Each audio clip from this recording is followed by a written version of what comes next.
All right, finally I got it working. Gosh, my goodness. All right, we good to go now, y'all. It's drama. Hit the like button if you haven't already.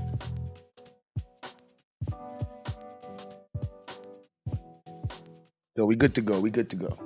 Finally,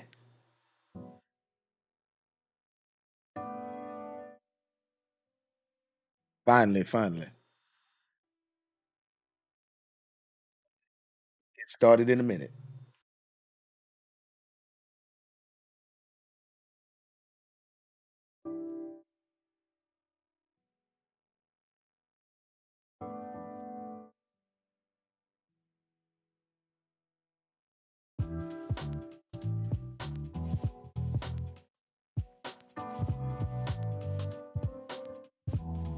It's definitely the case I was talking about. It's definitely the case I was talking about.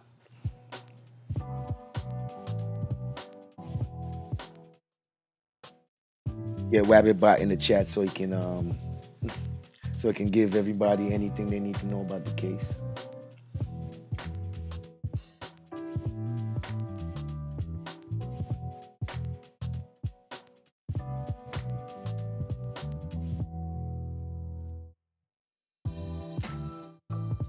Good morning, good morning. Keep the change received. Good morning. Good morning, good morning.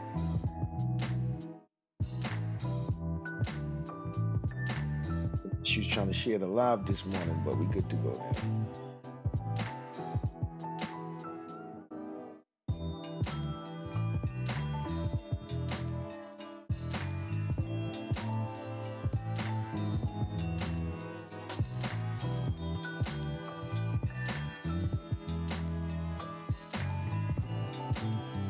Please hit the like button if you haven't already.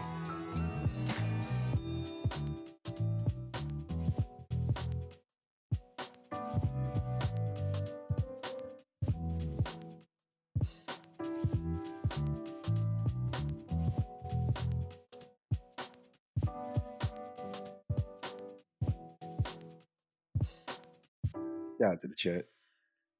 Yeah.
Good morning, good morning, good morning, Shot. Good morning, everyone. I hope you guys are having a good morning. Yeah. Uh, I got an interesting development, an interesting case. This case is not a new case. It's actually it already happened, but it's a very interesting study, and I think you guys are going to enjoy watching this one. I think you're going to enjoy watching this one. So there was a politician in Las Vegas who murdered a journalist. He was found guilty and everything. But the amazing thing about it is to watch a man lie. To watch a man lie, bold faced lie to everybody. And I'm wondering, like, how does someone do that? I guess when you know you're guilty, you got no choice but to just lie because you don't got no choice. But watching this in real time, like watching the cross examination, I was very intrigued. So today we're gonna be checking out the cross examination of Robert Tellis. I ain't seen nothing like this ever before, man. I mean, he made me start looking into other cross examinations. I'm actually gonna do a video on this because I need to I need to do a video, man. So I wasn't familiar with the case or the guy. I stumbled upon the cross examination and led me to look more into the case. And with that, I'm going to make sure that anybody who is watching can catch up. We'll be up to date with it. We're going to do a recap of who is Robert Tellis and what happened. He was charged with the murder of a journalist. The journalist reported on his life or some things about him that was going on in his office.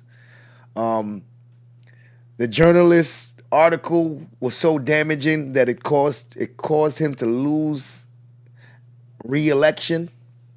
Not only that, he was having an affair, and the journalist was requesting all of the back and forth messages between him and the person that he might have been having an affair with.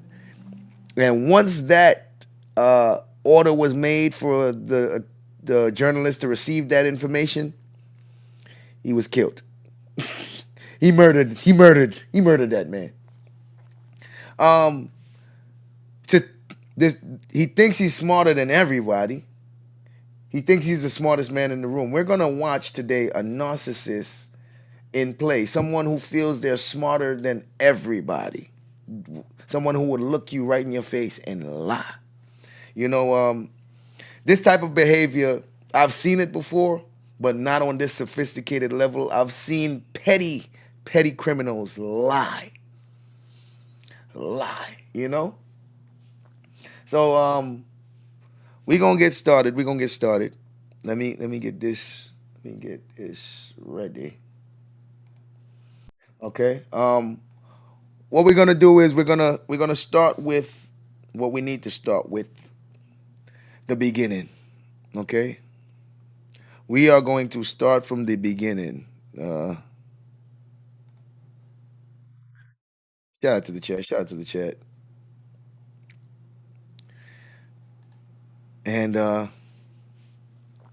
without any further ado, here we go. Tonight, the Las Vegas community in mourning after one of their own, a journalist, was killed. Police say award-winning investigative reporter Jeff German was stabbed to death on Saturday outside of his home after an altercation. Authorities now releasing these photos of a suspect who is still at large. German joined the Las Vegas Review-Journal in 2010 after more than 2 decades at the Las Vegas Sun, according to the paper, and he was known for breaking big stories about organized crime, corruption, and political scandals. The Committee to Protect Journalists writing today that law enforcement should, quote, conduct a swift and thorough investigation into the killing of journalist Jeff German, determine whether he was targeted for his work, and hold those responsible to account. Our affiliate KSNV spoke with a columnist of the Review-Journal who said German hadn't told leadership about any concerns for his safety.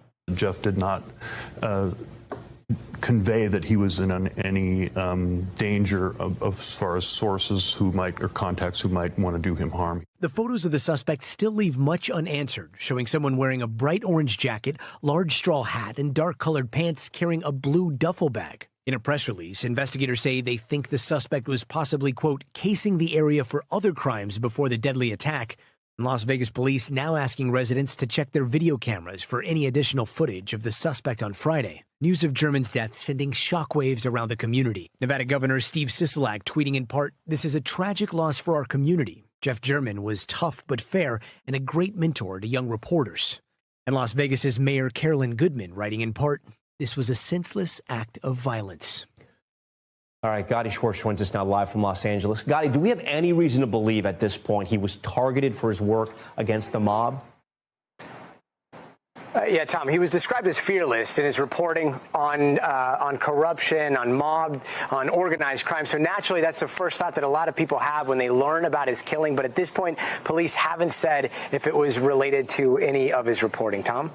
All right, Gotti, while you put in your IFB there in your ear, I want to make sure you still got us. To go back to that person they're looking for, they think he may have been committing other crimes in the area, not exactly targeting Jeff German?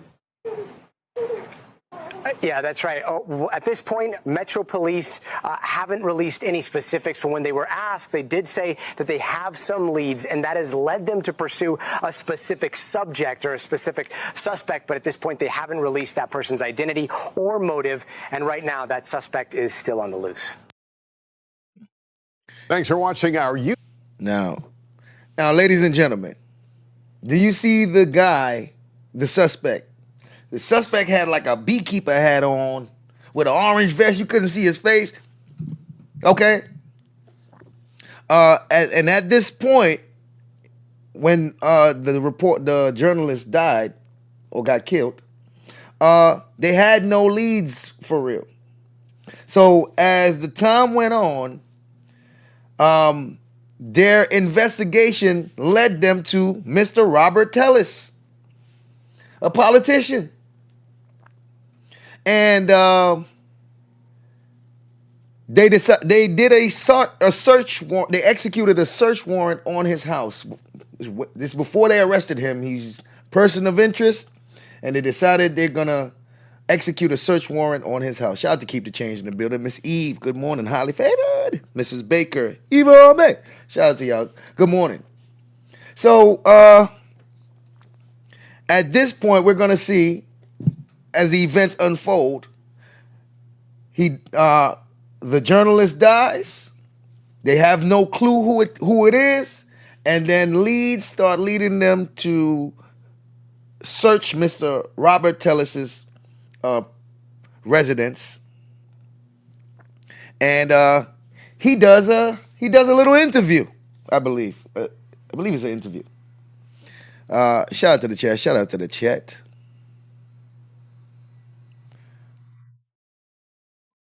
Second.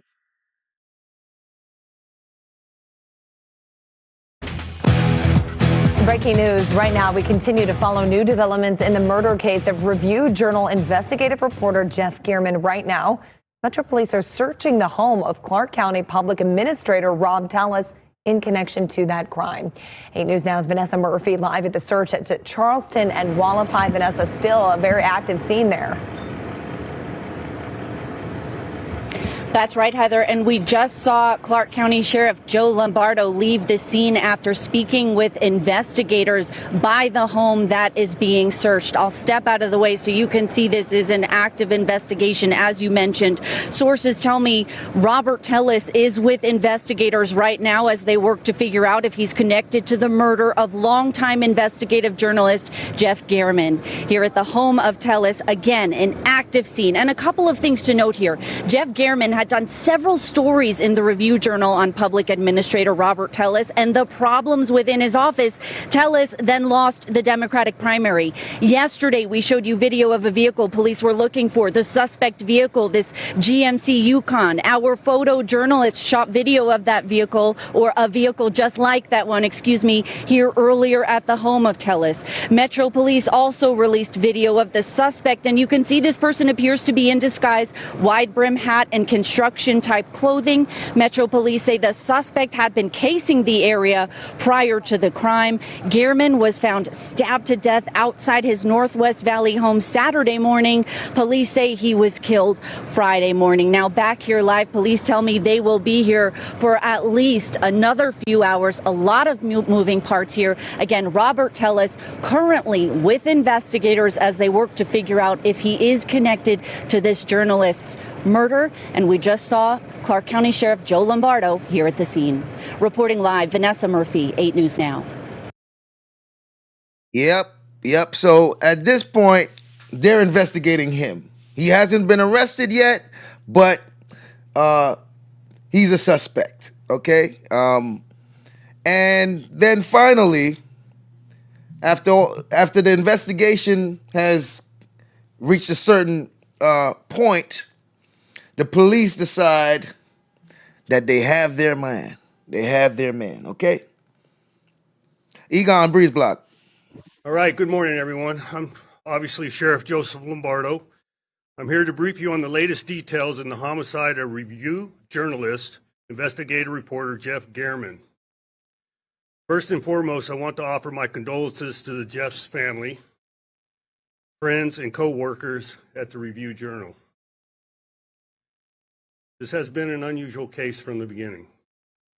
The murder of an investigative journalist and the main suspect, an elected official here in Clark County. Because of the relentless follow-up of our detectives, and with your help, I'm here to announce the arrest of 45-year-old Robert Tellis. He was booked in the Clark County Detention Center last night on the charge of open murder. This is a terrible and jarring homicide, one that has deeply impacted Las Vegas. Every murder is tragic, but the killing of a journalist is particularly troublesome. We hope the arrest of Tellis and his subsequent prosecution will ultimately provide a sense of justice for our community and Mr. Gehrman's family. Our detectives and everyone involved in this case have been working nonstop since Saturday. This is a very important case for everyone involved. And on day 2 of our major case protocol, we developed a very critical lead, which was a vehicle that we identified. It was a maroon-colored GMC Denali that was suspiciously driving around in the neighborhood on the morning of the murder, prior to the murder, and then certainly was there at the time when the murder happened. That vehicle had stopped multiple times throughout the neighborhood and was behaving suspiciously, or was suspicious.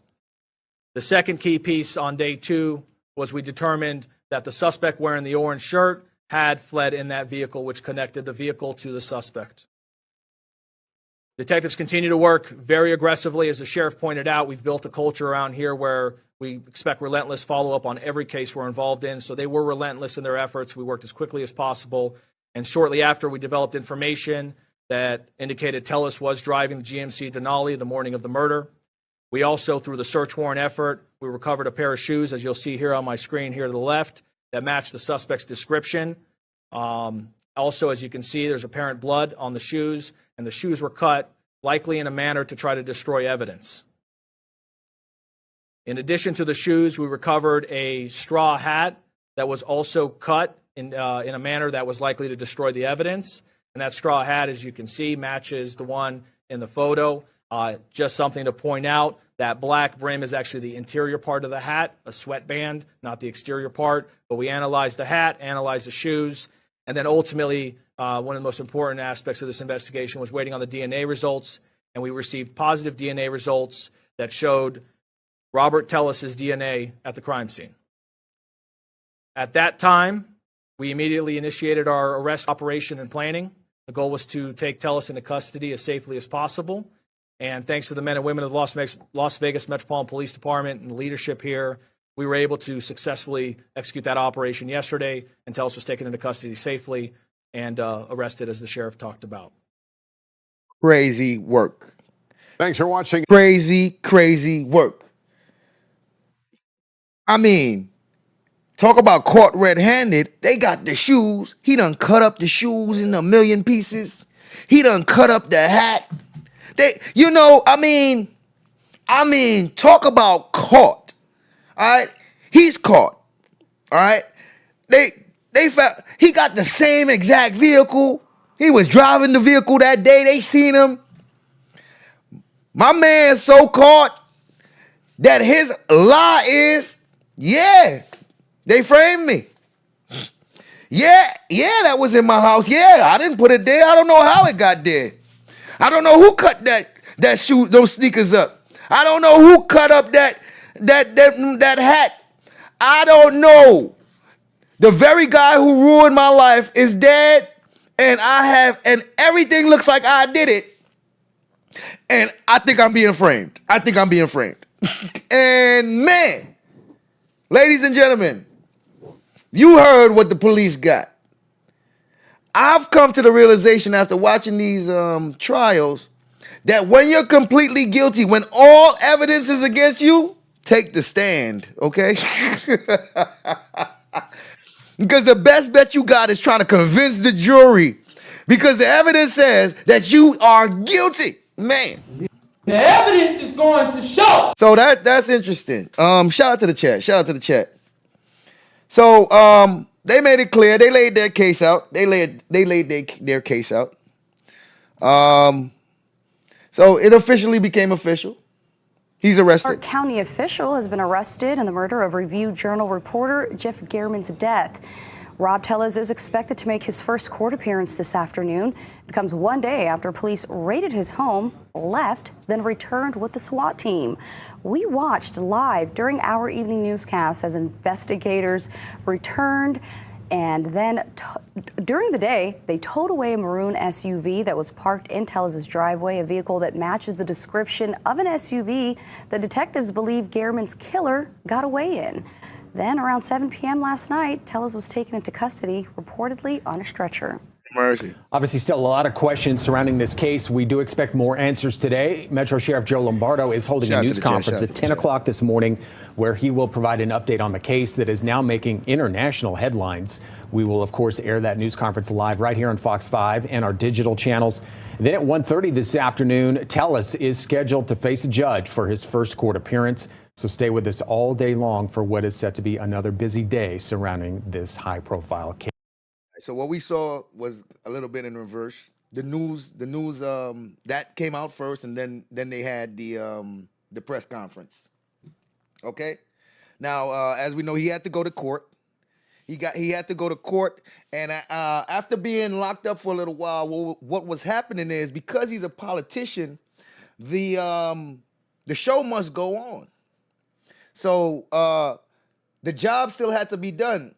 So initially, while he was in jail, he was still working. But once it came to the realization, like, hey, you're going to be in here for a while, bro, they had to figure something out. So the judge had to make a decision. Now to this one from hours ago inside a local courtroom. A judge has agreed to remove Clark County's disgraced public administrator from office. Yeah, Robert Tellis has been behind bars for nearly a month now. Of course, he's accused of murdering a local journalist who reported on the turmoil inside his office. News 3's Kaya Wilcox has more on today's court hearing and what's next for Tellis. A judge granted Clark County's request to remove Robert Tellis from his elected position. He agreed that Tellis could perform his job duties from inside a jail cell. Tellis was in court this morning as his defense attorney argued his case to the judge virtually. Judge David Jones asked Tellis's counsel how Tellis could do his job as the head of the public administrator's office while detained. His attorney argued that Tellis sent over a power of attorney and was doing the best he could under the circumstances now that he had access to video and a phone. Judge Jones questioned whether that's enough. He also posed the question as to why Tellis can't afford a private attorney if he's still working. He guessed Tellis was making $10,000 a month. The judge referred to a signed financial affidavit multiple times that says Tellis expected to lose his job due to his conduct and wouldn't have any income. Jones acknowledged Tellis is still innocent, but agreed that he was neglecting the position's responsibilities. And he himself said, I expect, based upon my conduct, based upon what I have provided to the county in my conduct, that I'm going to be released from my own position. I expect that to happen. That speaks volumes to this court. A spokesperson with Clark County says that they will now appoint someone to take over as public administrator until January 1st. A new public administrator will be elected this November.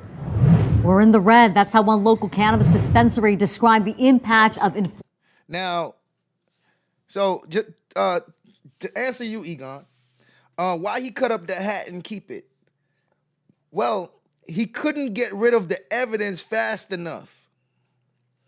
He got caught because he just couldn't get the evidence out of his house fast enough. You understand? I'm not sure if he anticipated them finding out it was him so soon. He cut up the sneakers, he cut up the hat. However, he didn't get a chance to take it somewhere. He didn't get a chance to take it somewhere. Instead, he hid it somewhere his wife would not look for it, I guess, until he can get a chance to discard it somewhere. But the investigation was so swift, by the time that man got killed, the police was on the job, so he didn't have time. He didn't have much time. So he tried to get rid of it, but I don't think he had the time to find a place to get rid of it. You know? Shout out to the chat. Shout out to the chat. Shout out to the chat. And this guy, telling you, he's a good one. He's a good guy, man. He's not a good. He's bad. He's terrible, but he's good. He's good when you think about how much he's determined. Okay. This narcissist feels that he can talk his way out of anything. I mean, you could catch him with the money in the hand, stealing out the bank vault, and he'd be like, "That's not what I was doing. It looks like that. It looks like that, but that's not what." Let me talk to you. Let me explain. And he believes he can tell you and talk you out of what you just saw. He can talk you into seeing something different than what your eyes just saw. He believes that. Let's talk about it now. What's up? He believes that. So with that, this man does an interview in jail, like most of the narcissists do. He does an interview in jail. And this was the first glimpse of the behavior of this man under these circumstances. And his demeanor and his personality and his attitude. And you will see his body language. And you're going to see this man is something else, ladies and gentlemen. This guy is something else. You know you're wrong. All right. First off here, can I have you say your name for me? Yeah, I'm Robert Tellis. All right, Robert. First question here. What is your reaction? Oh, if you don't mind, I'm sorry. My apologies. I know we didn't really kind of get into this, kind of jumping into it, but I really, frankly, want to just, if I can, as I've spoken with other folks from the media, I'd like to speak about this domestic violence.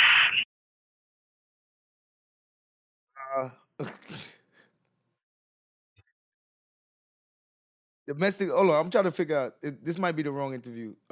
This might be when he got arrested for domestic violence, so we might be able to skip this one, because I got another one. We might be able to skip this one, because this one might be for the domestic violence one, but man. So, let me just make sure. About to functions or whatever, I would unfortunately, by the time I got home, I'd be blacked out. But I really, frankly, want to just, if I can, as I've spoken with other folks from the media, I'd like to speak about this domestic violence issue that's come out in the news. Yeah, what do you have to say about that?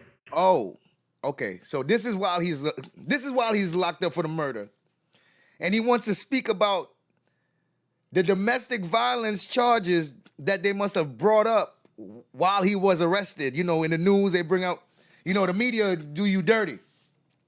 So, but check out the behavior of this narcissist. He immediately takes control of the interview. Immediately. By the time the dude can introduce himself, the man took control of the interview and he got the floor. Hey, before you get started, let me tell you something. And he just immediately, he's very controlling. Very controlling. We're going to watch that again. Watch this man completely take over his interview. You know when you're wrong. All right. First off here, can I have you say your name for me? Yeah, I'm Robert Tellis. All right, Robert. First question here. What is your reaction? Oh, you know, if you don't mind, I'm sorry. My apologies. I know we didn't really kind of get into this, kind of jumping into it, but I really, frankly, want to just, if I can, as I've spoken with other folks from the media, I'd like to speak about this domestic violence issue that's come out in the news. Yeah, what do you have to say about that? So, you know, I've tried to live my life doing good by others. I've always done that. Unfortunately, I have ADHD, and with that comes a kind of a tendency to go overboard when it comes to, you know, eating things, or, you know, when I was a little kid, I was fat. And when I got older, when I started drinking, you know, I would drink one drink, but one would turn into a dozen before I knew it. Notice he has completely taken over the interview and made himself into a victim, and all of a sudden this woe is me, woe is me, woe is me. All because it done came out that he's beating his wife, gets drunk. So look how he takes control to manipulate. Look at him. You didn't even get a chance to ask him a question yet, and it's an interview. He said, hold on, before, if you just let me, and he just completely took over, and look at what this man does. He's so used to doing this, it's almost second nature to him. He's good at it. It's what he does. He's the perfect example of a lying politician. This man, it's almost like this is all he knows. This man lies with no second thought. He automatically goes to this defense. This is what he does. I'm like, look at this guy. And he has no shame. Absolutely no shame. Because getting away with whatever he's trying to get away with is more important than any shame you can put on him. I just would drink until I blacked out. And for a long time. And then, of course, I didn't drink every day. It's on those days where I would drink, I couldn't control myself. If I had one, I had to have a dozen, and I'd black out, not knowing what I did the next day. And, you know, I tried to tame it. You know, I wanted to be like everybody else. I wanted to be like people who could have one or two drinks and not black out. And so I did that for quite a bit of my adult life. You know, so whenever I'd go out to functions or whatever, I would, unfortunately, by the time I got home, I'd be blacked out. And regretfully, when I had a couple of years ago, when I blacked out, it scared my wife and it scared my kids. Mercy, what up? I didn't hurt them, but I scared them enough to call the police on me. And after that day, I stopped drinking. I said, I'm not perfect, and I just wanted to try to, Man, you ain't get to ask this man a question yet. You see how he just went on? He just went on this rant, and now all of a sudden he act like he want to cry and all kind of stuff. You ain't get to question him about nothing. He's trying to just garner sympathy. I just want to try to do my best and be the best person I can be. And so I just wanted to explain what occurred with that domestic violence charge. Yeah, that night. 2020. Since then, how was your relationship with your wife at that point? It's good. It's good. We're talking every day. I've, frankly, we actually had plans for the whole family to go to Life is Beautiful this weekend. We had the tickets for the 5 of us. We have a great relationship. She forgave me for that, and things were going well. Well, we're still close, me and my wife and I. So what do you have to say for the charge you're facing now? And unfortunately, I can't comment on it, obviously, given that it's ongoing, and I hope you understand. Are you able to talk about... He said I can't comment on it. How about I'm innocent? How about that? I at least say I'm innocent, bro. I'm innocent. He said I can't comment on it. And unfortunately, I can't comment on it, obviously, given that it's ongoing, and I hope you understand. Are you able to talk about you and your wife now? You guys work together? Again, we have a wonderful relationship. I mean, obviously, things are a little difficult here with respect to working together per se, but we love each other very much. Bro, just say no, bro. So he don't want to say his wife left him. Listen to how he go on around, dancing around just to answer. He don't want to say no for nothing, but the answer is no, bro. The answer is no, bro. Well, how would you describe your relationship with Gehrman? I didn't have a relationship with Mr. Gehrman per se, so. Did you ever try to work with him on any stories in the past? No, sir. I guess DNA evidence and certain evidence found at home. Yes, Gehrman is the reporter that was unalived. Yes. Your home links you to this. What do you have to say about that? Yeah, unfortunately, I can't comment on the case. I'm sorry. Have you talked with your wife since you've been arrested? Yes, I have. And what are you able to say what you've told her? Again, obviously I love her, and just talking about family. What would you say to those past allegations of a hostile work environment and sexual misconduct in the workplace? I've laid all that out on the website. It's false, and the work that we did in that office was very important, very good. We did have a lot of accomplishments. We were able to change laws to support families in probate.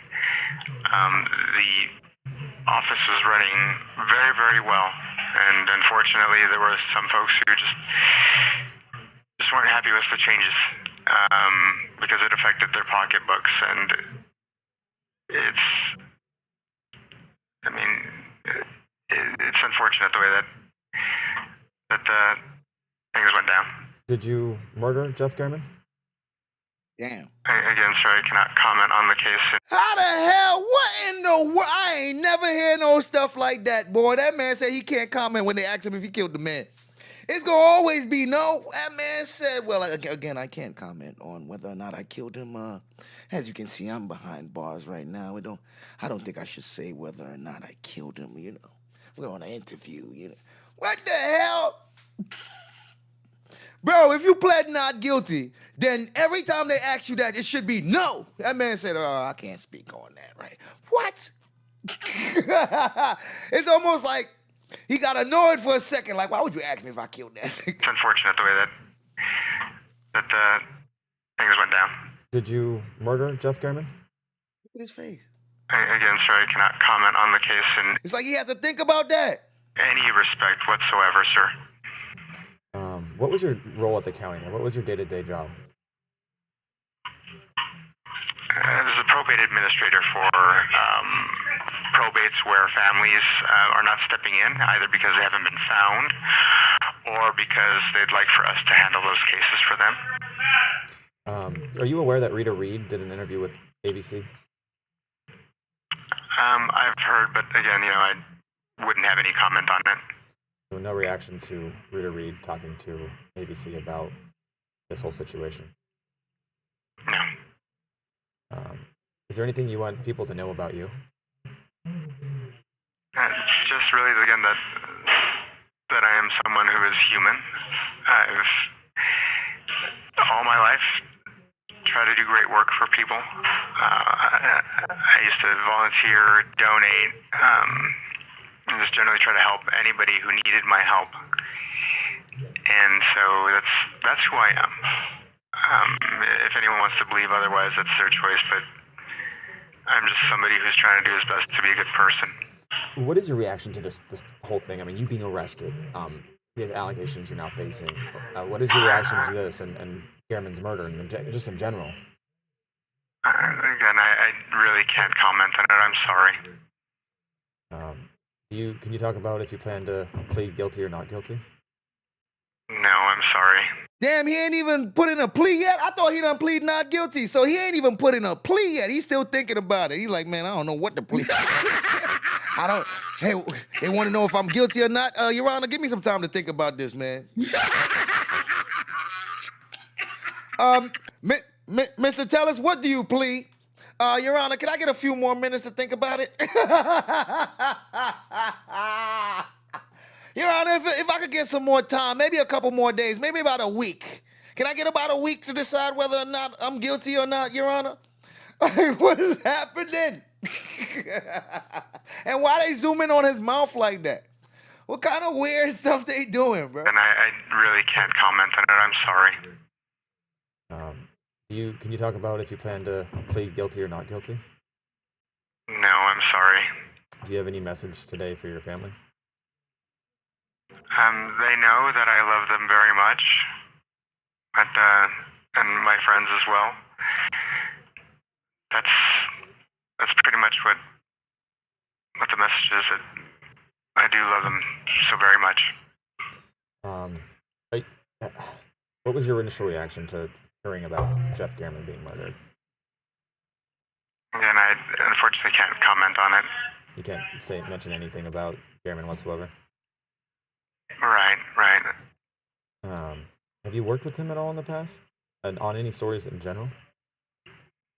No. With those previous stories that he had published, obviously you read them and you tweeted about them and everything. And you obviously had a reaction from them, thinking he was going through your trash at some point. What do you say about all of that? Going through your trash? Again, my apologies, but I really can't comment on it. So that 2020 domestic violence, we just saw the body camera footage yesterday, and it appeared that you were arguing with police and intoxicated, and you did face a resisting arrest. Empress Yellow, what's up? What is your reaction knowing that body cam footage is now out there and people are seeing the actions that happened in it? Again, I frankly hadn't seen it. I don't know what I was doing. I blacked out. So I was not in control. I don't know medically, scientifically, what exactly was in control. Medically, scientifically, first of all, an adult his age don't get the excuse of, I was so drunk that I didn't know I wasn't in control. Like, bro, you're a politician. Like, come on, bro. You gotta know better.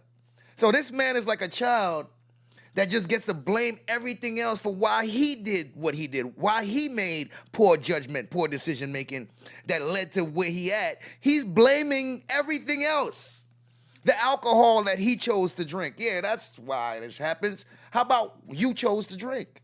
This is the type of stuff. This man, he doesn't take accountability for any of his actions, you could tell. Blacked out.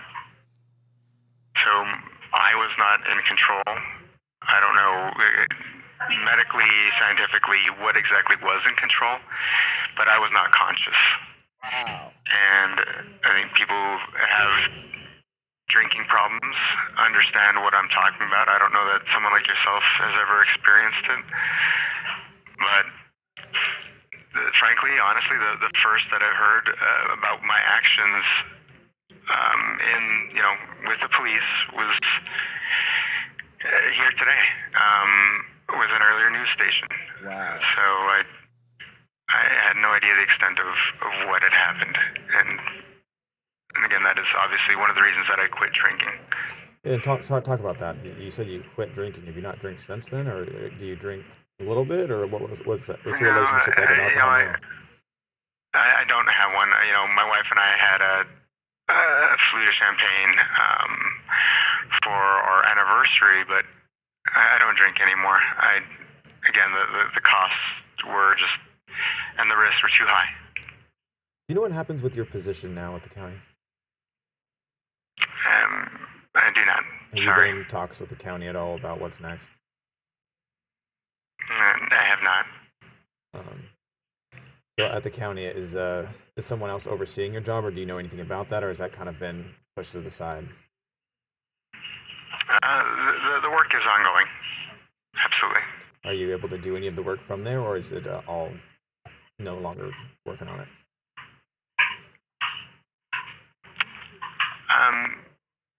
I don't know if I'm not sure.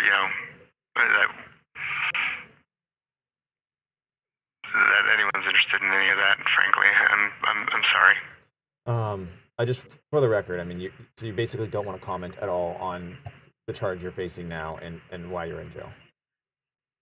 Correct. Again, I don't know if I'm sure you understand that obviously there are, while this thing is working its way through the legal process, it's, I can't comment. I mean, is there anything that you want the public to know, though? I mean, we're here talking to you, and I'm sure that... No, I understand, and again, like I said, I've made my statement, and I hope you understand. Again, I know that I've got to take the advice of attorneys and just not speak about the situation. Yeah. All right. So, what is your moving forward? Can you talk about your plans in court Tuesday? No, I cannot. I'm sorry. Is there anything you want anybody to know about where you might have been when this happened, Peter Garman? Again, I can't comment. I'm sorry. Do you? I don't even know if you can comment on this, but do you think that the motives? Can you see why these motives kind of put you in this position? The police kind of say about these articles and such. Yeah, no, same again. I'm sorry, I can't comment. Anything else you want anybody to know about you and the situation or anything? No, sir, thank you. I appreciate your time. I appreciate your patience. All right, this is the last chance to say anything with us. No, I understand. I, again, just wanted folks to know that, again, I'm just a guy who's trying to do his best. So you can't answer whether or not you had murdered Jeff Garman? I, again, cannot comment on the case. I'm sorry, sir. All right, thank you. Yes or no? Thank you, sir. I appreciate it. Bye-bye. All right, ladies and gentlemen, that's the end of that. This guy is something else, man. This guy is something else. He be acting like he unbothered for real, though.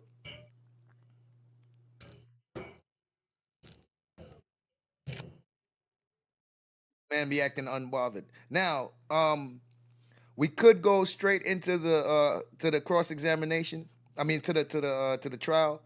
But because they mentioned the body cam footage, I just want to throw that in there just because. All right, so let's check out that body cam footage of when he got arrested for the domestic violence. Hold on.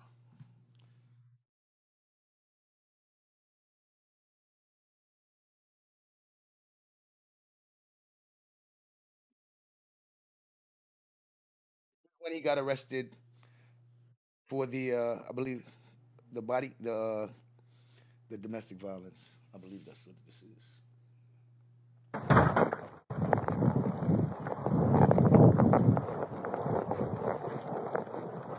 Bro, I I'm not trying to breathe. Like, I'm not trying to. Oh, he drunk. Oh, he drunk. I can hear it already. Oh, your boy drunk. All right, do you want to hold him here? I'll bring my car up. Don't do anything more stupid than you've already done, please. Oh my God! What the hell am I? Our cameras are on. Cameras. Can anybody tell me who I hit? Who the hell did I hit? Yo, this. Who did I hit? Yo, he is messed up. Yo. Cameras are on. Cameras. Can anybody tell me who I hit? Who the hell did I hit? Boy, he is smashed. Who did I hit? Because I didn't hit anybody. Who did I hit? Who did I hit? Who did I hit? I didn't hit anybody. This is like totally like. You guys just want to take me down because I'm a public official. No, we Who don't. Did I hit? No, I didn't hit anybody. I didn't touch anybody. You guys just want to take me down because I am a public official. You don't. You just. He don't even take accountability. He's clearly drunk. He blaming them. Oh, you just treat me like this because I'm a public. Bro, you drunk, bro. Want to take me down because I'm a public official. I did not touch anybody. I haven't hurt anybody. I am just being approached and like you guys just want to take me down because I'm a public official. That's it. I'm a public official. I'm sure your supervisors will love to see this bloody damage when they see it. I'm a public official, and that's all you want to do is take me down for being a public official. Why did you take me down? I haven't touched anybody. I haven't hurt anybody. It looks like it's broken. This is a civil rights violation. You guys just want to take me down. I haven't touched anybody. This is my home. I haven't hurt anybody. I haven't touched anybody. I love my family. I love my wife. You guys want to take me down. That's all it is. Why are you taking me away from my friggin' house? Why do you have any suspicious... Look at Sit back. I'm... What did it cost to take me home? What did it cost to take me? You're not... What did he just say? What did it cost to take me home? What does it cost to take him home? Is he trying to bribe the police? What did it cost to take me? What? You're not making any sense right now. Dude. Do you have any cause to take me? Brian. Oh, do you have any cause? He said, do you have any cause to take me? Okay, listen, I don't know what he's saying right now. It sounds like you trying to bribe them. Take me. This seatbelt's being stupid. What does it cost to take me? So I can go to the other side. God, crazy. I've been touched anyone. I've not touched anyone.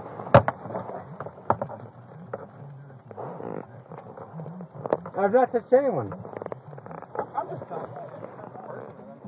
I'm just telling you too. I haven't touched anyone. I have not touched anyone. I've not touched anyone. You guys caught me at the right time too. When I was like, I'm on town center and it's basically Sahara. Hold on. I heard you guys call this out. They're like, give us a minute. I'm like, oh, all right. Now that we got the backstory, ladies and gentlemen, we can get to the trial. Now, we're not going to watch the whole trial. We're just going to watch when he takes a stand. Because pretty much we got the gist of the whole thing. They got the evidence. All right? So when we watch the trial, you would see how they gathered the evidence, how they came about with the evidence and all that. You know how the trials go. But we're going to skip all that because they got all that. All right?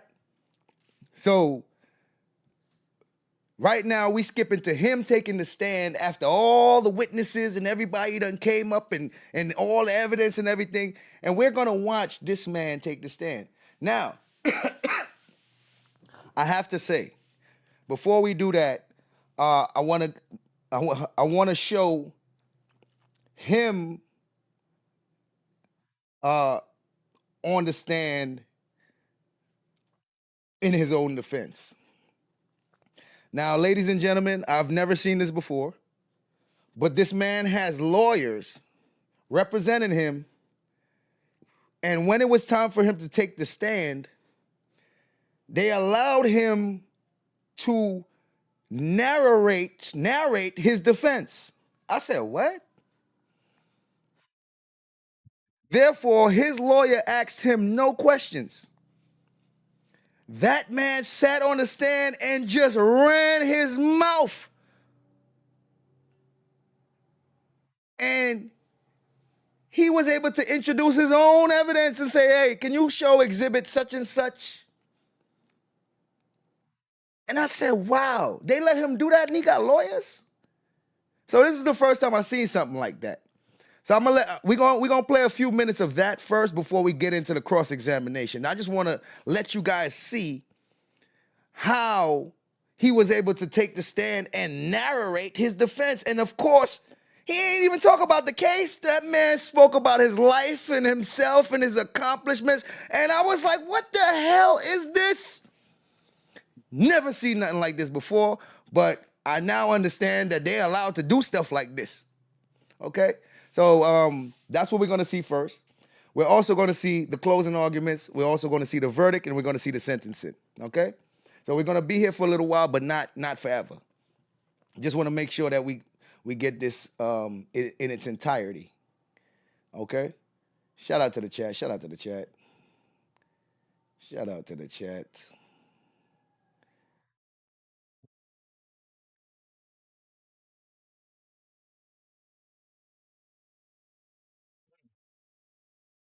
Okay. Your Honor, the defense calls for Mr. Robert Tellis. Please raise your right hand. Did you solemnly swear the testimony you're about to give this action shall be the truth, the whole truth, and nothing but the truth to help you God? I do. May be seated. Please state and spell your first and last name for the record. Robert Bayes. The first name is R-O-B-E-R-T. Last name is T-E-L-L-E-S. Mr. Tellis, the state. I don't know, boy. He trying to make himself seem as harmless as possible. He's all feminine on there, on the super feminine. I'm like, bro, he's super feminine on the stand here. Is going to allow you. The court is going to allow you to testify by way of narration. So please tell us. Begin with your story. The court is going to allow you to testify by the way of narration, so please tell us your story. I said, what in? Now, I can't take too much of this, but we're going to watch a few minutes of it, you know, to get an understanding of, you know, how this type of stuff works. So this man is about to give his testimony in a narration form, and he's going to start by telling his story. OMG, y'all. Thank you, sir.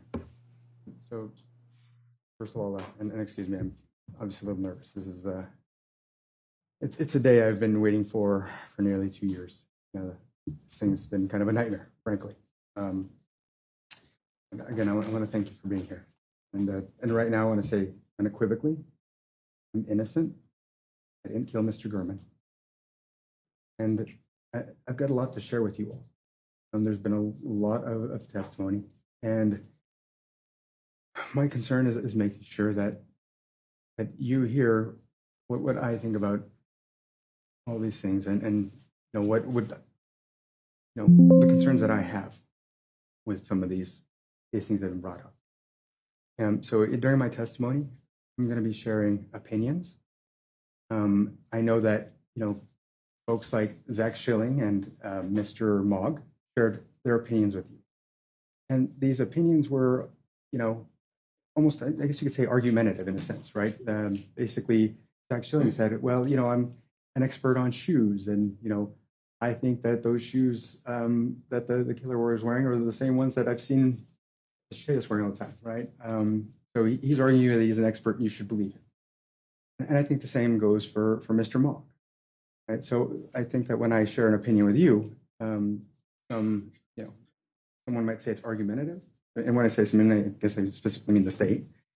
But I think that when I share an opinion with you, that's my right. And it's your right to decide whether or not you agree with my opinion or not, whether you want to adopt my opinion or not. So I'm just hoping that I'm not stopped from sharing with you what I have to say. And when right off the bat, I'll share an opinion with you. The medical examiner testified about how Mr. Gurman was murdered. And, I had to see pictures of Mr. Gurman's body, in preparation for the case.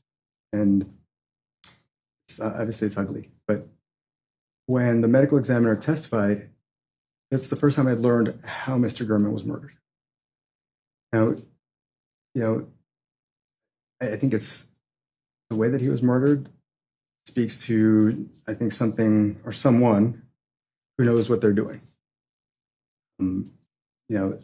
The idea that Mr. Gurman's throat was slashed and his heart was stabbed.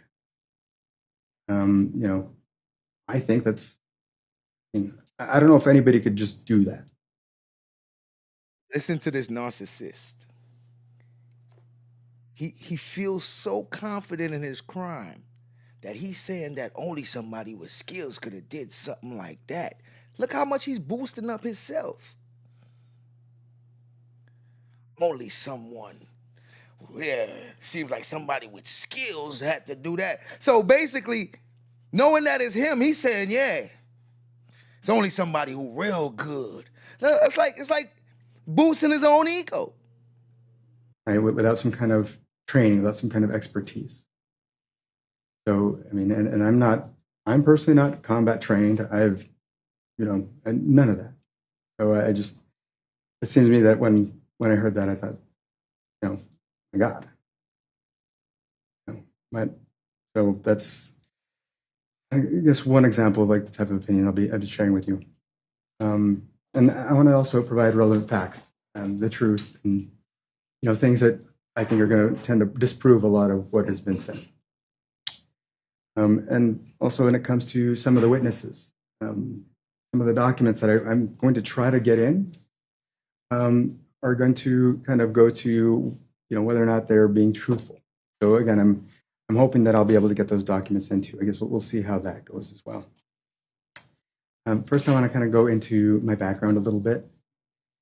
So out of high school, I got a job at a small computer store and building computers, that type of thing. And then I got an opportunity to work in IT, right? Information technology, working as a network technician. The .com crash occurred, and from there I ended up going into property management. And I enjoyed that. I became a leasing agent, then an assistant manager, then a manager. Then I took a strange turn and got into maintenance, fixing stuff inside apartments, that type of thing. And from there, started to get involved in air conditioners. So then I became an HVAC technician, an air conditioning technician. And it was all self-study. Right? I took a course for the EPA certification, which is the license that you're required in order to handle like refrigerant, like Freon, those types of things. But I kind of learned like the basics of air conditioning on my own. And the only reason I say it is, like going along is like I've kind of developed this analytical mind, right? So that led to me becoming an attorney. And so then that even built more on that analytical mind, where I think about, all the things, like all the things wrong in this case. And you add on top of that, the fact that I've been sitting in a cell for close to 2 years. So I've had a lot of time to think about a lot of these issues. So again, I think I'm going to point out some strange things about this case. But anyway, going back to my background. So became an HVAC technician. I started working at the College of Southern Nevada. Oh, sorry, I didn't mean to name check I was going to say local community college. Sorry, I'm very nervous. Excuse me. So I started working at CSN, managing a team, and I was doing that by day. And I went to law school at night. They have a part-time program at Boyd School, or they did then anyway. I don't know if they still have it, but I went through law school at night. But before I got into law school, I met my wife online. I ain't gonna lie. I start feeling like I'm at a lecture or something. I'm like, wait, what? Wait, we in court?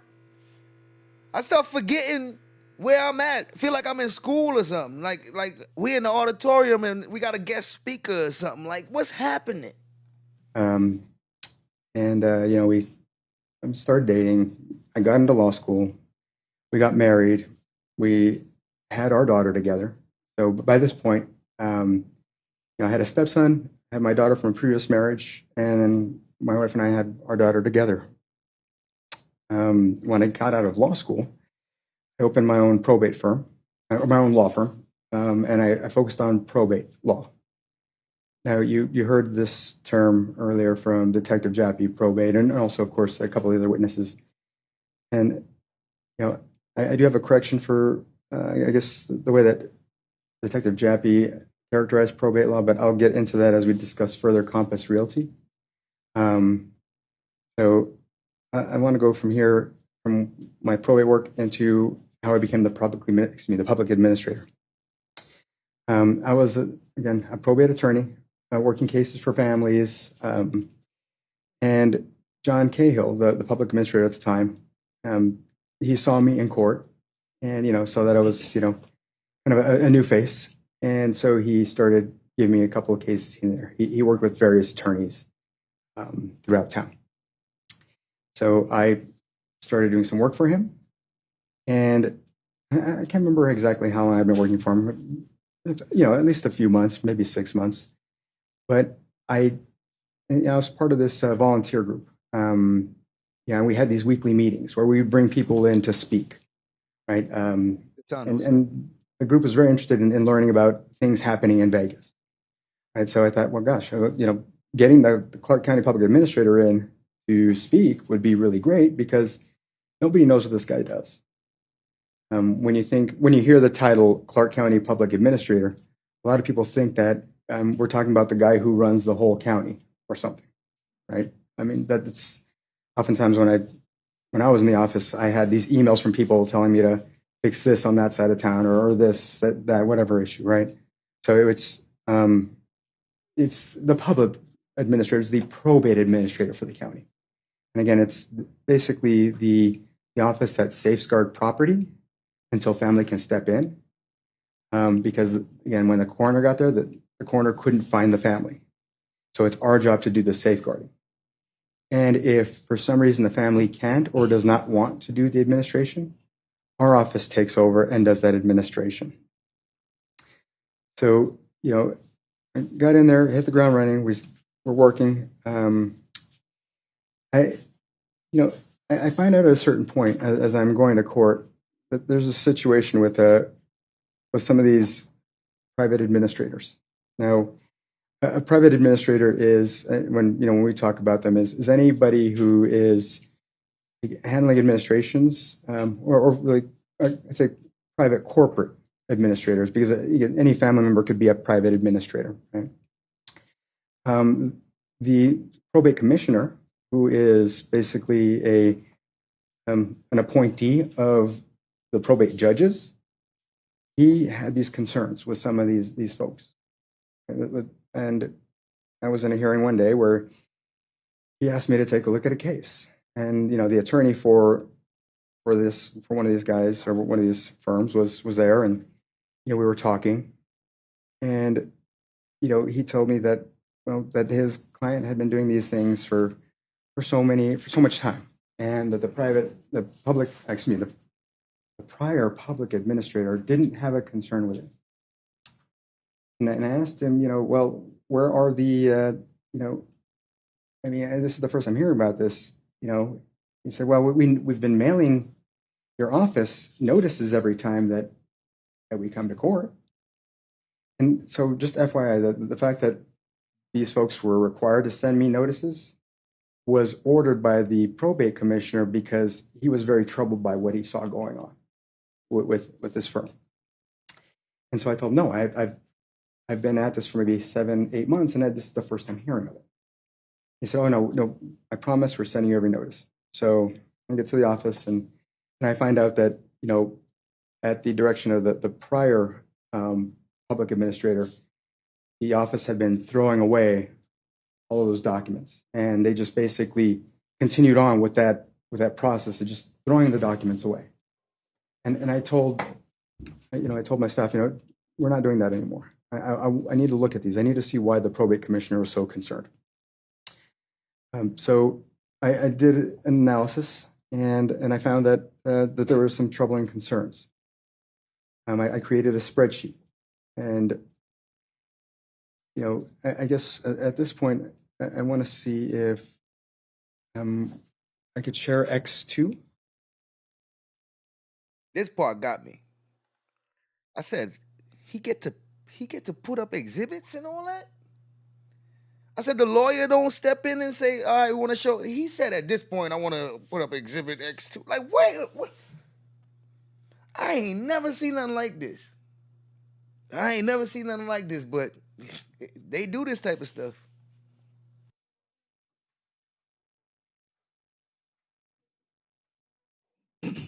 Waiting for them to put up an exhibit.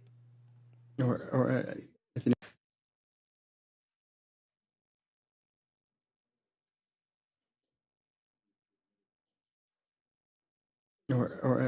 if you need me to build any foundation, I can do that. He said you got to build. If you need me to build a foundation.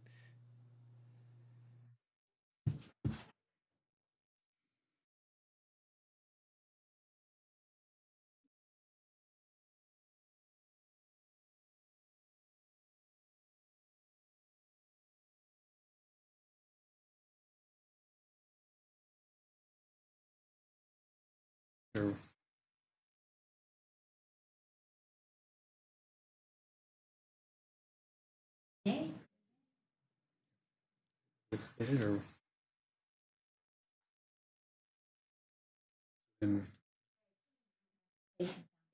yeah, of course, absolutely, Your Honor. And again, this goes to the theory of my case, right?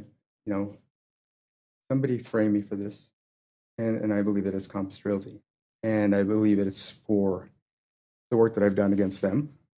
And this document here shows the start of the work that I began against them. You're going to hear much more about the things that I did and the things that they did. And so, again, this spreadsheet, I think really, it's the beginning. So I'd ask if I could please have it admitted. Any further objection? It's admitted. So when you view this exhibit, or X2, you'll see that there's a spreadsheet attached to it. And I just want to go over a few of the cases with you. And well, generally, first I'll tell you that, again, it was about 60 cases. Let's see here. And there was about 60 cases. There's about a $6 million difference between, and this is total, this is not each, but obviously. Those cases, there's about a $6 million total between the time that the estate sold the property to the time that the person who purchased it sold it to another person. Right? And so that's quite a bit of money for that. I'll say that originally the estates in total sold the properties for $8.5 million. And later the people who sold it after, they sold it for about $14.5 million. Right? So when you're talking about $8.5 million and then making $6 million, I mean, it's nearly double, right? From one sale to the next sale. And if you look at some of the homes on here, you'll see, for example, there's this one, Prince, Bobby. So the deceased's name is Bobby Prince. The estate sold the home on December 31st of 2018 for $232,000. And the next sale was done the same day. So the person who bought it resold it the same day for $50,000 more. Now, administrators have a fiduciary duty to get the maximum value that they can for the estate. When I see a situation, and again, this is the most extreme one. I mean, I'm not saying that all of them are like this, but all of them are. There's a significant difference between the one price and the other price. But this is just the most extreme one. Is for someone to be able to resell a property the same day for $50,000 more, it's just not right. So, and again, you'll see that again anywhere from 30 to 50%. What? Between the two sales when you review this exhibit. And so this floored me, right, to see that this is going on. And immediately, all I knew was that there was something funny going on here. And what troubled me too is that the prior public administrator said, I'm not going to deal with it. I'm not going to do anything about it. Throw them in the trash. And I think that serves me because that's really the role of the Clark County Public Administrator, right? I think Compass Realty has made this argument that that's not the jurisdiction of the public administrator. But if you think about it, whether we are trying to secure property so someone can't jump through the window and steal everything in the house, or we're trying to stop somebody from stealing equity, I believe it's the same thing. And so that's I absolutely disagree with John Cahill. So we've got a duty to protect these estates, right? Whether it's, again, stopping criminals from getting into the houses and stealing stuff, or unscrupulous real estate agents from trying to work the system. So I started to object to all of these petitions. And as I told you before, it was the probate commissioner who told me, look, Dude acting like he running for office again or something. He acting like he running for office all over again. What's wrong with dude?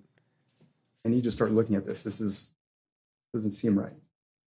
And I asked him, I said, well, why can't you stop these? I mean, not that I was saying like I don't want to do it, but out of curiosity, why can't you? And he told me that that the law, and so I'll tell you right now that, sorry, just coming backwards just a bit, this, because I think it's now is a good time to talk about this independent administration. No, it's not. No, it's not, man. It's time. It's time to actually. All right. So now we got an idea of how he handled his testimony. We gonna get to the cross examination because he did a bunch of this throughout his whole testimony. This man did a bunch of talking about himself and his accomplishments and stuff like that. Man, listen. So we gonna get through all that. We gonna skip that. We ain't got time. The prosecutor, on the other hand, prosecutor is a beast. I don't know where they get this man from. This guy here. Well, where he actually come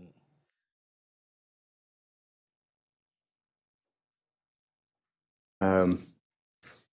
Published and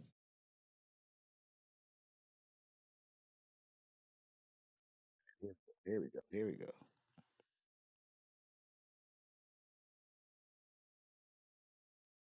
Beat anybody up. I've never killed anybody.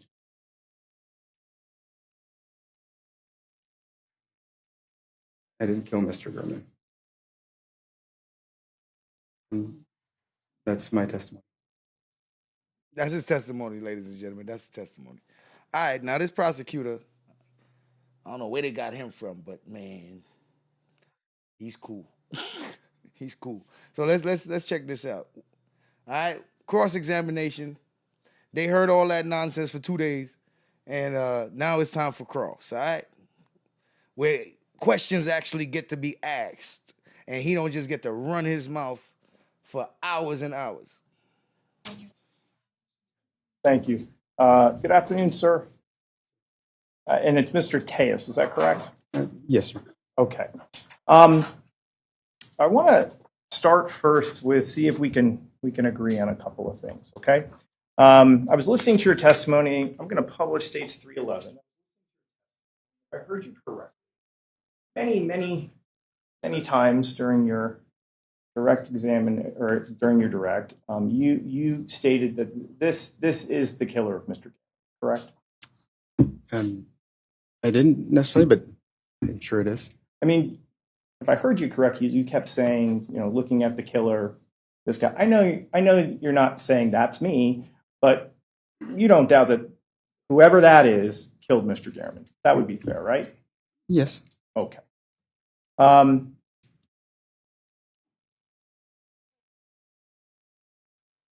You had mentioned one of the things that struck you was you watched the autopsy, or you saw the autopsy photos, and you were struck by the violence of it. Correct? No, sir. No, you did not. Were you bothered by the photographs? I was. Why is that? It's gruesome. I'm not used to seeing dead people.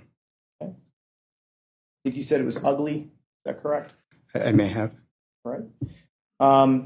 And you had told this jury that you felt like it looked like someone who knew what they were doing. Is that right? Yes, sir. You believe this was a professional hit? And that's what I believe. Right. And you believe this killer is kind of almost like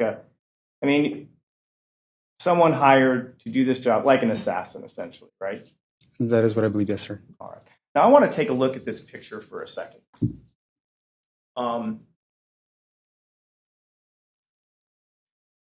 The assassin seems to be wearing a giant sun hat. It's a pretty big hat, right? Yes, sir. It's fairly noticeable, right? Mm-hmm. Yes, sir. You think that might attract attention? I would think so. Okay, but this is a professional. Right. And this professional is also wearing a bright orange shirt, correct? Yes, sir. Professional? Yes, sir. But wouldn't that attract attention? I think that's part of the reason, actually. If I could elaborate. No. You believe that professional assassins want to draw attention to themselves when they're carrying out murder. That's your testimony? When they're framing someone, yes, sir. So the answer to my question is yes. You believe professional assassins like to draw attention to themselves. It depends on what the nature of their goal is, and if it's to frame someone, yes, sir. The answer to my question is yes. Yes, absolutely. Okay. Your professional assassin is wearing a big saddlebag, right? It's a big bag. Right. He's wearing Nike, correct? Correct. Not generic shoes, Nike. Is that right? Right. Okay. Gray Nikes. Is that right? Correct. Let's cue over to the overhead. Good. Or to the computer, if we could.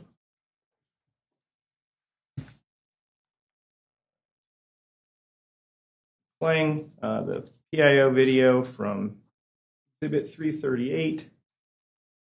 This is your assassin walking in the middle of the day, correct? My assassin? This is the assassin, the killer, correct? Yes, sir. My assassin? Right? Have a little bit of a hitch in his getup? Yes. I don't know. I guess it's an opinion. And you don't disagree that's from, you've seen all the footage, that's the killer's car, right? Yes, sir. It's a maroon Denali, am I right? Yes, sir. You own a maroon Denali, is that correct? I do, sir. Yes, sir. Coincidence. Look at it first.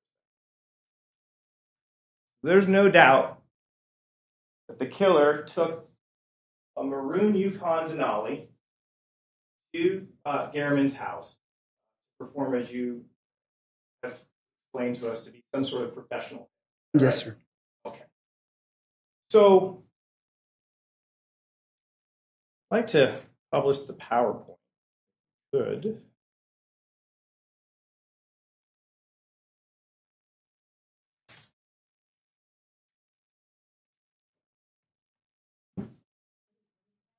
It's still from Exhibit 338, Your Honor. But it is the PowerPoint video. I want to turn our attention to slide number 72. This is after Mr. Gehrman has been killed. But if we watch this footage, isn't it true that we see the killer come back to the scene? Yes. And the killer seems to be looking around as if he forgot something, right? I've watched the video. I don't know what he's doing. Oh no. Right. But we know a professional killer killed someone in broad daylight, made it a point to park on a completely different street, but then for some reason decided, oops, I forgot something, and drove all the way back. My belief is that he wanted to make sure to commit the crime, and then when he was done, he wanted to make sure the SUV was seen in front of the house. So let me get this straight. We've watched the footage, right, Mr. Tellis? Yes, sir. Isn't it true that the Yukon parks on wintergreen? I'm sorry, I wasn't paying attention to the streets, but I mean, if you say so, yes. Put it to you this way. He didn't park on Bronze Circle, did he? Not initially, no. And by your logic, the killer wanted to be seen. Shouldn't he have just parked on Bronze Circle originally? I would have thought that, if he wanted to make sure he got the job done first, that he would not have actually parked the SUV in front to begin with. Oh. What puzzles me is how much he keeps trying to think like the killer. I'm like, yo, why he keep saying what he think the killer is thinking and what he think the killer is doing and why he think the killer. I'm like, why is he doing that? Your man like, nah, what I think the killer was really thinking was. Like, wait a minute. That's odd. That's my belief because, again, that isn't me. So you have a killer who goes all the way out of his way to park on a completely different street, walks the whole length, does the killing, drives out of the complex, and then makes a U-turn, comes all the way back into the complex, pulls up, gets out, looks around for something, and you believe that's all part of the assassin's plan? And again, I don't know what he's doing in that video. No, I'm just using your words, your thought process. Absolutely. You believe that was all part of the plan? I do. It wasn't me, so. Sir, doesn't that look a little amateurish? I would like to think that I wouldn't use my own car if I was actually the person who did this. Well, doesn't it look a little amateurish to take the steps to park on the side of the street, then you forget what you dropped, probably your murder weapon, who knows, wear this goofy sun hat, a bright orange shirt. I mean, you really think that looks like a professional killer? I ain't gonna lie.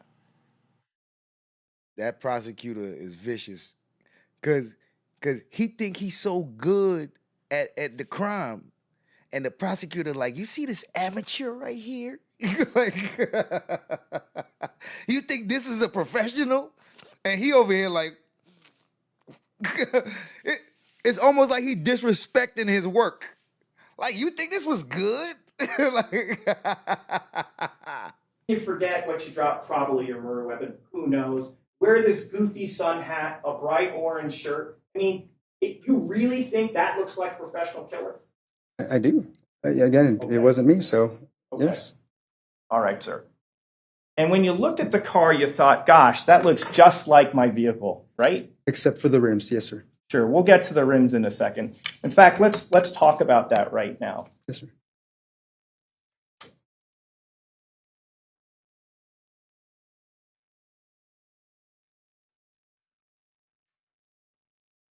Go to slide 41.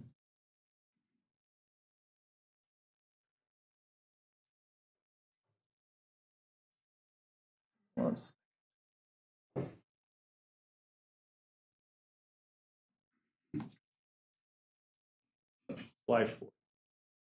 All right. So, see that picture right here of the rims? Yes, sir. Right. Sir, do you see, if we're talking like clock position, 12 o'clock, 1 o'clock, you know what I'm talking about? If I'm referring to that? 12 o'clock is north? Yes. 12 o'clock is totally to the top, and then you've got 6 o'clock is to the bottom. Is that correct? Yes, sir. So look at this bottom right-hand picture. Isn't it true that when you look at the front wheel, the spokes on this wheel are not all the same size, correct? Right. They alternate in thickness, correct? Correct. At the 12 o'clock position, it's a narrow spoke, right? Yes, sir. And then the next two on either side of it widen out. Is that right? Yes, sir. And in the 6 o'clock position, that's a fat, wide spoke. Isn't that correct? Yes, sir. And it's surrounded by 2 narrow spokes. Isn't that correct? Yes, sir. Okay. And it totals 1, 2, 3, 4, 5, 6. 6 different spokes. Isn't that right? Yes, sir. And just to be clear, whenever you look at one spoke, let's say the 12 o'clock position, when you look at the opposite position, it's the thicker one, right? Yes, sir. And so if you look at a smaller one, if you look the opposite direction, it's going to be thicker, correct? Yes, sir. And that, when we look at the picture of this widened spoke on the killer's car, you see that on this wheel on the front, and you see it on the back wheel. Isn't that right? Yes, sir.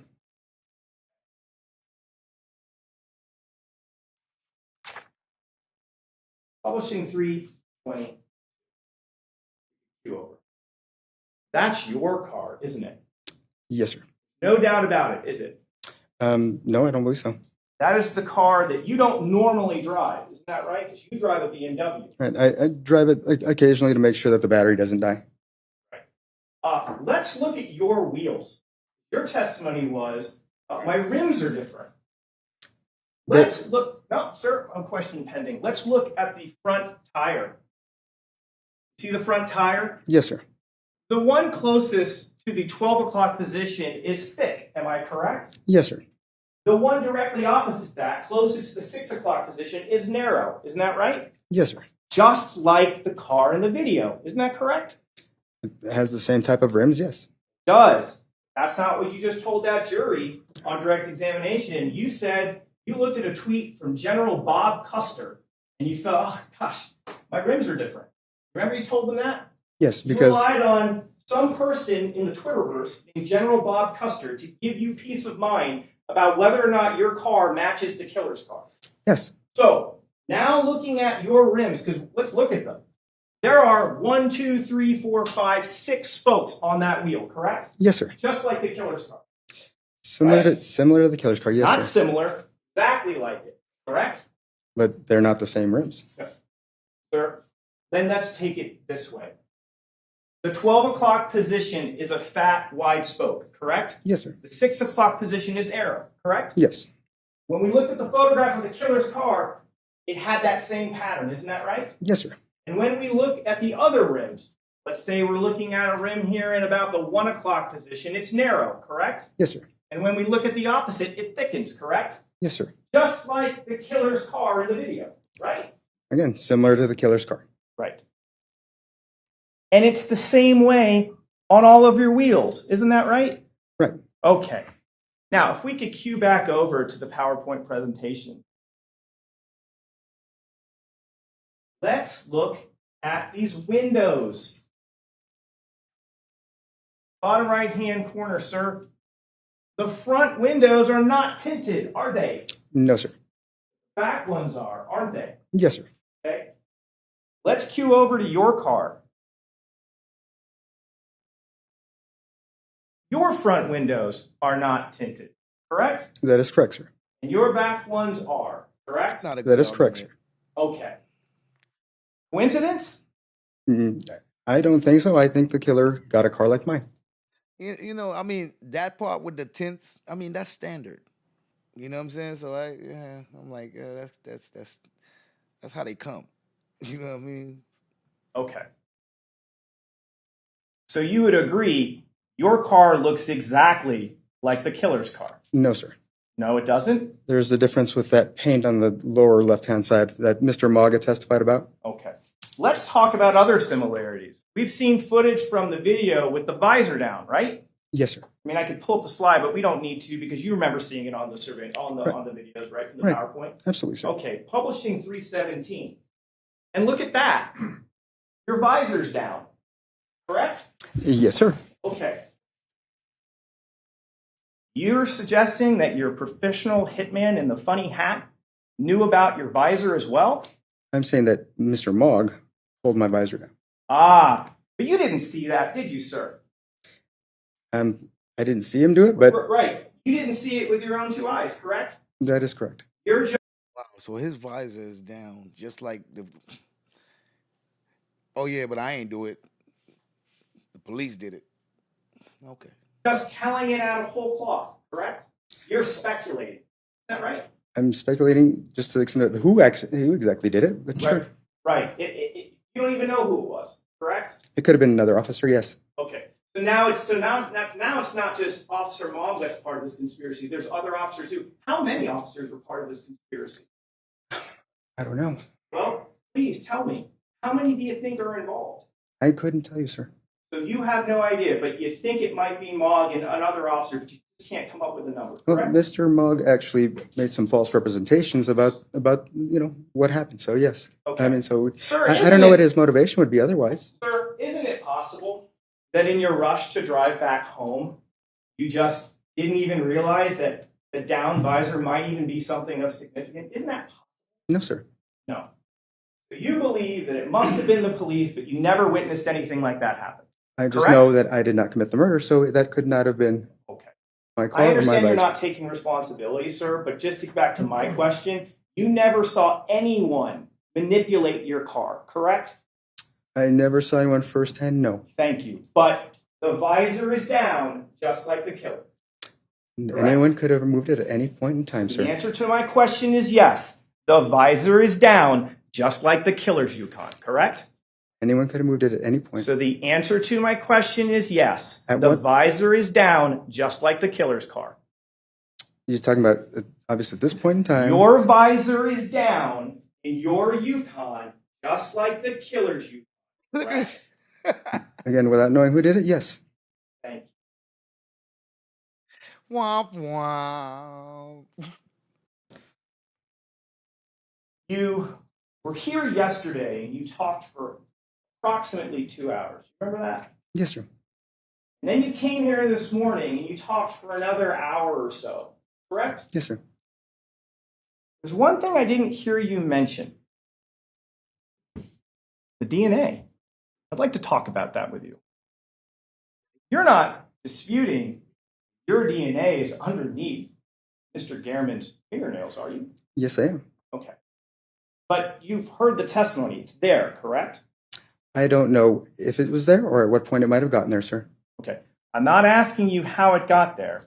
Are you really denying that your DNA is underneath the fingernails? Without knowing the truth, yes, I am. Okay. Well, you've heard witnesses testify. Right. So but the DNA lab's in on it too? I don't know. I don't know at what point. I don't know what point this sample was collected. Sir, please tell this jury, how in the world does your DNA get underneath Mr. Gehrman's fingernails? I don't know because I did not kill Mr. Gurman. You have no idea how it could have gotten underneath your fingernails, correct? Under my fingernails? I'm sorry, under his fingernails, correct? I don't know that it ever was, sir. All right. Let's do it another way. You and Mr. Gehrman are not friends, are you? No. Okay. You don't hang out with him ever? Sir, I did not ever hang out with Mr. Gurman when he was The answer alive. to my question is yes. You didn't hang out with him ever, correct? I did not. Never invited you over to his house. No, sir. Never hung out, had drinks at a bar, correct? No, sir.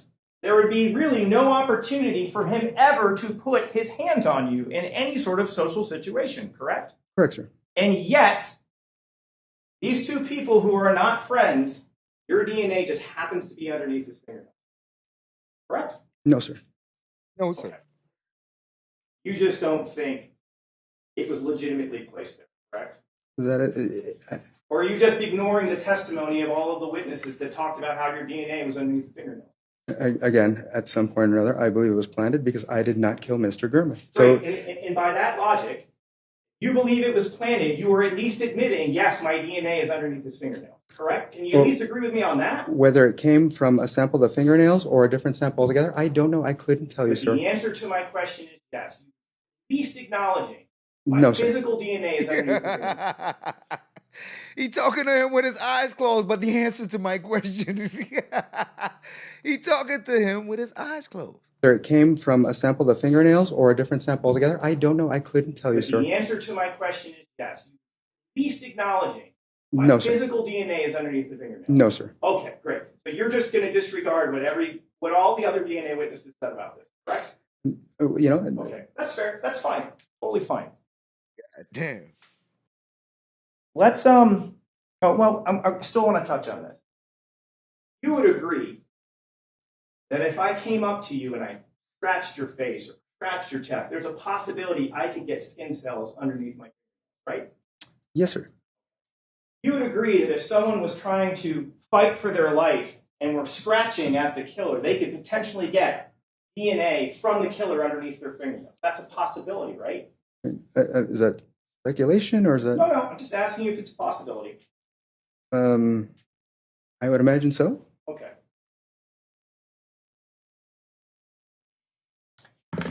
Let's talk about your house for a second. When they went over to your house, they took a look underneath your couch. That's your couch, right? That is my couch. And underneath your couch is a shoe and a chopped up shoe, right? Right. That's the gray Nike, correct? Here, so yes, sir. Publishing 228. That's what it looks like, correct? Yes, sir. It's gray in color, correct? Yes. It is a Nike brand, correct? Yes, sir. It has a black swoosh, correct? Yes, sir. It has 4 horizontal or at least vertical bars in the middle of that shoe, correct? Yes, sir. All right.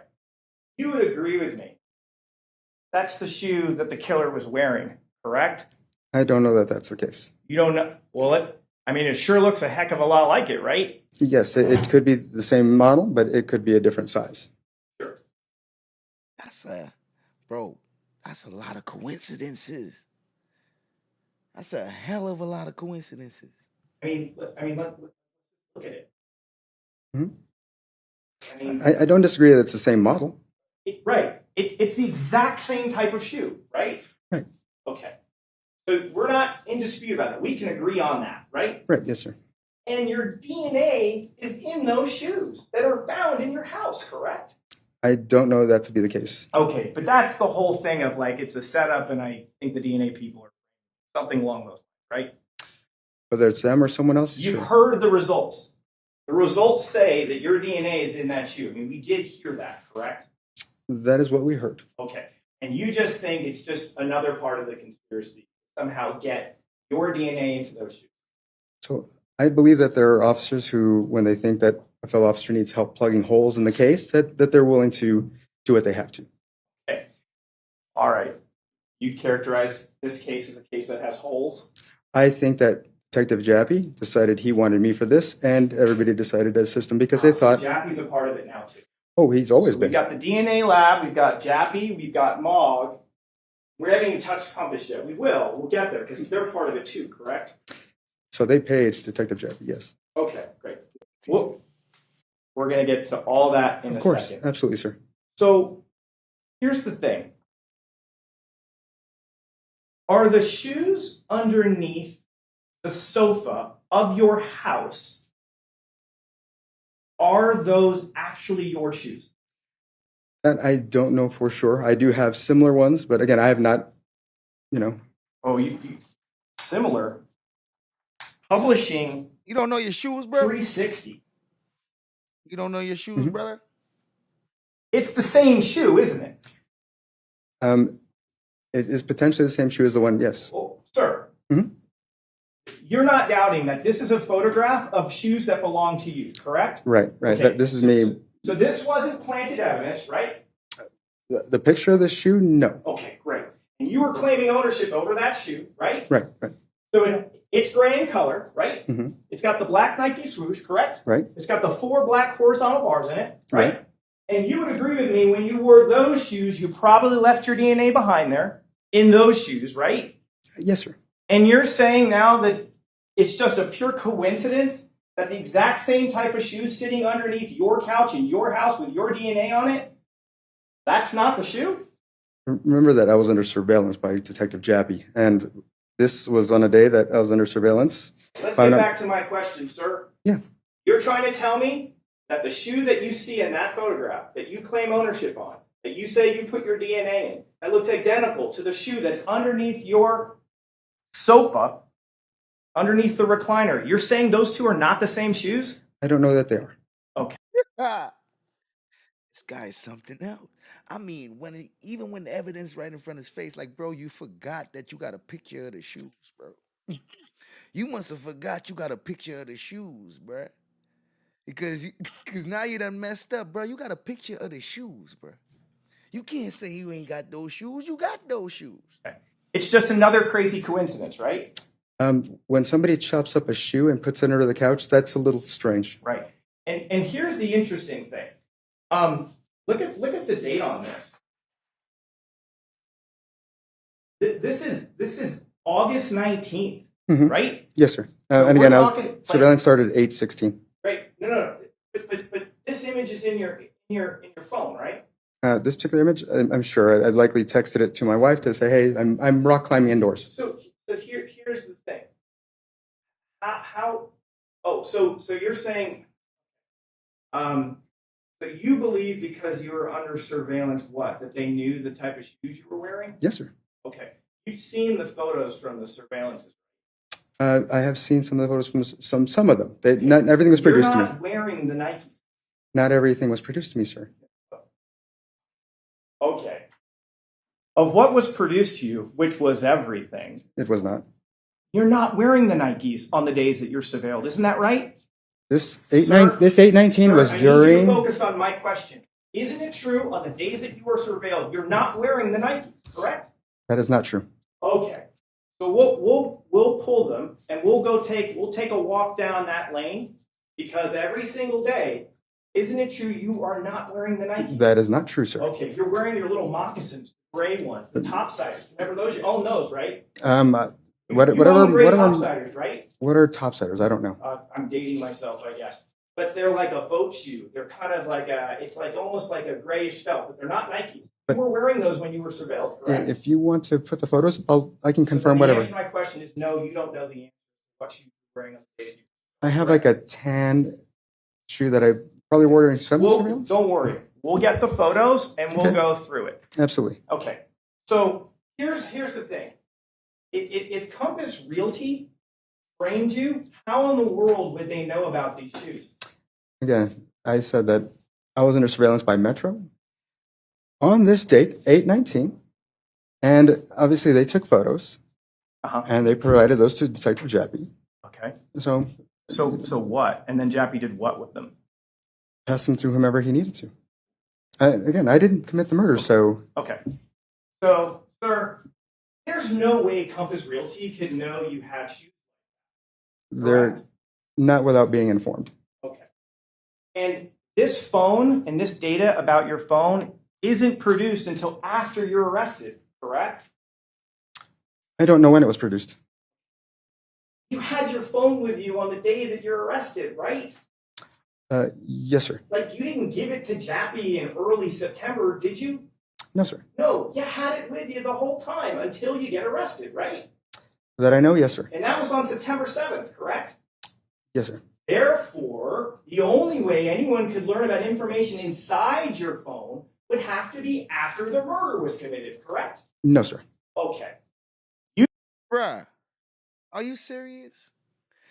I mean, he just denies straight facts. Like, bro, if you had your phone the whole time and the detectives ain't get your phone till September, all those pictures from August, they couldn't have put it there. Like, bro, they ain't get your phone till September, bro. How could you deny that? You think there's a way that someone could have found the contents of your phone prior to the murder? We heard earlier about the fact that someone can actually hack phones, yes.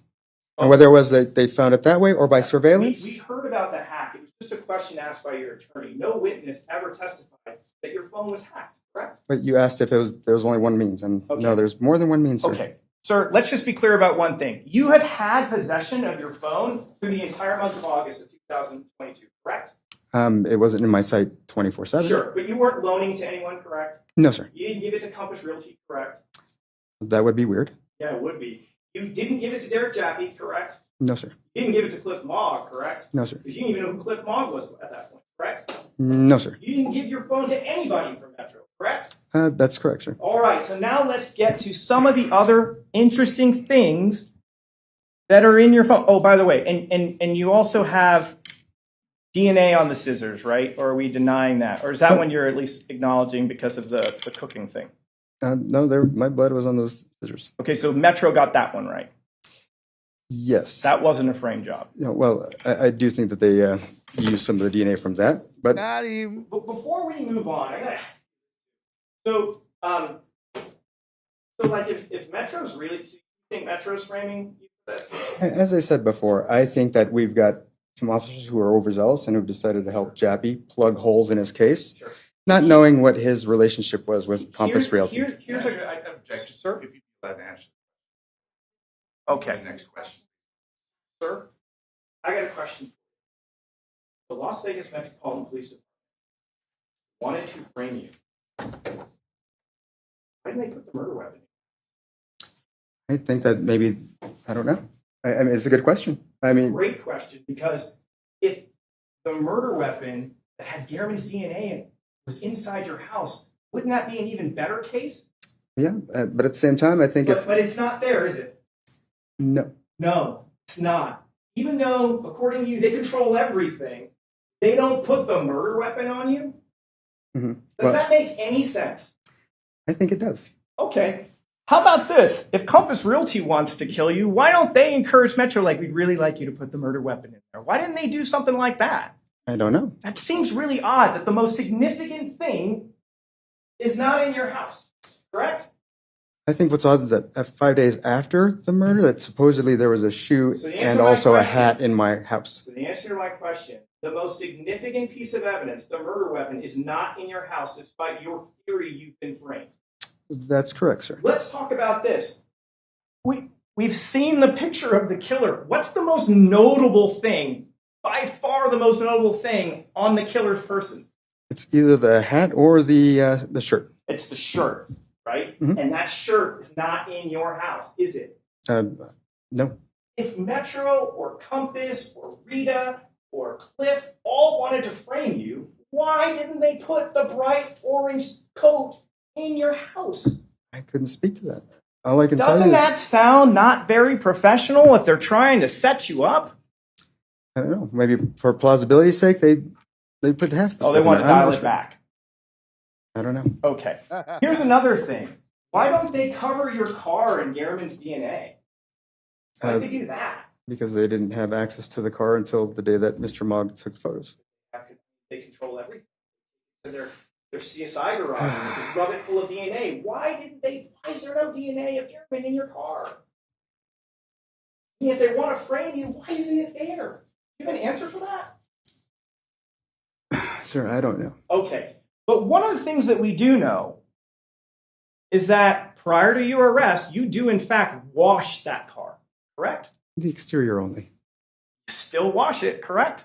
Oh, yes. And your testimony to this jury was, after Rita told me about the tweets about the car that I found so strikingly similar, I went out and washed my car. You told them that on direct. Isn't that correct? No, sir. I meant Roberta.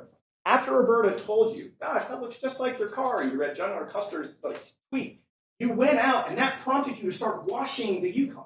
No. That's not your testimony. No. I said that I washed all three vehicles. Great. Including your Yukon. Yes.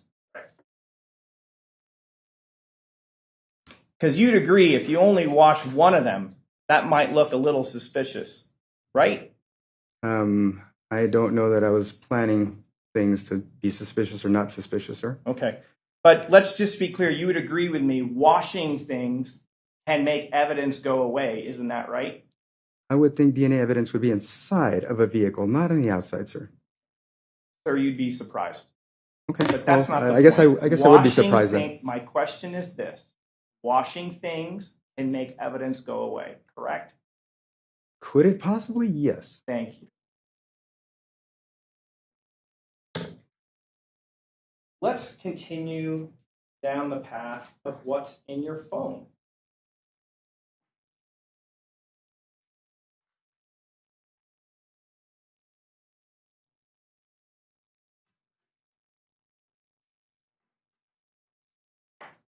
Going to be, oh, I hope I didn't read this. Going to be We're going to be publishing Exhibit 354. Sure.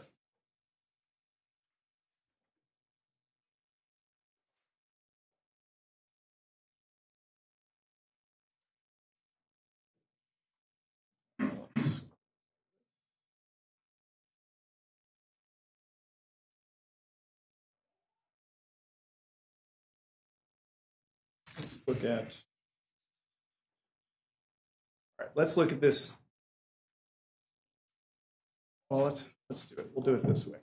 We can just cue over for a second, the overhead.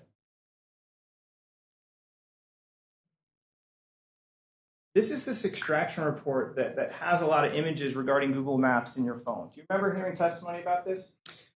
That's what I heard. Okay. And the date on this is August 12th of 2022. Is that correct? That's when these files appear, right? That's when it purports to have appeared. Sir, you would agree with me. You don't actually have to go to Bronze Circle to get Google Maps to generate these images, correct? All you have to do is go to the website. Is that right? For any location, sure. Yes. Sure. And this is what, about 2 to 3 weeks before Mr. Gehrman is killed? If we can trust the date, yes. All right. So, sir, let's.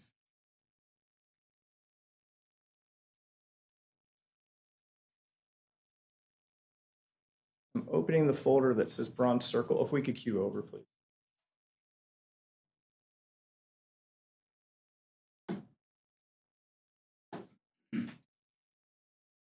That's Jeff Gehrman's house, correct?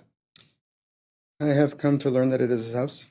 Great point. You've come to learn that because prior to this all happening, you had never been over to the house, correct? Correct. You have no reason to be over at that house, correct? That is absolutely correct. You don't even know where he lives because I'm sure Mr. Gehrman didn't give you his personal address. That is absolutely correct. And yet the weird thing is, when we go through these images, we start getting to like the Google Maps data, like that's his house, right? It looks like that is the house. Yeah.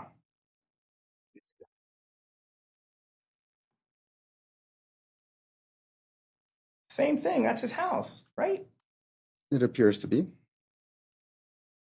Like if we look over here in the back, that's literally the very spot where Mr. Gehrman his last breath. Is that right?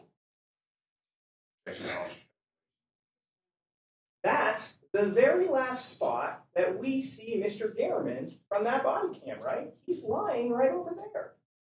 It looks like a similar area. Similar. It's the area, isn't it? If you say so, sure. So you don't believe that's the spot? I mean, it looks like the house, so I would think. How about there? So. Isn't that where Mr. Gehrman was found by the police? And I would think likely so. And the very spot his body is lying inside your phone. That is very strange. That is very strange. This guy's something else. Another coincidence. Bro, what you doing with this man? House in your phone, pictures of it. Okay, he ain't put it there, y'all. All these coincidences, I mean, strong coincidences. It don't even, it's crazy how somebody just knew to do all this, boy. I mean, how does someone plan to have a victim in a particular area at their home? That's, again. So you would agree with me that if you were planning to kill someone at their house, it might be a good idea to get a lay of the land, right? I've never plotted to kill anyone. Oh, I didn't say you. I'm talking hypothetically. You would agree with me. If we're planning to kill someone, it might be a good idea to get a lay of the land, correct? Let me ask you that question one more time. You'd agree with me. Planning on killing someone. Good idea to get a lay of the land, right? I don't know. I don't know what the circumstances are. I don't know what you're talking about as far as where you want to, do this deed or whatever.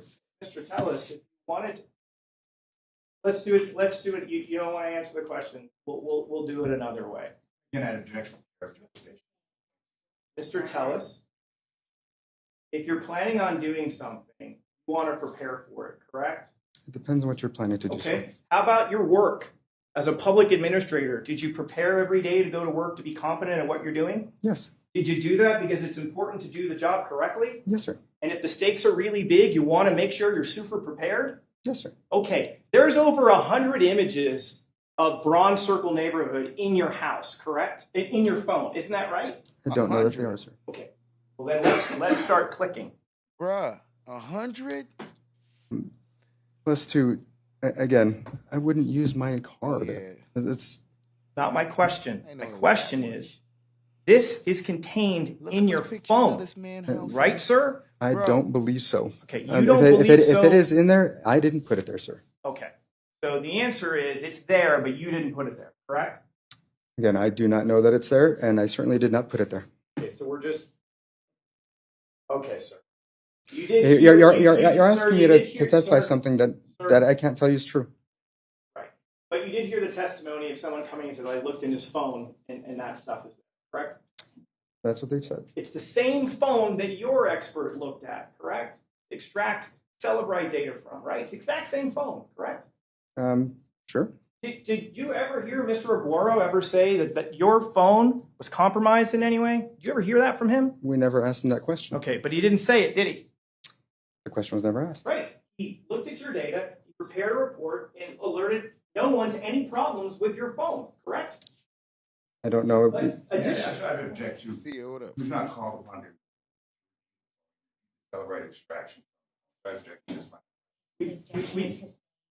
We can move on. You heard from Matt Hovanec from the DFL department. He testified that there weren't any issues with the phone, correct? When he looked at data that came from it, correct? He said that, I guess they try not to modify contents of things, but he didn't say that it was impossible. Okay. Here, well, we can do this too. You got up on direct examination and you went through message by message by message, and you didn't complain about any of the messages that were on September 2nd, correct?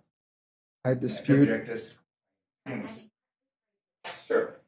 You offered testimony to this jury about the timeline, correct? Yes. You went text by text and phone call by phone call, and you explained things, right? Right. At no point did you say, oh, there's a problem here, correct? Correct. You had no problem with that information, did you? Right. Okay. Sir, do you find it a little bit strange that when you find information that's helpful for you in your phone, you don't think there's a problem with it, but when there's damaging evidence in your phone, you believe maybe it's been hacked or compromised? I do think that if someone was trying to frame me, that obviously they would leave the content that I made on the phone as well as whatever they decided to put on there. Yes. And as we see here, like there's 1, 2, 3, 4, 5, 6, 7 different houses are being photographed, correct? Damn. If that is truly what was on my phone, then supposedly sure. Okay. Here's a good example. In this image, there's a security camera being focused on in the image, correct? That's what it appears to be, which brings up a question that I would have. There's no question pending, and you're going to get a chance on redirect. You'll be able to say whatever you need to say. But let's be clear. There's an image that isolates on a security camera the next door neighbor, Mr. Gehrman. It's right there, isn't it? Yeah, it is. There's one right there. And there was something I remember you told me about. When you started out, what was your first job again? IT. IT. Hmm? You've got a technical background, correct? Right. I believe even on direct examination, you described yourself as a techie, correct? Absolutely, yes. So you know your way around a computer, right? Right. Fair to say you know your way around different software, correct? Right. Fair to say you know your way around a cell phone, right? Right. You certainly know how to use Google Maps, right? I think a lot of people do. Right. Anyone could use that, correct? Right. And you would consider yourself a fairly thorough person in your work as a public administrator, right? more thorough than to do something like this? Sure, You consider yourself detail-oriented? I do. Okay. We cue over for 1 second to the overhead. There's over 132 images in your phone focusing on that. Would you say that's a lot of detail? If that was on my phone, I guess I would say yes. Okay. If.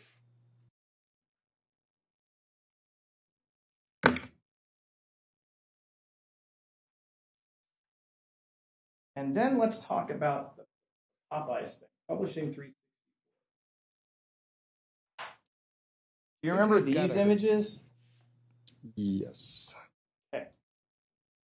I remember them being presented as being allegedly on my phone. Allegedly. Right. The testimony was it was on your phone. You just don't believe you had anything to do with it, correct? Again, I don't know that they were ever on my phone. I know that I did not take those photos. Okay, so you're just denying what you heard. I am saying that whatever the testimony is, that it could have been placed on my phone, or who knows. The testimony was it was found on your phone, correct? It was allegedly found on an image of my phone. So,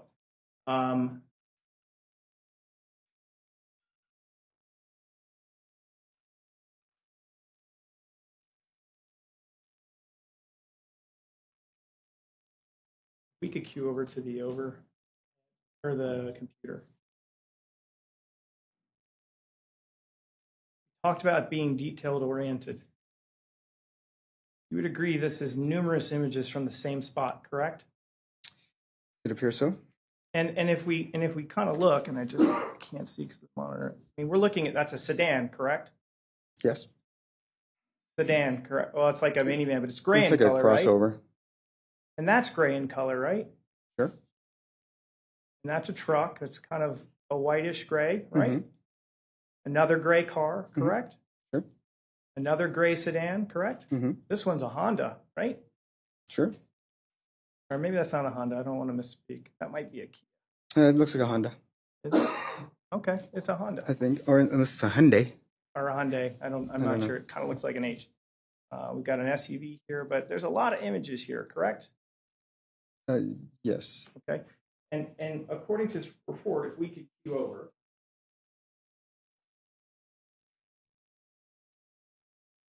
At 101, correct? That's what it alleges. That's a lot of photos, correct? It would be. Looks like surveillance, doesn't it?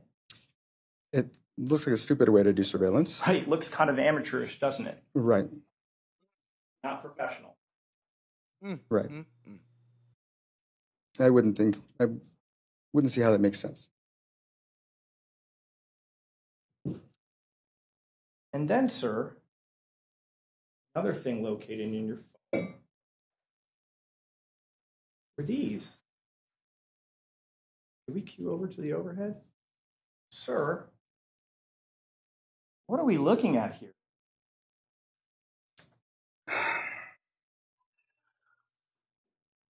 Looks like it's a identification of a vehicle that is owned by Mr. Gurman. Honda, right? Yes, sir. You know from photographs earlier, his Honda is gray, correct? You saw it from the photos, right? I don't remember. I wasn't paying attention to the color with the earlier testimony. You Sorry. have no reason to dispute if I told you the color, correct? I don't, sir. And we saw in those images, lots of gray cars were getting smashed, correct?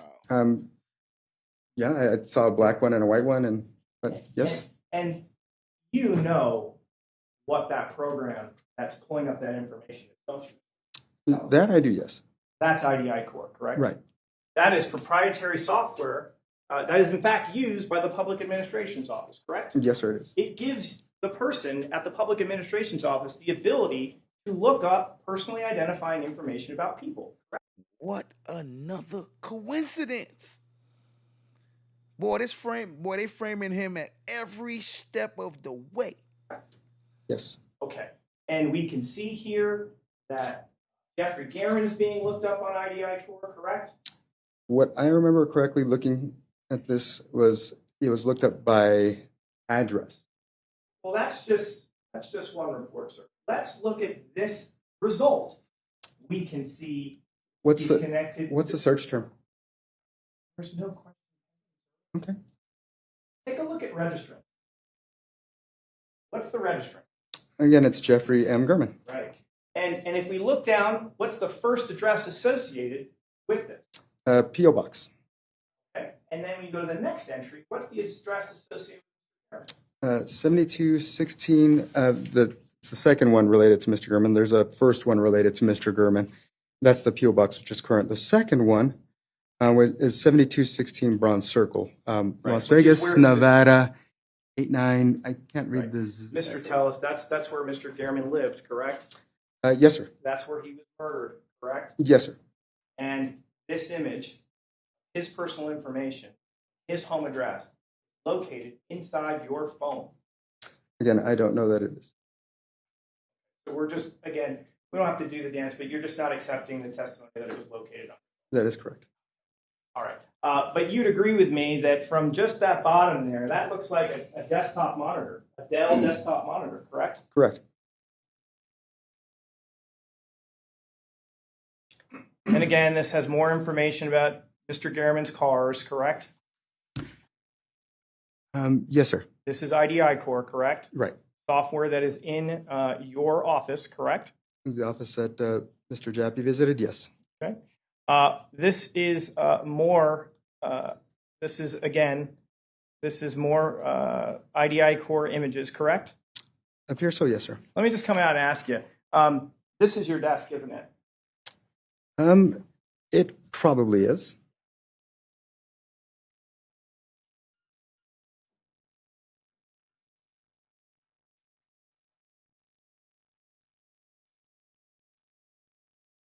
Let me ask you this. During your official duties as the public administrator, you didn't have like a case with Mr. Gehrman at all, right? No, sir, I didn't.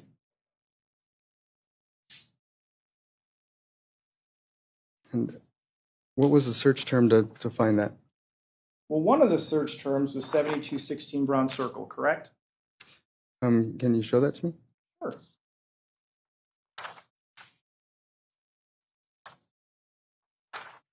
$72.16 bronze. You over to the overhead.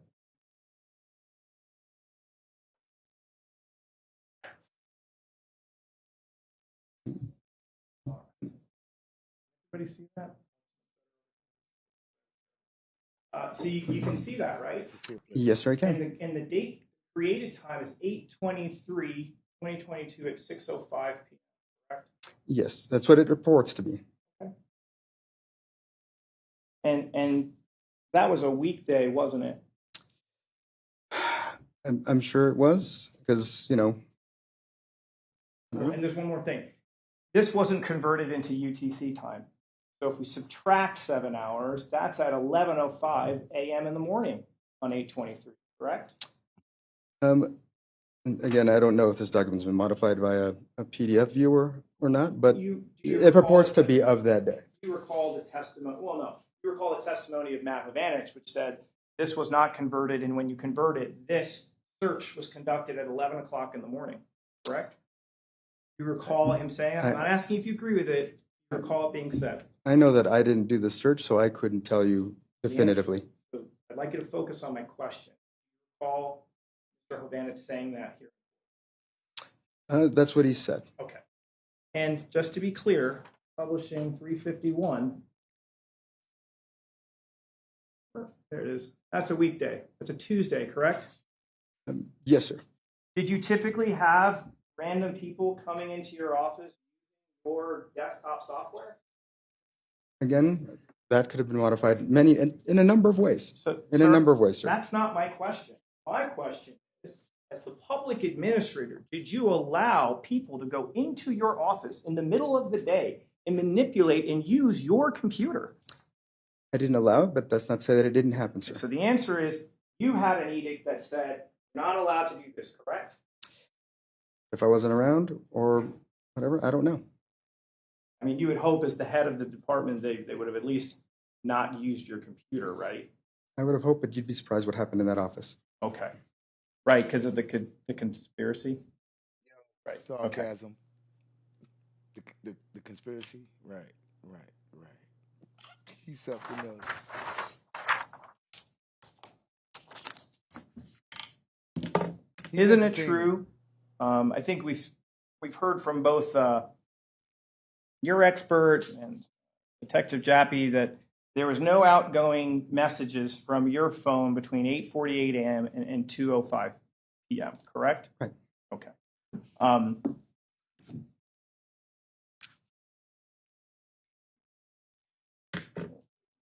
You mentioned, or at least we've kind of heard this comment about, well, maybe I was hacked. Just to be clear, you never reported to anyone that your phone was hacked prior to September 2nd, correct? I wouldn't have known about it because there didn't seem to be anything wrong with the phone at the time. So the answer is you've never reported any situation that I didn't have knowledge of whether it had been or not. You've never reported that your phone was stolen, correct? Prior to 9/2. That definitely did not happen. Okay. You never reported that your house was broken into prior to 9/2, correct? I did not. Nope. And there aren't any text messages on your phone complaining about being hacked, right? Again, if I was hacked, I might not have known it. Well, and sometimes when we notice we've been hacked, some people will send out emails to people like, oh, ignore this email, I've been hacked, things like that, right? Yeah, there are various types of hacks, sir. Right. But there's nothing like that on your phone either, correct? No, and again, that doesn't necessarily mean it wasn't hacked. Or that somebody didn't create a false image later or add files to that image later. Okay. So, sir, I want to now talk to you about this conspiracy a little bit. Is Rita Reed in the conspiracy? Well, she certainly took money from Compass Realty and Adam Fenn. So the answer is she conspired to murder Jeff Gehrman? I don't know to what extent she had knowledge of anything other than to make sure that I got taken down. Taken down. So she conspired to have you framed for the murder of Jeff Gehrman? I don't know that she was privy to that particular part of. So she's not part of the conspiracy? I can't say either way, sir. Okay, so you're not tying her to this? I don't have any evidence to tie her to this. Can we rule her out? Sir, go ahead. Please finish. What was the question I'll at this ask the point? question again. Can we rule Rita Reed out of your conspiracy to murder Jeff Gehrman? I think it's weird that maybe it's not weird. Obviously, you've got to try to minimize the concern that I have with this and try to make me seem like I'm crazy for it. But there's the evidence to back up what has been occurring. So that is what it is, sir. Okay, so let's focus on my question. Can we rule out? I don't know that we can either way, sir. Okay, so it's possible she's part of it. I would be surprised, but I couldn't rule it out. Okay, so it's possible. Anything is possible. Okay, Alicia Goodwin, she part of this? Again, part of the conspiracy, sure. Part of a conspiracy. Let me specify. Is she part of a conspiracy to murder Jeff Gehrman? I would think it's unlikely. Okay, so we can rule her out. I mean, again, I couldn't rule anything out, but certainly I think it's unlikely. So it's possible. Again, anything's possible. Sir. Okay, so we can't rule her out. Anything's possible. That's what I said. I said All unlikely, but Okay. If I see the guy, Mr. Tellers, the more he starts to look like Mr. Clean. The more and more I see him, the more I start seeing Mr. Clean. Understood. How about Mr. Cahill? Is he part of the conspiracy to kill Jeff Gehrman? Yeah. Again, highly unlikely, but You're not ruling it out. Without further evidence, I cannot rule it out, sir. Okay, so it's possible. Again, anything is possible, sir. Is Thomas Monroe part of Compass Realty, I believe? Is he part of this conspiracy to murder Jeff Thomas Gehrman? Moore? I apologize. Thomas Moore. Is he part of this? I would think that would be likely, yes. Okay, likely. Okay.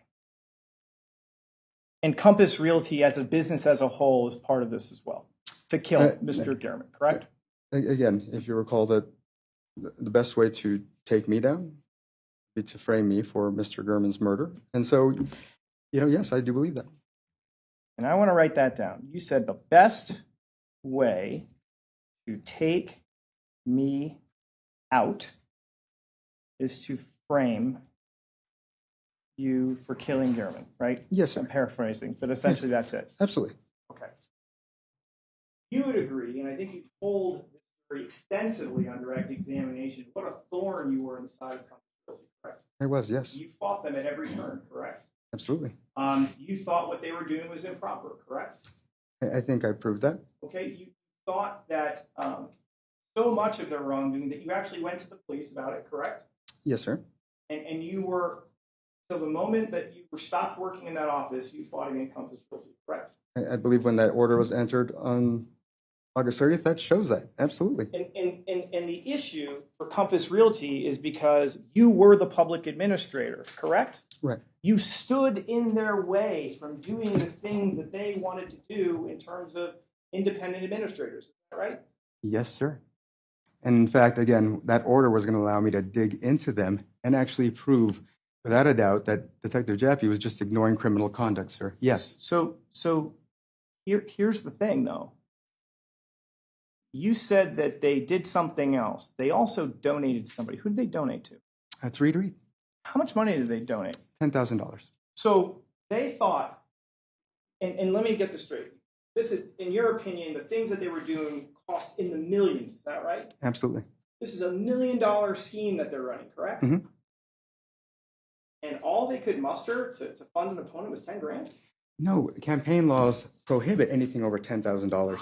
So did any other independent employees of Compass Realty shell out money for Rita? So there's, again, Adam Fenn and also How Compass much? Realty. How much? $5,000 each. And so, that's all that they needed in order to. So if I'm hearing you correctly, you have described yourself as the sole impediment for their multi-million-dollar scheme, and the only thing that they could come up with financially to stop you is just $10,000? No, sir.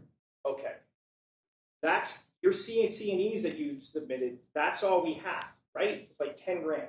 That's $10,000 on our campaign contribution report. Right, That that- is not all the money that they've given to anybody to, again, to You're- engage you're- in this Are activity. you speculating at this point?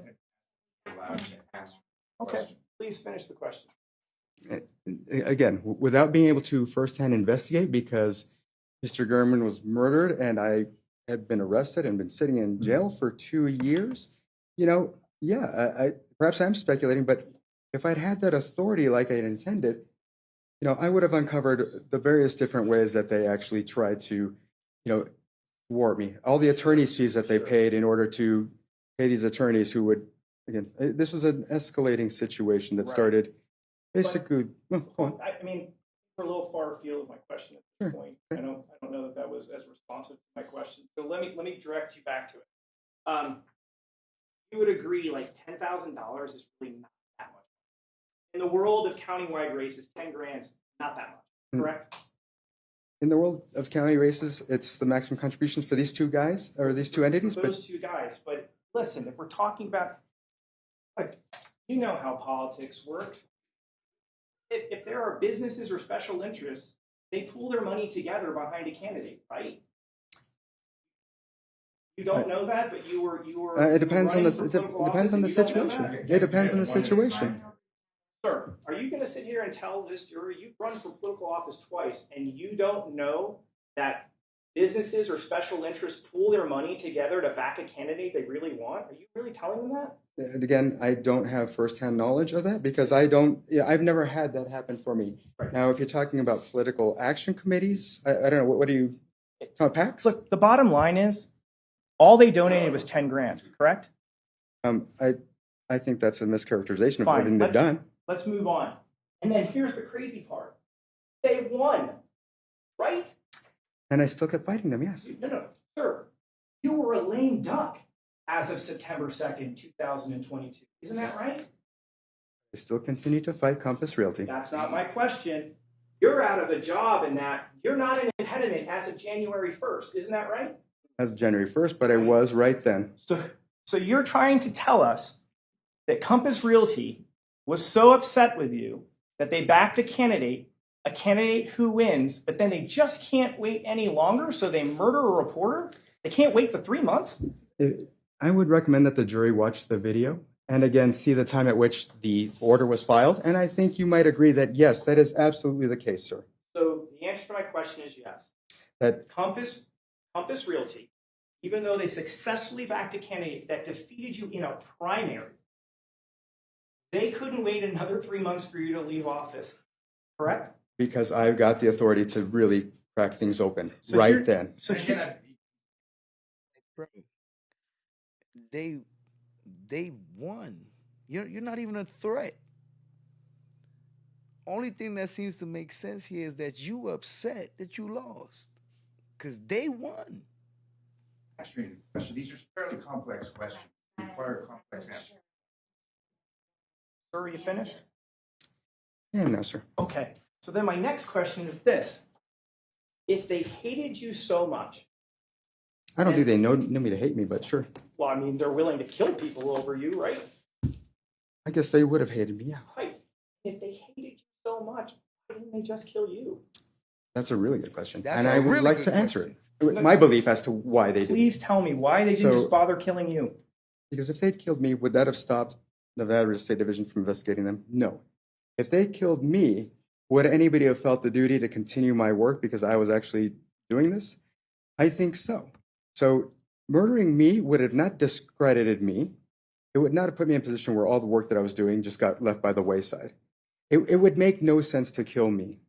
So your theory is that Jeff Gehrman is collateral damage? When you've taken into account the fact that months earlier we had this public feud, it's a pretty convenient way to do this. So the guy who writes the articles that ends your career, they reward him by killing him? Damn. Well, again, like I said, it was a pretty good way to do this. And let's not get it twisted. Rita and Alicia are part of the conspiracy that loop in Jeff Gehrman, and they're in cahoots with Compass. So they're like, you know what? Thanks, Jeff, but you got to go. That's what you're suggesting? And like I said, I don't know that they knew about that particular aspect of the conspiracy, sir. Okay. I mean, I would certainly think that they wouldn't, because you're right. You're right. I can't imagine that they would.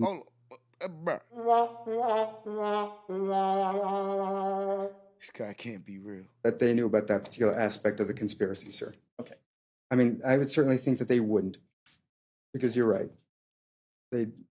I can't imagine that they would know and be okay with that, sir. Isn't it also true that Roberta testified that once you lost, Rita Reed was actually reversing the things that you did in the office, right? That would be her prerogative at that point. Okay. So changes were even afoot before you had even left office, correct? Sure. And you even told us that once Rita took over, nothing came of the things that you wanted to, like none of the things that you want to investigate were ever done, right? I was talking about the fact that I had this investigative authority against Compass Realty that I had just gotten just a few days before Mr. Gehrman was murdered, and she never picked up that torch and ran with it. And it's clear why she didn't, because Compass Realty gave her that money, despite the fact that, as you saw, sir, she, these homes, millions of dollars in theft, sir. So the answer to my question is yes. Rita Reed never followed through with the things that the authority that you had, correct? Regarding Compass Realty, yes, sir. Thank you. And just to be clear, she was going to have full authority as of January, right? Yes, sir. And the authority could have gotten Compass in trouble, but that risk was eliminated once they put Rita in, according to your theory, right? Once she actually became the public administrator, that would be the case. But while I was still, as you call it, a lame duck, I was still coming after them, sir. Okay. Yeah, he ain't like that lame duck comment. Sauces, what up? He ain't like that lame duck comment. So your suggestion is, your thought is, murder was the only way. There might have been other ways, but it was again, if they didn't do it, they sure had a windfall for it that they didn't expect. So how did Compass break into your home to plant this evidence? Like I said before, I don't know how it got in there, but I did not put How it there, did they sir. plant the hat? And I don't know how it got there, but I didn't put it there. How did they plant the shoes? I don't know how it got under the couch, but I did not put it there. How did they get your DNA in there? Again, I don't know when and where that DNA was allegedly obtained, so I couldn't say, sir. How did they put the images in your phone? Again, I don't know if that was in my phone or on a corrupt image, or what have you. Again, you cannot say when or where any of this occurred, really. And again, when they executed this warrant, the police, they did that also in the presence of your wife, correct? Not exactly, sir. If I may. So the answer to my question is no? not all of them did. Okay. And so, No question pending. I appreciate it. You'll have a chance on your own. If I may. No, you may not.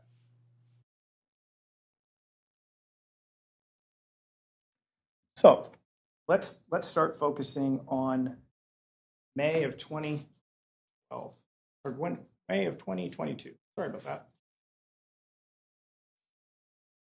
Fair to say that the dynamics in the office aren't great at that point. that's correct, sir. Rita and the old guard are unhappy with you and the new guard. Would that be correct? Yeah, sure. And the members of the new guard included you, Roberta, and Nicole. Would that be accurate? That was just some of us. Okay. There were a couple others. I believe there were actually 10 folks, and after Janie retired, it was just 4 old guards, so, as has been stated. So 6 of us who are, and that didn't include me either. So I guess it'd be 7 of us versus the 4 people who had gotten there before I did.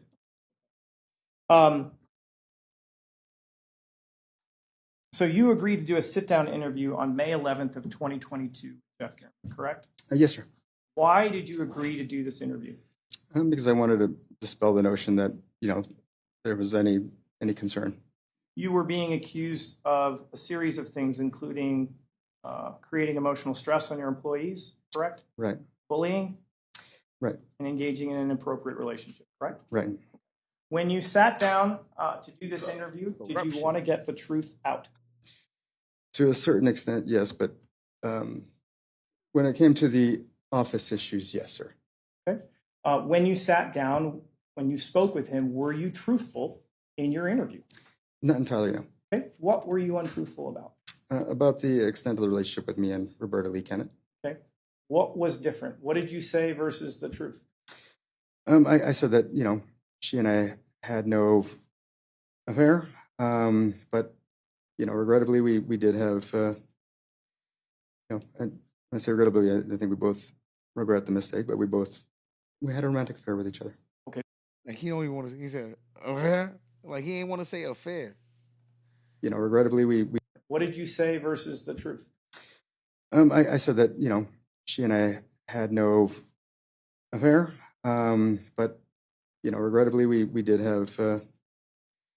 And I say regrettably, I think we both regret the mistake, but we had a romantic affair with each other. Okay, so you did lie to him, correct, on that topic? I didn't think that was the public's business. That's not my question. My question is... I did lie regarding that particular issue, yes. Now, you would agree with me, at the moment you sat down for that interview, you were in the throngs of election, correct? Yes, sir. You would agree with me that the public administration job was something very important to you. I mean, sure. Yes. Obviously, again, it was important at the time. Yes. I mean, well, listen, you told us a little bit about your story. I mean, right? I mean, you put yourself through law school. You opened up a law firm. You were elected to this job. You were proud of the work you were doing at the PA's office, correct? Yeah, absolutely was. And you wanted to remain in that job, correct? They certainly did. And you would agree with me that if you had been entirely truthful, that may not have helped your election prospects. Would that be correct? That was certainly not the sole motivation for lying. And I understand that, but that is a factor, correct? I don't know. Again, I don't know that I necessarily consider that to be the primary factor, or honestly consider it to be a factor at all. My main concern was having any embarrassment or any, for both of our families, that kind of thing. And listen, that's totally fair, right? You're concerned about your family. Maybe you're concerned about Roberta's family. Understood. And that for you is the main reason why you're not being truthful about that. Right. Okay. So, you sit down. Did you feel after speaking with him that you thought Gehrman would give you a fair shake? I did. I thought we had a pretty good conversation. I walked outside with him. I told him more about a lot of the issues that had occurred at the office before I got there, and about the way that, the strange things that had happened. I won't get into it, but yes, I thought by the time we were done that, that he understood what was really going on at the office. Okay. And when he when that was published, you were very upset, correct? Yeah, I was shocked at what ended up coming out versus what we had discussed. Yes, sir. Were you devastated? I don't know if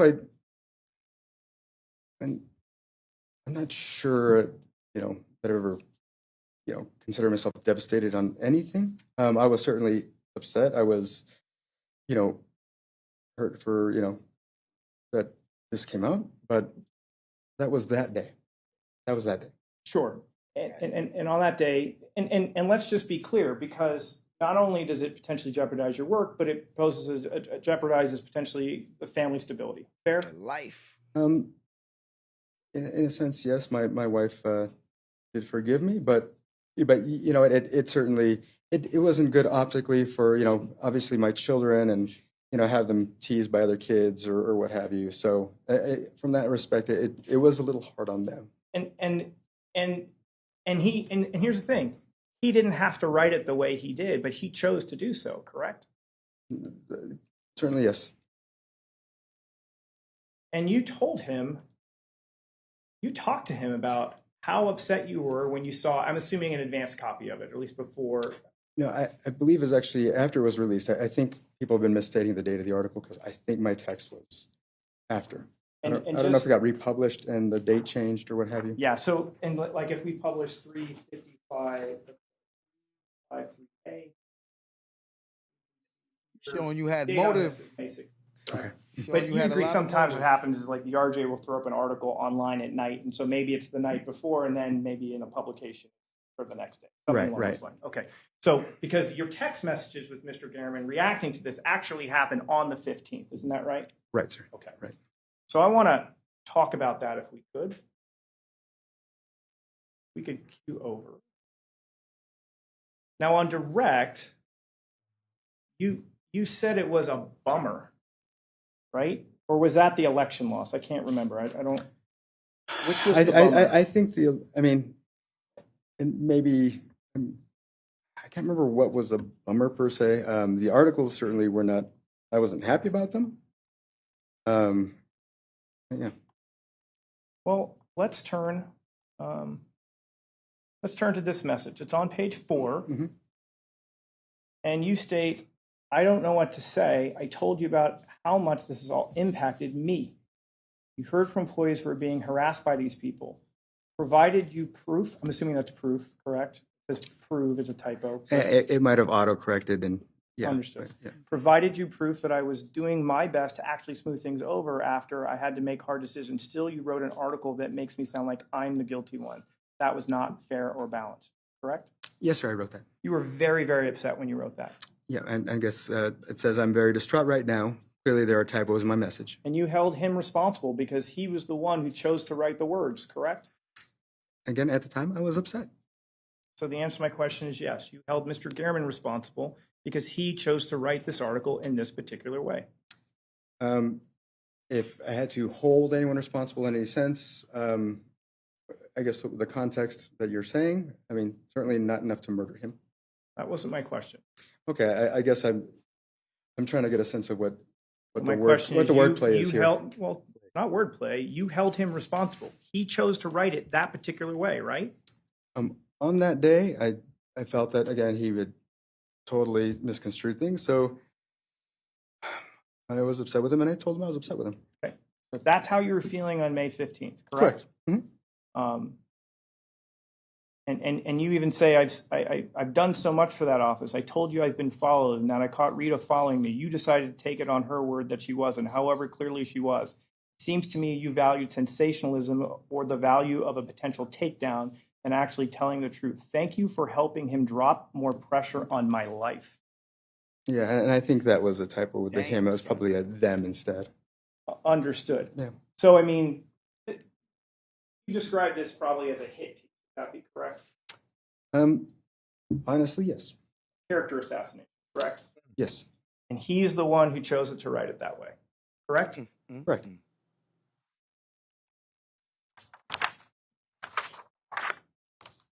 Sound like some motive right there.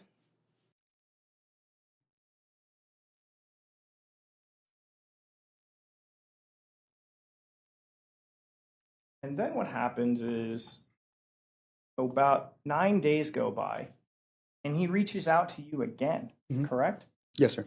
Now, the primary election was held on June 14th, correct? I don't recall, but you're probably right. Okay. So we have one article that gets into not just the inner workings of the office, but it's hitting you on personal stuff. And now he's reaching out to try to do another article, right? Right, sir. Fair to say, you've got to be upset. I don't know if at this point I was still upset. I couldn't remember. I know that I had to, at a certain point, start to try to, basically combat this with my own narrative to try to, again, win the race. Right. You're so concerned about Jeff Garman's articles that you start literally creating websites to try to fight against it, correct? I wanted the truth to come out, yeah. Right. That's how significant the article was to you. In the sense that I wanted to win the race and I needed to dispel what was in the articles, yes, sir. You must have felt that this guy is just personally out to get you. Not personally out to get me. I thought he was a friend of John Cahill's. Later I found out that Alicia Goodwin's father was a friend of his. That must have been infuriating. I mean, it is what it is. You know, like I said, by the time, about a month later, I think you see my tweets. I'm more just trying to. Well, we'll talk about different things over time that we see from you. But moving on, you end up providing a written statement, correct? Yes, sir. I imagine you're hopeful that you're going to get more of a balanced article from him, correct? No, sir. Okay, you're just hoping he'll just publish something, correct? I'm just hoping that it wouldn't be too bad because I'd already figured by this point it's like, well, you know what, he's going to do what he's going to do. But it was pretty bad, wasn't it? Again, it's the same stuff, right? He's trashing you, correct? But there's a certain point which you kind of get desensitized to things, Sure, right? So by the time the fourth article came out, I was like, oh, whatever, right? I will say that when it comes, An objection answering the question. No, but witness is non-responsive to the question. He's answering the question. Complex question. You're upset because he's trashing you, correct? yeah, I couldn't say at that time that I was still upset or just trying to fight to win the race. This was not helping your election, was it? No, that it certainly wasn't.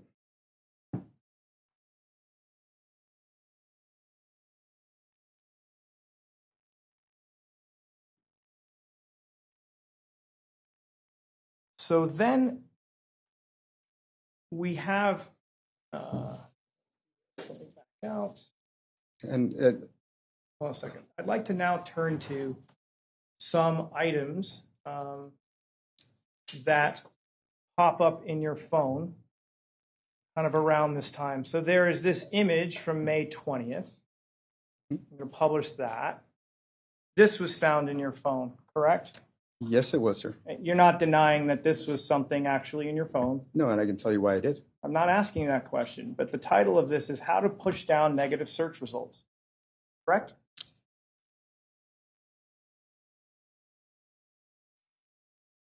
Correct? Yes, sir. Okay. We have these kind of inflammatory tweets that you're tracking where they're talking about you, correct? I was not tracking these. These were given to me by Roberta Lee Kennett. Okay, so people are sending them to you, right? Yes. And then you have this message here to Mr. Kinsley. And just to be clear, that is a message that is being kind of issued out on the 15th, which would have been like that day that article came out, right? Is that correct? Because you had said, because the article was dated, the original one's dated 5/16, and we had that conversation about it released earlier, right? Right. Okay. So let's look and see what you say here. Isn't it true you tell Mr. Kingsley, I'm working to bring the full truth to light? I guess I want to focus on you're kind of maintaining the same posture that you had with Gehrman, right? About these things, some things are true, none of this stuff is true, correct? Well, and again, like I said, I'll point out that I did lie in this message because I did not want to publicly embarrass my family further. Another lie. And to be fair, it's understandable, but so this is something that person you lied the to. potential impact on your family is so significant. You're even telling people in this context like it's not true because that's an important thing to protect. Fair? I don't think that they would have. My wife would have left me. But certainly I didn't want them to have to go through any embarrassment or any pain. Sure. And I want to focus down here at the very bottom because I know you said, I was kind of over it and things like that. Isn't it true you state here you have no idea how hard it's been? You say that, correct? That was that same day, and that was referring to the troubles that I had with the ladies in the office, that no matter what I was doing to try to actually make peace with them, giving them raises, whatever things that still, again, I had to be a cheerleader for the other employees while trying to minimize the damage they were doing. Okay. You say I'm truly devastated, correct? And that was again on the same day that I texted Mr. Gehrman. So the answer is yes. Yep.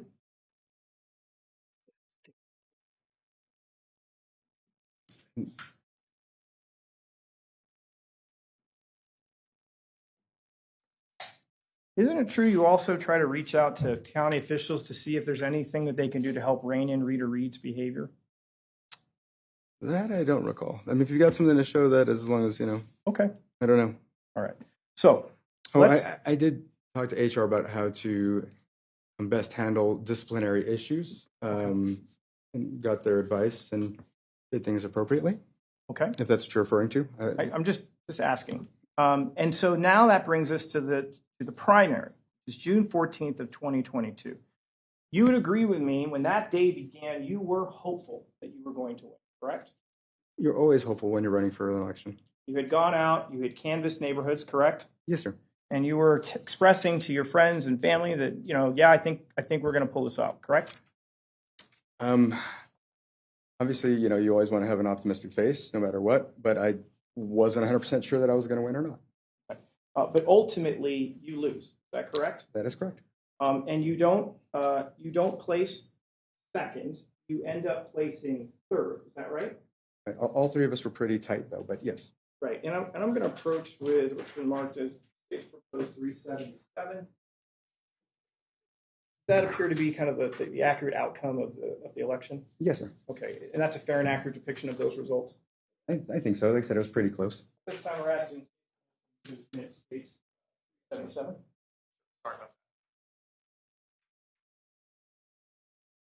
that. Objection. Publishing 377 over.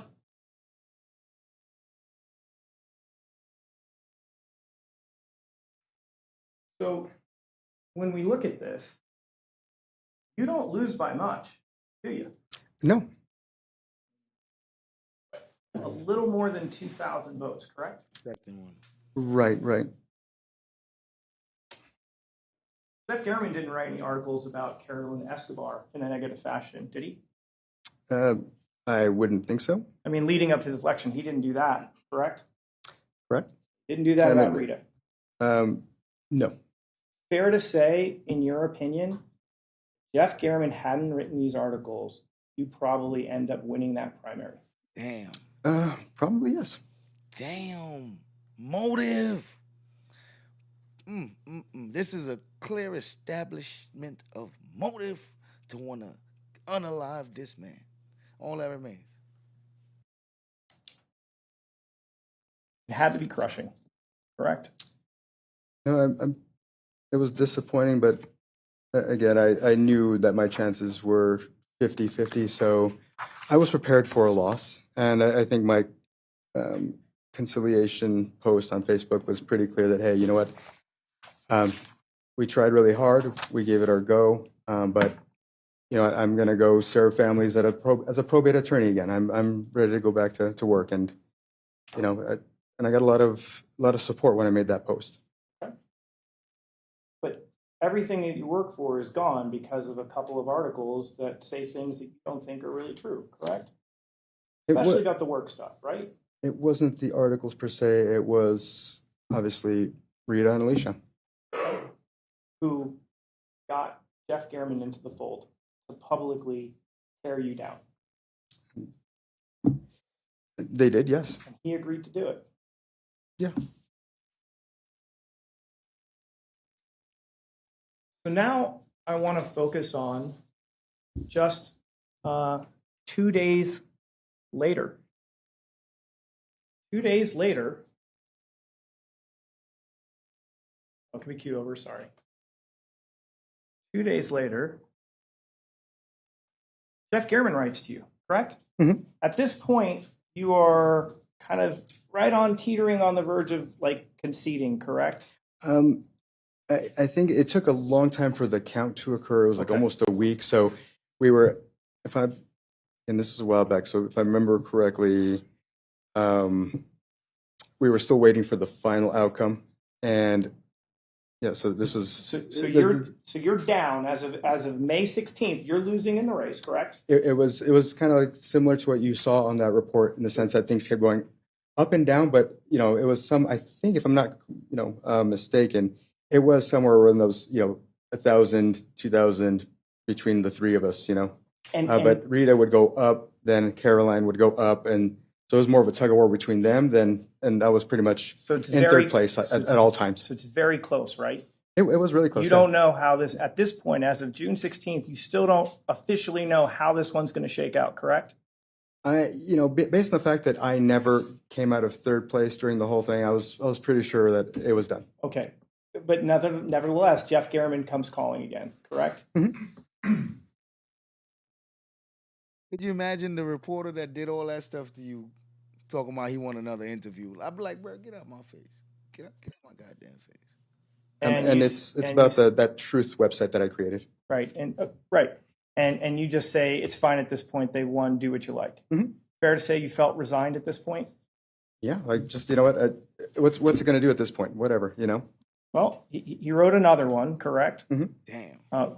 That is, yes. Fair to say you weren't happy with that coverage. It wasn't positive, was it? Again, I don't remember if I cared or not. I know I started to poke fun at him on Twitter, but, it came to a point where it was just me trying to, I think, see if I couldn't get him to put more light on my website. Okay. And so then on June 18th, he publishes this article number 3, correct? Mm-hmm. Excuse me, I'm sorry, Your Honor. Yes. And then just 6 days later on June 22nd, he publishes a 4th article about you officially losing, but pointing out that you remain combative, correct? Yeah, which again was inaccurate, but sure. Yes. Okay, so again, it's inaccurate reporting about you, the 4th one. Right. Like I said, by this point, I was just having fun with it. Well, let's be right, Mr. Tejas. You didn't like Jeff Gehrman by this point, did you? I mean, sure. I did not like him. You hated him. Isn't that correct? I don't know if hate. I mean, there might have been various points throughout that where I might have felt like that, but I don't know that I ever. He was not a central figure in my life. I'll put it that way. He is the figure that ends up causing you to leave your job as public administrator for Clark County, correct? Again, I don't blame him per se. I blame Rita and I blame Alicia. Sir, you just told this jury that if those articles weren't written, hold on, I'm not finished. You just told this jury, like 5 minutes ago, that if Mr. Gehrman hadn't written these 4 articles, you believe you would have won the race. Yeah. But again, if Rita and Alicia hadn't gone to Alicia's dad to ask for this favor, those articles wouldn't have happened. The answer to my question is yes. Who I would hold most responsible is not Mr. Gehrman. Sir, that's not my question. Okay. The question is, you believe Mr. Gehrman had not written these 4 articles, you would have won the race, correct? I do believe that, yes. You hated him by this point in time, isn't that right? I could not say whether I hated him by this point in time. And if I How long I might have hated him, if you know. Roberta said you hated him. Roberta is entitled to her own opinion. I don't know that I ever said I hated him. Okay.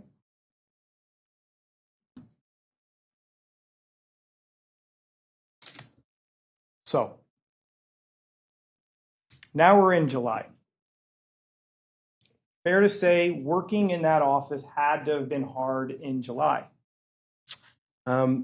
So after the election loss, I ended up, so I guess just back up a little bit. When Mike Murphy came into the office, it was not a directive from Clark County. It was a request. Jeff Wells said, hey, you know, you've got this situation. I think, you know, maybe if we bring in Mr. Murphy, he could help you kind of be an independent, you know, arbiter of sorts. And he said that, you know, you don't have to say yes. This is not, you know, we have no right to force this on you. It's entirely up to you. And I said, you know what, sounds like a great idea. Let's do it. So brought him in. But then again, that got misconstrued, which is, it is what it is at this point. But so once I lost the election, he and Rita had taken over the duties primarily. And I did, you know, most of my work from home, coming in a couple of days a week, just to, you know, do things here and there. Okay, so to go back to my question, was July hard? Yes or no? I guess my answer would be He did all that and they answered the question. Come on, man. not as, I didn't have to deal with the first, you know, the day-to-day frustrations I used to deal with when I was in the office that a yes? 50 hours a week. So you came in less, Yes, correct? sir. Mhm. Rita assumed more of a responsibility, Right, sir. even though you were still the acting, duly elected public administrator. Right. We decided, you know, just. I'm going to publish Exhibit 340. You over to the Elmo.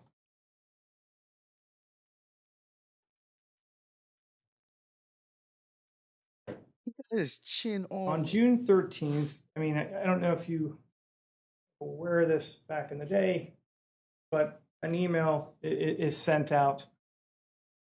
Sorry? July, sorry about that. July 13th of 2022, Jeff Garriman is making a public records request, correct? Yes, sir. Now, in July, you have already lost your race, correct? Right. So the election isn't at stake. Is that correct? Correct. You will be gone in a matter of 6 months, right? Right. And now Jeff Garriman is asking for all emails between Public Administrator Robert Tellis and Estate Quarter Roberta Lee Kennett from January 1st to the date that this is fulfilled, correct? Right. He also wanted all of your communications, including messages between you and Roberta, correct? Right. He wanted you to provide, wanted the county to provide all text messages between you and Roberta, correct? Right. From your personal cell phones, correct? Yes, he did, but he was not allowed to have them. But yes. Sure. Understood. But I mean, that's how far this is going. And additionally, and I didn't read that in the middle, it included a request for Microsoft Teams messages as well. Isn't that right? Right. Okay. Now, sir, you are familiar with the county's policy. Well, let's do it this way. You testified to this jury that, before the records request went out for the Teams messages, you had reviewed them and you didn't have any issues with them, correct? And I'd love to elaborate on that if I could. I need you to focus on my question. Nope. Yes or no? I had an opportunity. Yes, I did have an opportunity to review them before. Judge, it's a two-way street on this one. I haven't finished the question yet. Oh, I need you to listen. I need to finish the question. Oh, I thought you were done. Sorry. Well, yes or no. You testified on direct examination that you reviewed Teams messages and you did not have an issue with them, correct? The production that I understood was going to be sent to Mr. Gurman, yes. Right. And just to be clear, you were familiar with the county's policy about what gets produced in a public records request, correct? Yes, sir. And so, isn't it true that under this county policy, personal messages would not be produced under a public records request? That is correct. Okay. So any personal communications between you and her wouldn't go out to Mr. Garriman, correct? That is absolutely correct. And that is why, and so you're like, I don't have any issue with that other stuff going out, correct? Correct. Okay. But let's be clear about something. The election's over, right? Mm-hmm. Jeff Garriman. Yes, I'm sorry, Your Honor. Jeff Garriman seems to still be digging about you and Roberta, isn't that right?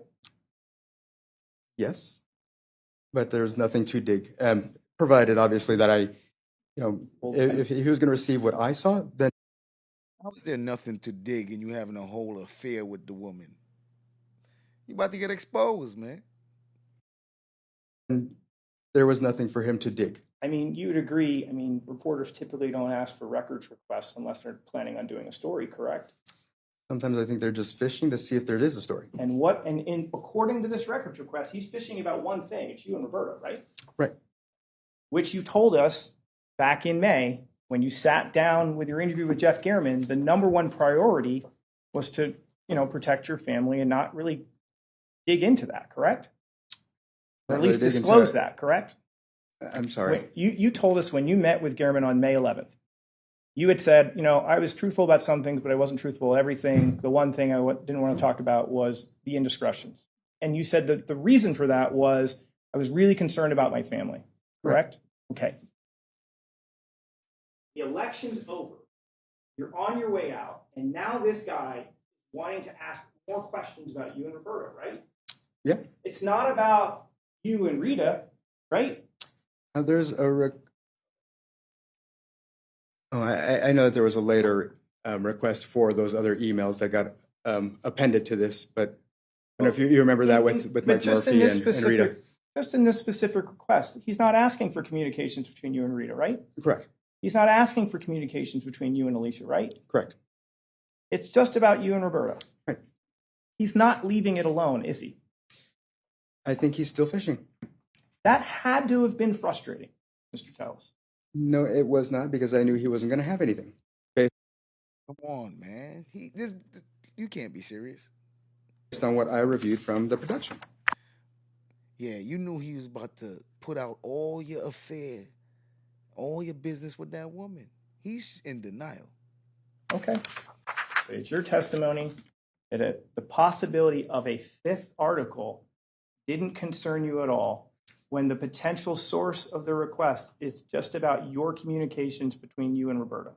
You're telling us that's not a concern at this point in time. Again, I can explain to you how things... Yeah, yes or no? Is it a concern or is it not? Not at the time that I reviewed those documents. No. Okay. So now, let's now jump forward to August 8th of 2022.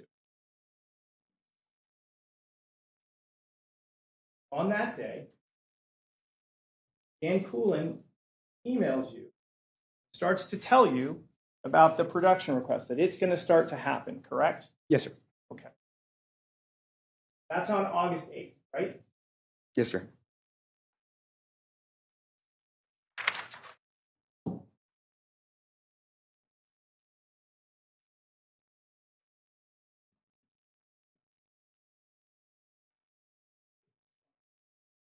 Do this quickly. August 8th. 4 days later, in your phone, the Google Maps and bronze circles start popping up, correct? No, sir. Read this out to me. What does that say? That says August 12th, 2022. Publishing 364. This is the street surveillance. Please read out to me what the date is on that. August 15th, 2022. You would agree that August 12th is just 4 days after August 8th, correct? I would. You would agree with me that August 15th is just 7 days after August 8th, correct? I would. And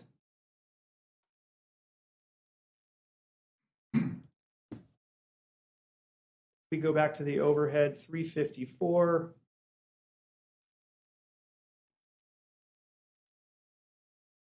Yeah, you done, bro. I want you to read the date on entry number 1 on that.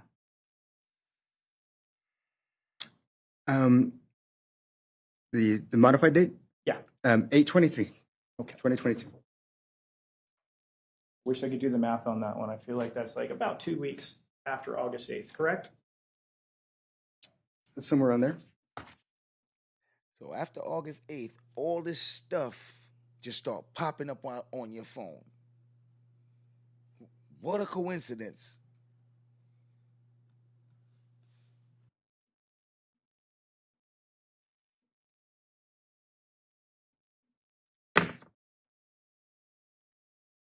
We also heard from Nicole Lofton, correct? Yes, sir. Nicole Lofton was employee of the public administrator's office, correct? Yes, sir. A member, as you describe it, of the New Guard, correct? She was on Team Tellus, fair? Sure. Yes. Okay. You had text messages between you and Nicole Lofton through the course of your time as a public administrator, correct? If you've got them, then sure. I don't recall. Okay. Well, I'm going to approach for a second. So I'm going to show opposing counsel what's been marked as 6.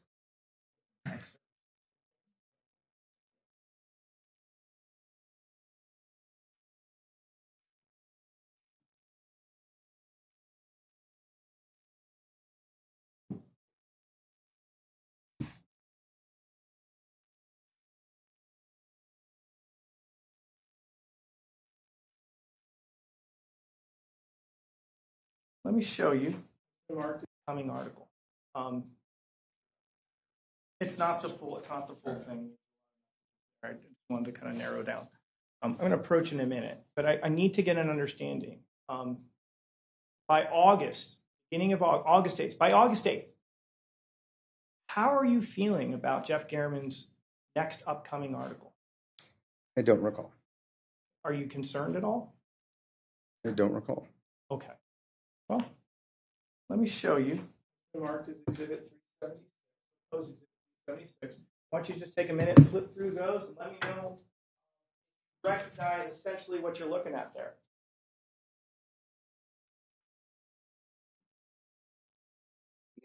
Basically, these lawyers got paid to lose the case, right? Kiss my cheeks. Basically, from what I'm seeing about the narrative, shout out to Eva on me, about the whole thing about him doing the narrative as his defense. They basically paid these lawyers to lose this case. He basically paid these lawyers to lose this case because they already knew they was going to lose, and he wanted to do it however he wanted to do it, regardless, and they took the money.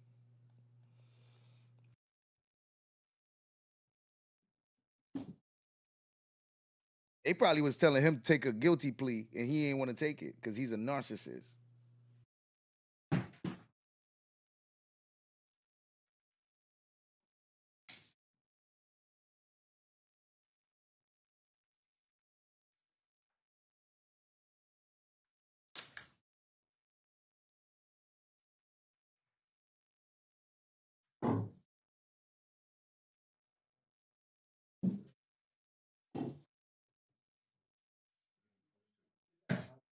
To set the stage, like.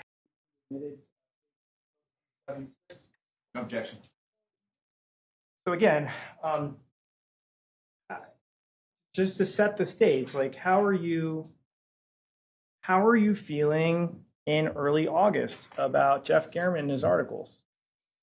Like I said, I don't know that I thought any way about Jeff Gehrman in particular. Okay. Right. Okay. All right. So, publishing these. So that's just the ones in green. That's you, correct? Yes. That's just the first page that goes back to August 17th of 2021. Is that right? Yes.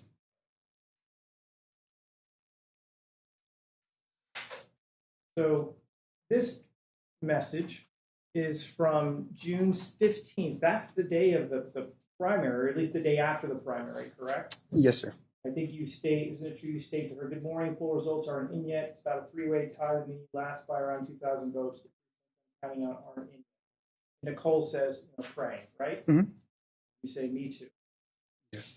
Referring to what's marked as page 64, natural pagination. We look at this bottom email, 6:15 at 12 o'clock p.m. And she writes to you, folks are prancing around like you conceded. Did you? Do you remember her writing that to you? Not until I see it now, but it's been a while. Okay. And then your response isn't it true your response was, no, I'll check the website to see if a winner was declared. She responds, okay, correct? Yes. I think you indicate that if I lost, I will protect you until you can get a new position. Is that Yes. right? She responds, I appreciate that. Is that correct? Yes. Isn't true, then you say, I'm so sorry, Nicole, I tried so hard, I almost made a comeback, but it's done, correct? Right. And that's at 3:16 p.m. on the 15th, isn't that right? Right. And you say here, unfortunately, too many people bought the lies, isn't that right? Right. And when you're saying that, you're referring to the voters, correct? Yeah. And the lies were propagated by those articles, correct? Yes. That Mr. Gehrman wrote. Right.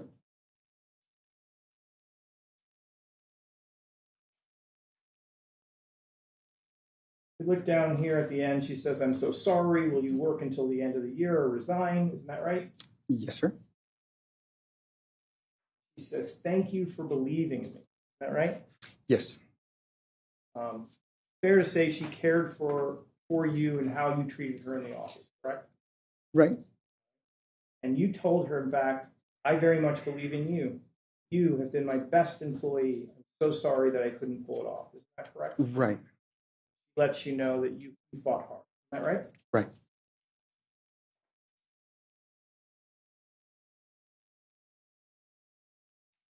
And we see here on 6/15, you even say to her, I'll stay on until the end of the year, although if they aren't messing with you, I don't know that I'll spend a ton of time in the office, correct? Right. Essentially ceding power to Rita Reed, correct? Right. And Rita Reed is friendly to Compass Realty, correct? Right. And so your intentions were to step away from that office or lower your profile even as early as June 15th of 2022. Right. So you would be less of a threat to Compass Realty even then, correct? Because you'd be stepping away and not spending a ton of time in the office. No, sir. The evidence proves otherwise. Okay.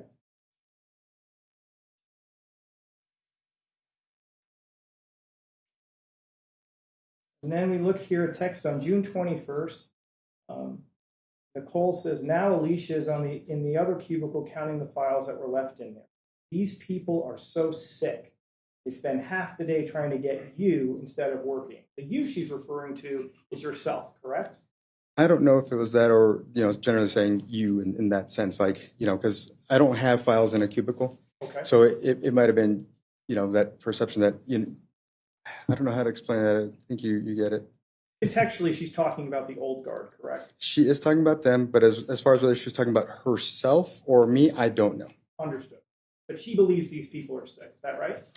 That's her opinion, and they did some pretty tough stuff. Oh, and it appears you share that same opinion. You say yes, like they think it all still matters, correct? Right, like they're still trying to sabotage me, but it's pointless at this point, right? Well, you say it's pointless, but we'll get to that in a second. Sure. You then also say she's probably trying to get fodder to pass to the reporter, correct? Mm-hmm. Yes. So the reporter is still on your mind, isn't that right? Just from the standpoint that they're still trying to concoct things, and that's why I decided to stay away from the office so they couldn't concoct anything anymore. Because the articles were damaging, correct? They were damaging, yes. Professionally and personally. Primarily professionally, because obviously I had to figure out something else to do for work, which, again, I'm a lawyer, so I guess, rehang my shingle if I can, do whatever I can. And that's a really interesting point. On August 8th, we've seen how that's the day you get notified that Gehrman wants stuff between you and Rita, correct? Right. Mm-hmm. I want to look at page, marked on the bottom is page 110. Isn't it true that you tell Nicole at 12:28, you're dealing with a lot, I'm sorry. For me, this may have a long-term impact. I have people that no longer talk to me. Also, I'm worried in this digital age that the articles could potentially follow me around for years to come. I'm actually worried I might not have any good employment prospects after this, correct? Yes. And it just so happens that you were then informed that Gehrman is snooping around looking to potentially do another article, correct? Yep. And you're telling Nicole in confidence that you believe your future employment is jeopardized because of the articles, right? Yes, but the damage was already done. So it's not, whether he wrote another article, he wrote 10 more articles, it was irrelevant at this point. Well, apparently you don't say that though in your email. You don't say in that, that text message. You don't say, but the damage is already done, do you? You don't say that in that message, correct? Well, it says that the articles are going to have an impact, and you would think that would refer to previously published articles. So I think that it's assumed that, it's done is done. So Sir, if he goes on and does 10 more articles, same net effect, really. Right. Sir, to go back to my question, isn't it true you never use the words, the damage is already done, correct? Not in this particular message, no. Right. And you state, also, I'm worried in this digital age that the articles could potentially follow me around for years to come. I'm actually worried I might not have any good employment prospects after this, correct? I'd say it'd be better than if I had actually murdered Mr. Gurman. So, sir, we're going to go back to my question. Isn't that what you wrote in the text message? Yes.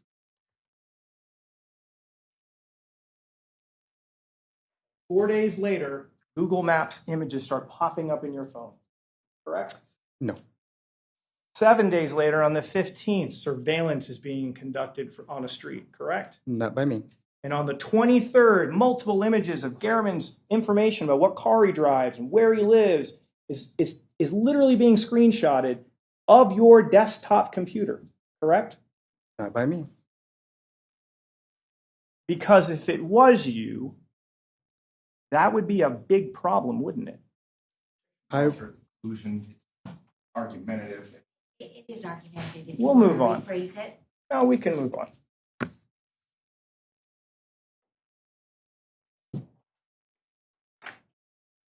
Publishing 342. Then you receive this email on 9/1, correct? Yes, sir.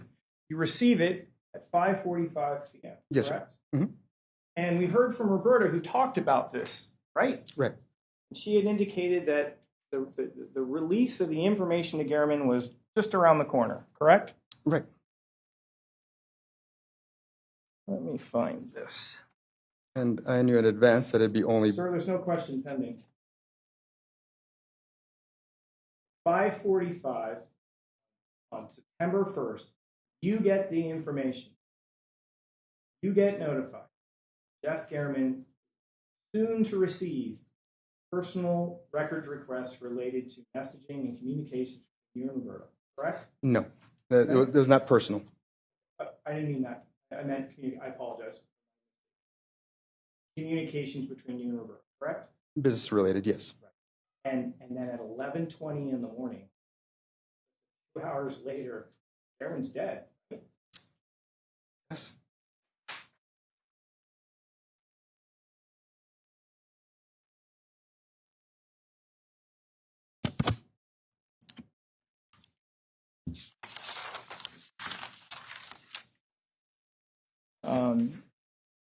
Let's talk about September 2nd, 2022. You had testified on direct that you had, your daughter had asked you a question, you responded around 8:48 in the morning, correct? Yes, sir. Okay. You said at that point you then hung out at home, correct? Mm-hmm. Around 10ish you went for a walk, correct? Mm-hmm. You said you... Yes, I'm sorry, Your Honor. You said you then came home, isn't that right? Yes. And you said that you went to the gym around 12 o'clock, 12:09, correct? Yes. I think that's when you log in around 12:09. That's when I checked in using my phone at Planet Fitness. Okay. And that's the Planet Fitness that's on like Fort Apache and Charleston, right? Yes, sir. Okay. And it's kind of just down that road, right? Down. What's the road? So you live on Spanish Steps? Correct. And then the road to kind of make your way out to Piggott, what's that one called? South Hassel. Okay, and then if you made a left to go by Piggott, what's that big road? Red Hills. Red Hills, and Red Hills can kind of get you up to that corner, right? Where the you can go through a roundabout. You can go north from there on Apple, and then you head east to get to Planet Fitness. Okay. And I think what you had before we do that, let me ask you this. So, what car did you take to the gym? The BMW. All right. Oh, so that's it's kind of, what's the color? It's not quite not quite gray. It's not quite brown. What, I think it's brown. a brownish color. It's kind of metallic-ish. Right. Okay. And you took that route that we just talked about. That's how you got to the gym. Correct? Probably. Okay. Oh, another question. So, and we're circling back to something, but your belief is what's Jappy's role in the conspiracy? What exactly did he do?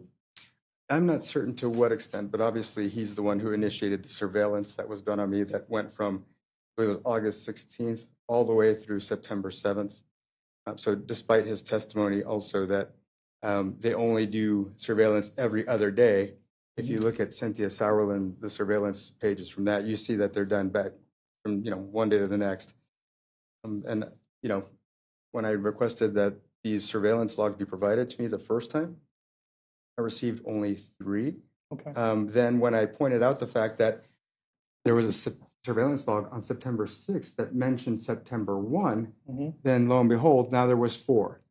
I believe that there were actually surveillance logs for every single day, and they just weren't turned over to me. So I believe that, that Jappy knows that I didn't kill Mr. Gurman.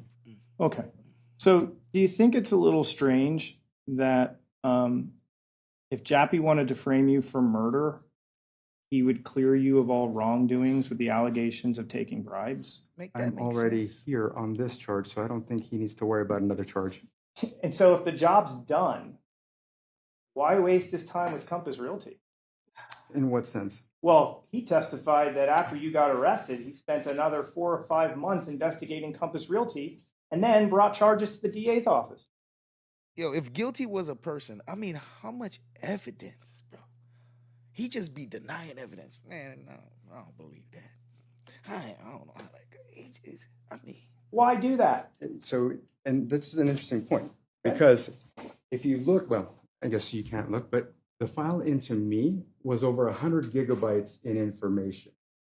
That's quite a bit of information. The file into Compass Realty was only 3 gigabytes worth of information.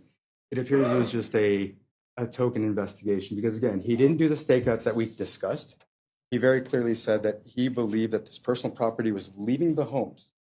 And it's shown in 500 pleadings that, again, there was no personal property taken from these homes, no vehicles that were actually, I'm trying to finish answering your question, sir. Okay. There were no vehicles, again, for which the titles were traced. He didn't investigate the issue with the homes being trashed ahead of time to lower their values so they could basically net almost double on the next sale.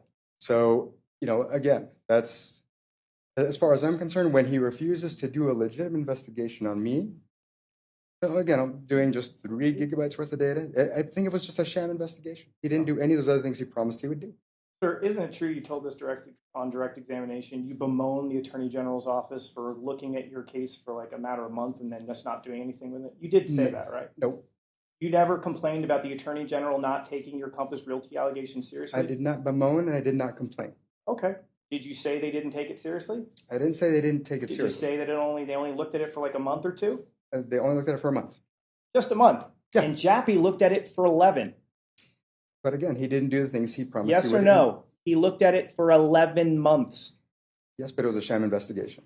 It was a bogus investigation. Okay. Didn't do what he said he was going to do. All right. Oh, let's talk about Zach. You like Zach, right? I think he dislikes me more than I dislike him. I didn't really, personally, I didn't have qualms with him. I didn't, he didn't waste my headspace. Okay. And that's good to know. The disagreement that do you really think it was like a total fallout over this Ottawa property? I don't. No. Okay. Because to be honest, like you did continue to do business deals with Zach after Ottawa. Yeah. Right? I think what Zach was upset about, if I may. My question is yes or no. You continue to do business deals with Zach Schilling after the Ottawa sale? Yes. Okay. Absolutely. And now at this time, I'm going to show opposing counsel what's been marked as engagement. He doing business after. I mean, bro, he just killing his own case. Everything he says is getting contradicted. 90, 91. 392, 394, 395, and 396.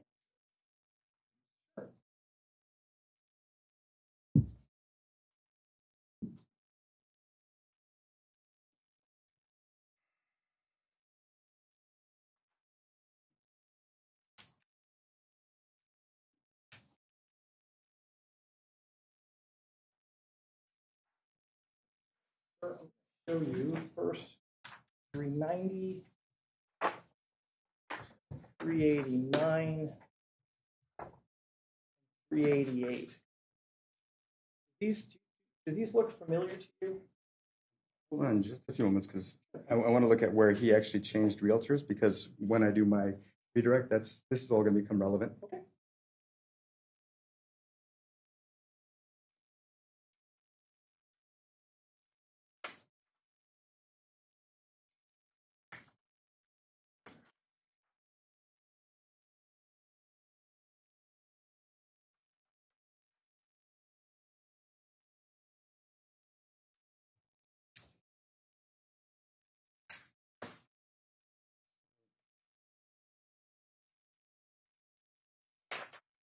You know what that is? I do, but it doesn't say who the realtor was on this. Oh, and I would turn your attention to 388. Okay. Look here at the bottom. Sure. Yeah. 388. Mhm. Does that help? Kind of help. I mean, Sure. look at the address. Of course. We got our address here. Right. And that corresponds to those documents. Do Right. these appear to be like a listing agreement, kind of an order closing the sale of a certain property, a check going out to Mr. Yes. These all appear to be fair and accurate depictions of those. And this is Ottawa. The Ottawa right here. property. Yep.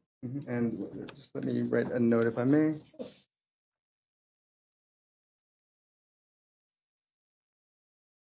You're okay with this? You have the majority.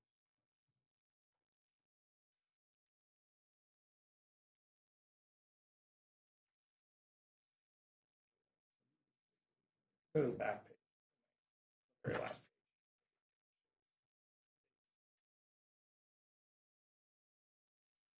page. Yeah, thank you. Okay. At this time, we'll ask for submission of stage proposed 388, 389, and 390. No objection. Then I want you to take a look at 396, 395, 394, 393, 392, 391. Let me know if these appear to be listing agreements.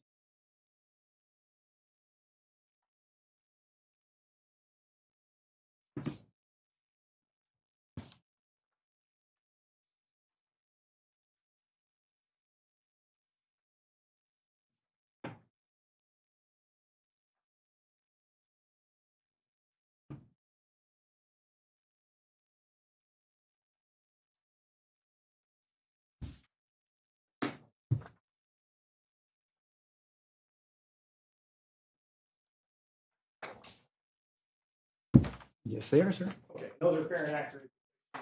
Those. Yes, sir. Showing. Mhm. Just one second. Sure.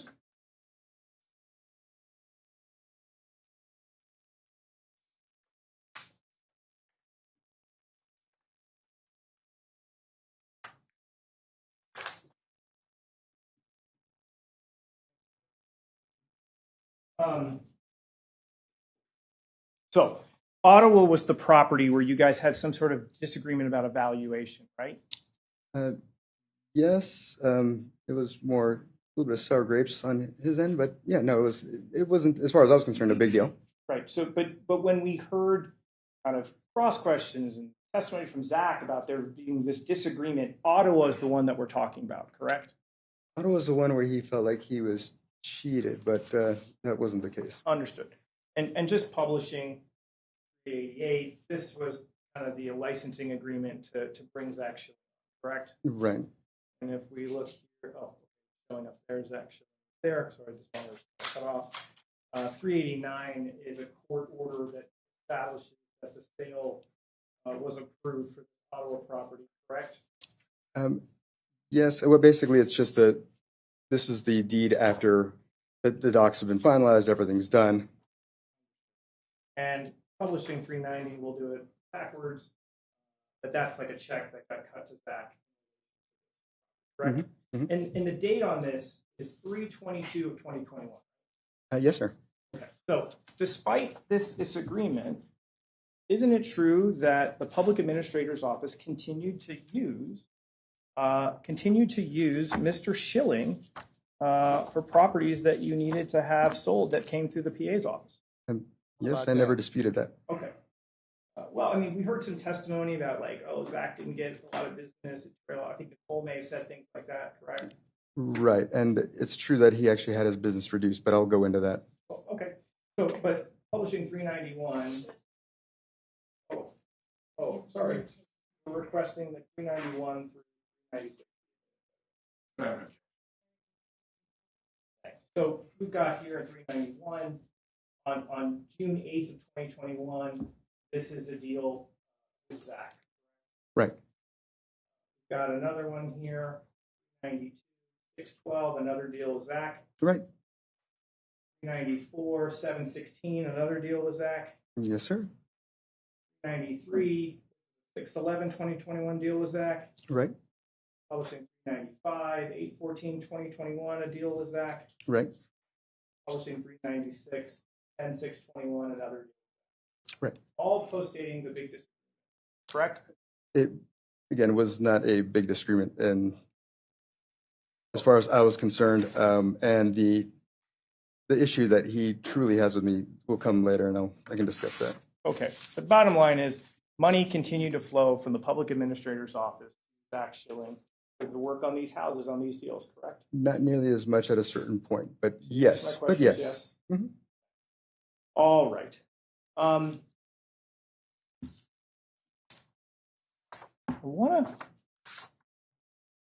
You mentioned you're a tech guy, right? A little bit of a techie. I think you asked that before. Yes. Are you an Apple guy or a Google person? When it comes to phones, what are you? Well, I have a Google phone. Okay. I want to. We've seen this timeline, right? We've seen this timeline on publishing stage 374. I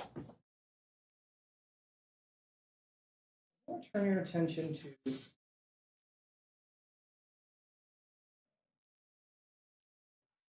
this page. It's entries 23, 24, and 25.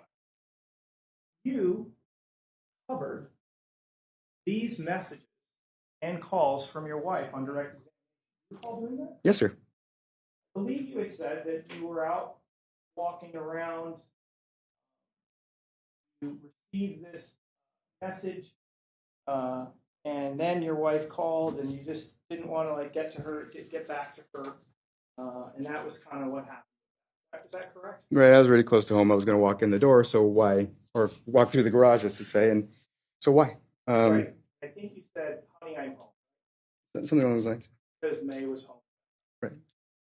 And that was just minutes later, right? Mm-hmm. Okay. Yes, ma'am. So there wasn't any concern. It was just a picture of your daughter. All you were just right. Nothing else. As far as like messages and things go, or Well, anything else you want to add? I don't think so. Your wife doesn't have a Google phone, right? You have an Apple? Yes. And she, Apple's got all these crazy products. They've got what's the thing that you put on your wrist? Kind of goes with your phone. What's that one? Some of the Apple Watch. Apple Watch. Do they have an Apple Watch? She does.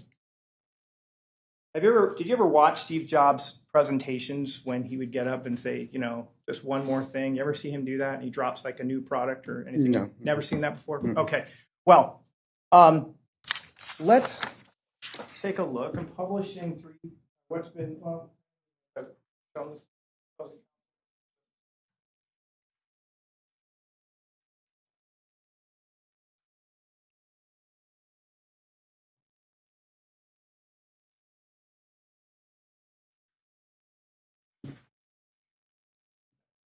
May I approach the witness? Let the record reflect and showing opposing. His lawyers. 378. Stage proposed 378. His lawyers don't redirect. He gets to do another narrative when it's his turn. That's what happens. Those appear to be the messages that we're looking at in that timeline, sir. Okay, and on the back of this is the very image that she sent to you. Would that be correct? Right. And that's a fair and accurate depiction of that thumbnail, correct? It's a fair and accurate depiction of what's up there in that timeline, correct? I believe so, yes. Okay. At this time, we got permission. Stage 378. Okay. And you talked about these. I think you told us before on Cross that these messages, you know, they weren't hacked or anything like that from the police. Like these were the messages, right? Right. Now I'm going to publish 3. This message, if you could, please tell me what is the time? Oh, it's cut up a little bit. What time is that message sent? At 10:36 a.m. Okay, on September the 2nd, is that Correct. right? This other little blurb, it doesn't actually have anything there, but what is the time on that? 10:36.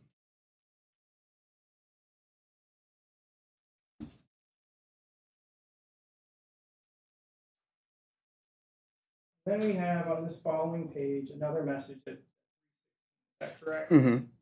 I think she's kind of talking about how much she's selling some cards. Right. And you immediately kind of respond within a minute to her at around 3 o'clock, correct? Right. But you don't do anything here, correct? Because it's just a random message. And there's no need to, I mean, nothing's being asked of you, right? Right. It's just a random message. Right. And just take care of it when you walk in the door, right? Pretty much.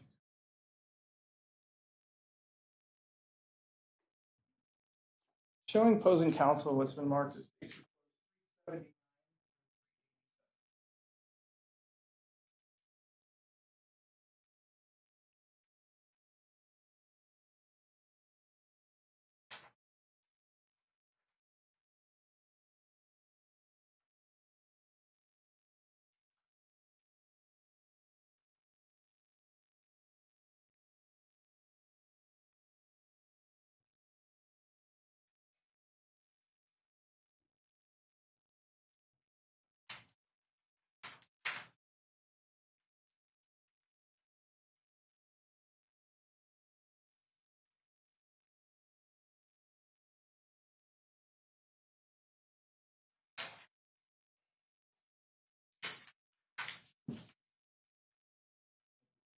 Before I approach, I'm just going to ask you one more time.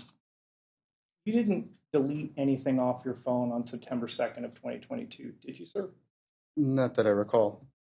God damn, he about to finish him. He about to put the nail in the coffin right now, yo. This one about to be the nail in the coffin right now, okay? Game over. Before I approach, I'm just going to ask you one more time. You didn't delete anything off your phone on September 2nd of 2022, did you, sir? Not that I recall. I'm going to approach the stage proposed 379 387. Take a look at those.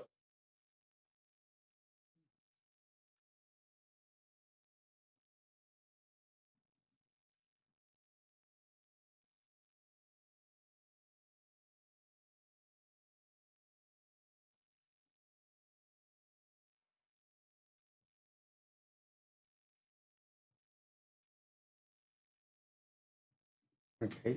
Okay. Sir, do those appear to be messages that we just looked at from maybe some other device that we were just looking at through your text messages or your timeline? Yeah.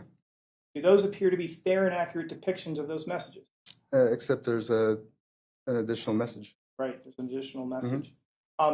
That's your wife's Apple Watch, isn't it? It is. And that's a fair and accurate depiction of what that watch looks like. I believe so, yeah. And with the exception of the one message that's off, everything else seems to be a fair and accurate depiction of your communication on that day that you were just telling us about on the timeline. Isn't that right? So it seems, yes. This time we'd ask for admission. Stage proposed 379 to 387.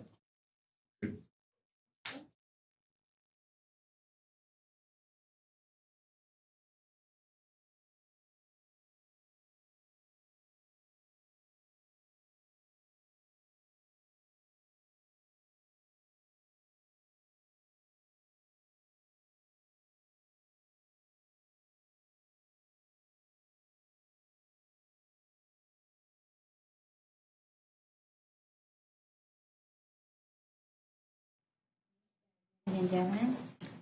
Sir, you maintained that on the morning, September 2nd, 2022, you were at home, correct? Right, except for when I went to take a walk. You deny going over the 7216 Bronze Circle, correct? Yes, sir. Publishing 379. That is your wife's Apple Watch, correct? I mean, it's got a picture of my daughter on it, so I'd have to assume that it is. No. That's the same picture you just told us about from your text messages, isn't it? Forgot about the Apple Watch, man. Like, god damn, he forgot about the Apple Watch. Shit. Yes. And it's at 10:35, correct? Yes. It says Friday, correct? Yes. It also says Rob up in the corner, correct? Yes. Now publishing 380. Please read to this jury, what does it say underneath that photograph? It says, "Where are you?" Where? Drop a bomb on that. Damn, put that nigga ass in the dirt. Say, where are you? Oh, no. 380. Please read to this jury, what does it say underneath that photograph? It says, "Where are you?" Where are you? You told us you were at home. I did not. I said, actually, when I got the messages, I was still on my walk. Sir, your testimony that you were at home on the day that morning? Not the entire morning, no. And Okay. I said that to you, sir. And let me ask you this question. That message isn't on your phone, is it? It isn't. I mean, if Yes, it was it's not sent, on your- it it's not on was sent. your It phone. should have been, but Sir, yes or no? That message isn't on your phone. why it isn't, I wouldn't know because I apparently didn't it's ask not. you why. It's not on my wife's phone either. Sir, I didn't ask you why. I asked you a yes or no question. That message is not on your phone, correct? From what you showed me, it is not. And you were in possession of your phone on that day, correct? On that day, yes. And you, as the owner of the phone, have the ability to save messages and delete messages, correct? Yes. Because the person who holds the phone controls the information, correct? At that moment, yes. Right. She's asking, where are you? Right? Yes. At that same time, at 10:30 in the morning, we've seen video surveillance of a car that you say looks just like mine driving in Mr. Garman's neighborhood. God. That boy, you talk about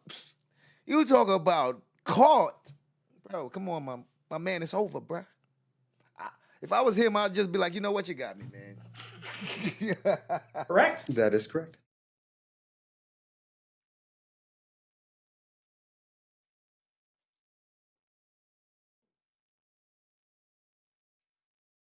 Sir, if you left your phone at home, you wouldn't have been able to respond to that message, correct? If you were not next to it, correct?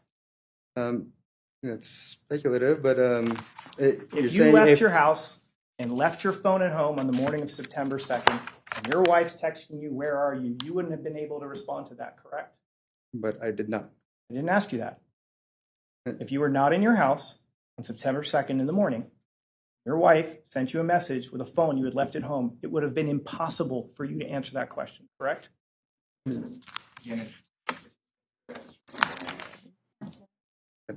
I'll ask you again. Again, that would have been if in fact that was the case. If in fact I left my phone at home, then sure, yes. I have no further questions.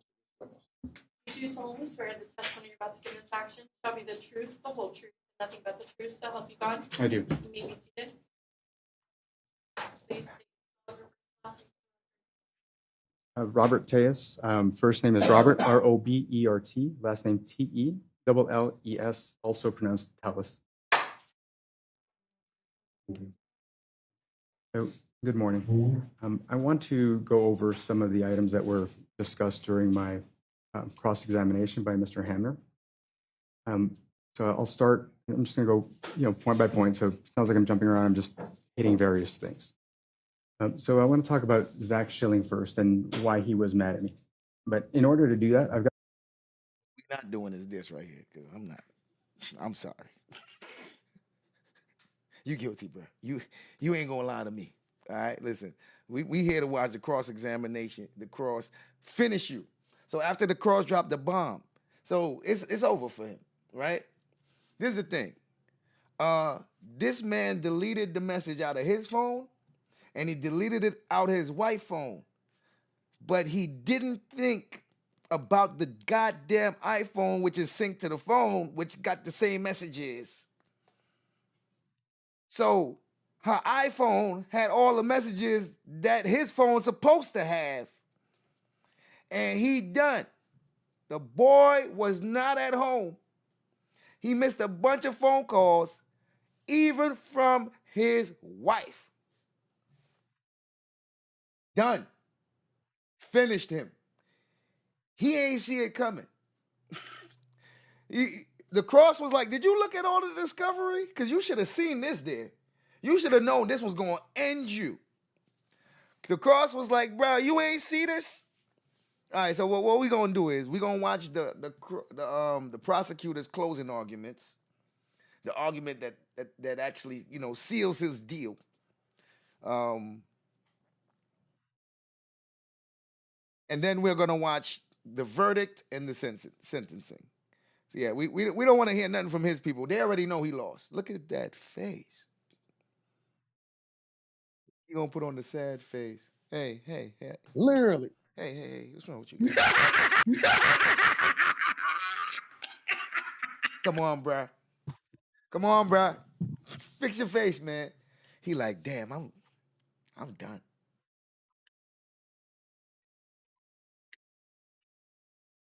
This case is over. Yo, this is the worst he looked all throughout the whole trial. All his confidence is gone. Look at his face. Look at his face. Yeah, she looks sad. He looks sad. Materials. Problems for the by June of 2022, Jeff German had caused a lot of problems for the. Actually, not even this one. We're going to do the other prosecutor. They going to make their case. We here for this guy. We here for this guy right here. He's the star of the show right here. He's going to do the final rebuttal. And after him, there shall be no more. Okay? Hove.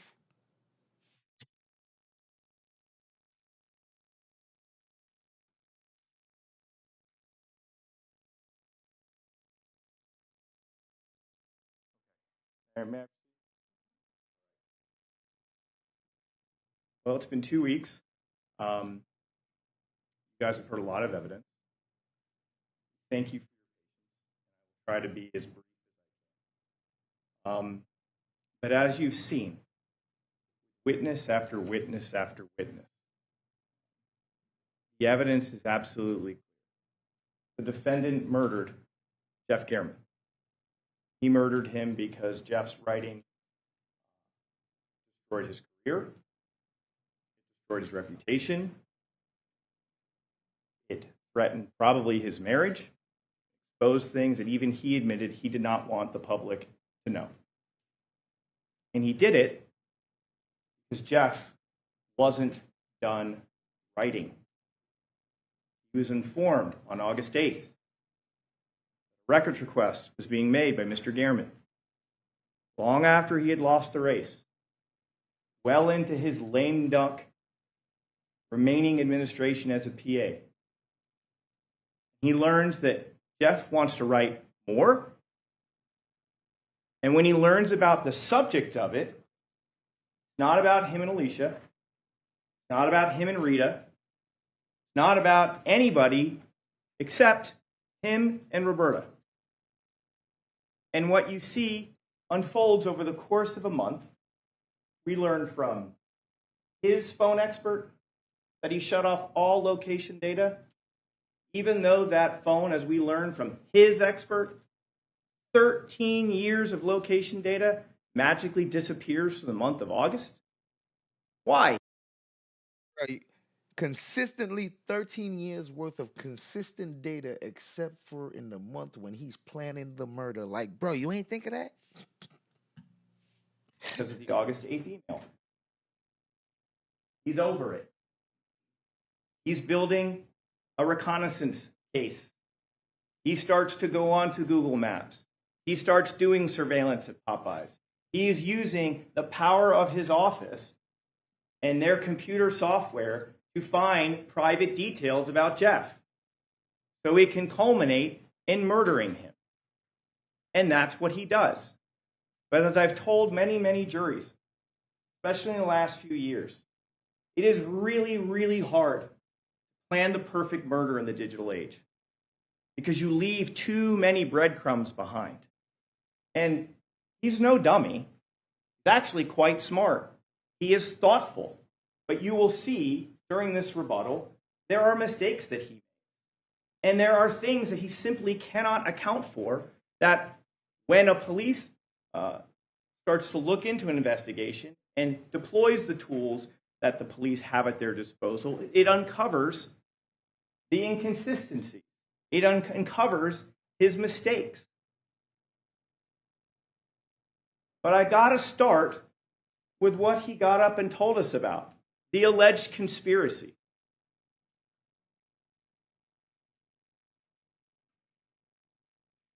When Mr. Tellis got up here over the course of, I think it was 3 days and testified,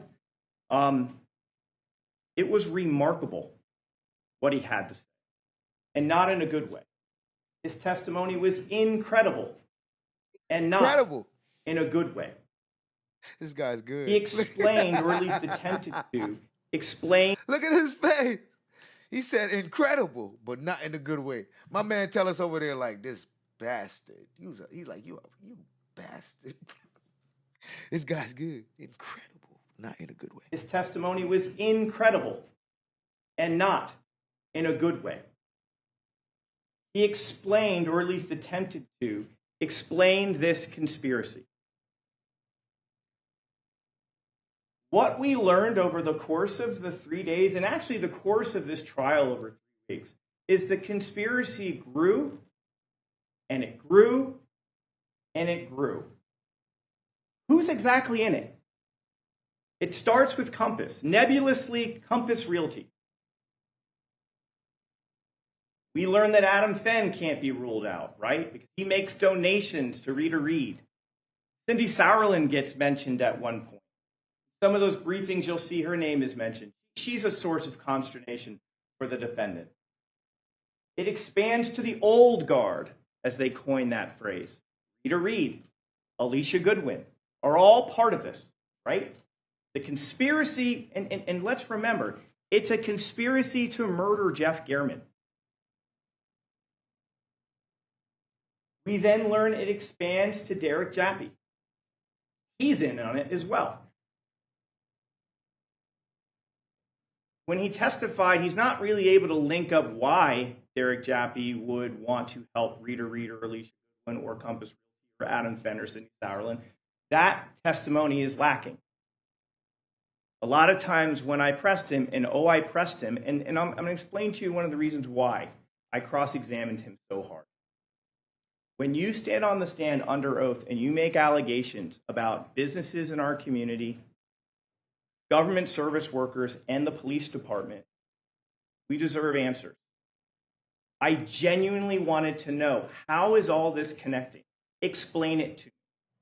And respectfully, Mr. Tellis absolutely failed in doing so. Failed. It didn't make sense. And that is one of your instructions, which is to use your common sense. It's got to make sense. And it actually has to link up with evidence. But a lot of times, the most common answer I would get back from Mr. Tellis was simply, well, no, I never saw Jappy take a bribe, but I think that. It was a lot of times it's like, that's just my gut feeling. That's my opinion. That's not evidence.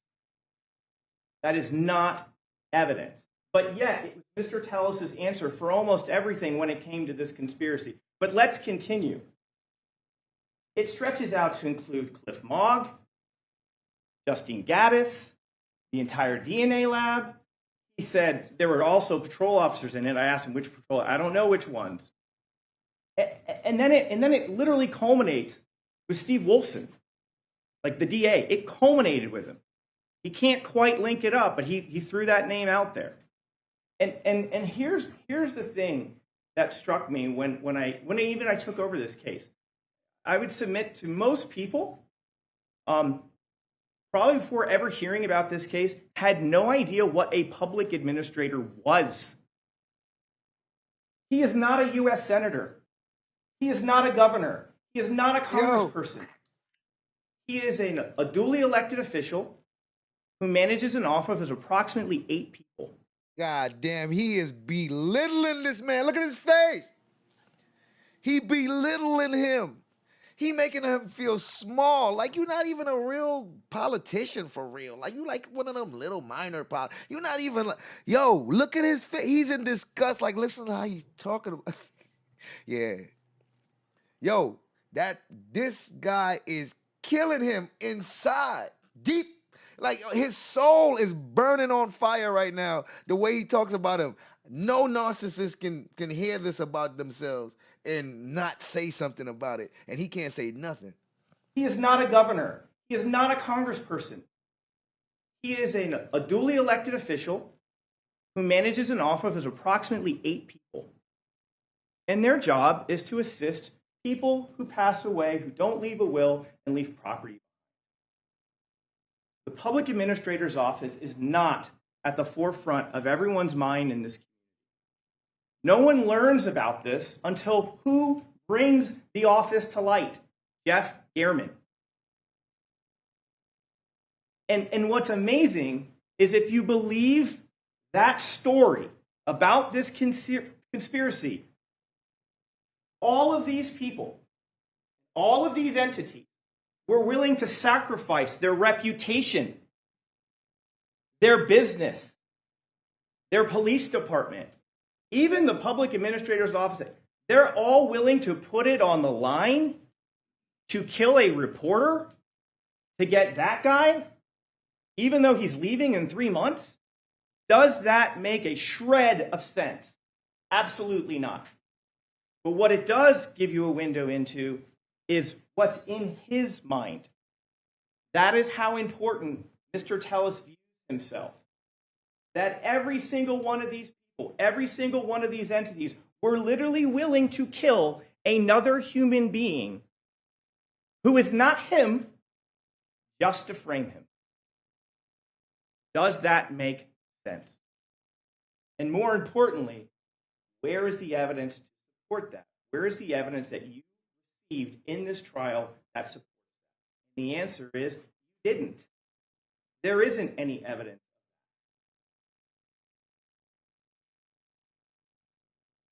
Why would Compass conspire to frame him? Why? I asked him. I wanted to know. He couldn't give a good answer. His best answer was, well, I was going to do a lot of work in the next 3 weeks or next 3 months. Has anyone ever heard of any sort of legal filings, lawsuits getting settled up in a brief, tidy 3 months? That's not a thing. That didn't happen. That doesn't happen. There was no need to frame him because they already succeeded getting him voted out of office. And all they had to do was donate a whopping, I guess, 15 grand at best to get him out of office. They didn't need to kill him. He was on his way out the door. He is a lame duck. See, look at the look of disgust on his face. The lawyer knows exactly what he's doing. Psychologically, he's crushing him because he knows that this man is so full of himself. He think that he's so smart. He got away with that murder. Nobody could know it was him. He outsmarted the police and all that. And he's saying so much things about him to make him feel like, bro, you just you're like, you're not even good at what you do. You don't even have a big position. You're not even a somebody for real. It's really crushing his spirit because he think that ego is being crushed. That lawyer is carefully breaking this man down and like crushing his spirit. Lame ducks don't matter. What incentive does Metro have in this conspiracy with a real estate company to frame a lame duck? That's an even bigger one. Why would they do that? What here that would show us that Compass is like, hey, guess what? Hey, Metro Homicide, we need you to join us to go frame this outgoing politician. I mean, we killed the reporter, not important. But I want you to join us in this, and let's go frame this guy. And all of Metro's like, sign me up. Sounds great. Does that make any sense? Absolutely not. It makes no sense. And it's not supported by the evidence. And again, if Compass is literally willing to kill, why not just kill him? Just kill him. Why does Jeff have to suffer? It makes no sense. And it gets even worse. Before we get to that, here's the thing. We go back, when you think about the Compass question, right? Isn't Compass in cahoots with Rita Reid and Alicia Goodwin, right? They're funding Alicia Goodwin, right? Or no, Rita Reid. They're funding her campaign against him. And who do they get to help write the story? Jeff German. Like, why would they kill the guy who wrote the stories that got this guy out of office? Why would Compass do that? That doesn't make sense. And then, yeah, if it's really a frame job, the murder weapon should have been in the house. The orange shirt should have been in the house. The DNA should have been all over the place. Like, they're claiming, well, why weren't these things located? The state would submit to you, he got rid of them. He got rid of the murder weapon and the orange shirt. He cleaned the outside of his Yukon. He even admitted it. And here's the thing. We only know that he wiped down his Yukon because on that one particular day, he was being watched. He wasn't watched every single day after the murder by Metro. Did you hear that testimony? There were other days he could have wiped the interior of his car if he wished. And I've always thought about the shoes. Like, the shoes to me was kind of an interesting one. My co-counsel's right. Like, the only one who benefits of like chopping up the shoes is Mr. Tellis. It's this awkward, amateurish way of getting kind of rid of the evidence. But I thought to myself, maybe Mr. Tellis didn't even think to like. Look at his face when he said his amateur way of getting rid of the evidence. He's like, amateur? This guy just called me amateur. He looking at it like, amateur? You called me amateur? Is Mr. Tellis. It's this awkward, amateurish way of getting kind of rid of the evidence. But I thought to myself, maybe Mr. Tellis didn't even think to like bring an extra pair of shoes. Like, what happens if he walks in totally barefoot? His wife would be like, why do you have no shoes on? He probably had to bring his shoes back. He doesn't need the orange shirt. He doesn't need the murder weapon. It is his kid's bag, right? He said that's my kid's sports bag. So like, probably need to bring that back. Not sure what he was doing with the hat, I'll admit. But clearly he's chopping it up to try to get rid of it, just like his shoes. And why kill Jeff? Like, this is the question that is so destructive to this defense. It's his writing that shines a light on his behavior. He is sought out by the co-conspirators to do this.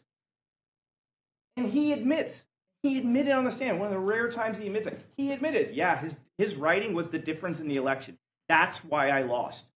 I got that out of him. He was at least willing to concede that. But for Jeff German, look at his face. He's like, wait. Trick me. Look, he ain't understand how. Like, wait. He said, I got that out of him. He said, wait, got that out of me. I shouldn't have answered that. Like, he did.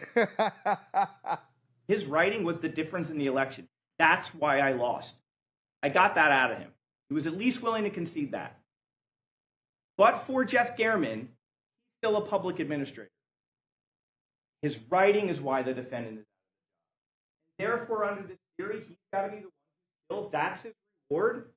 He's collateral damage. Like, really?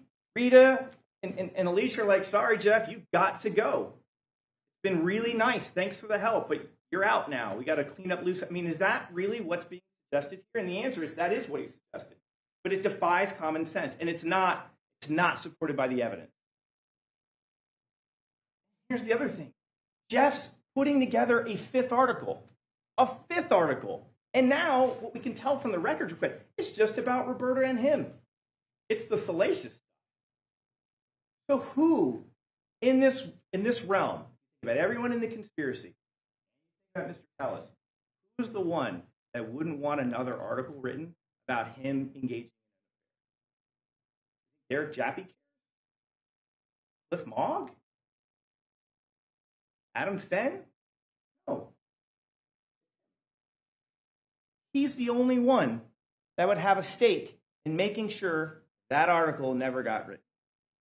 No one in the conspiracy would want to prevent that coming out, especially not the Rita Reeds and Alicia Goodwins.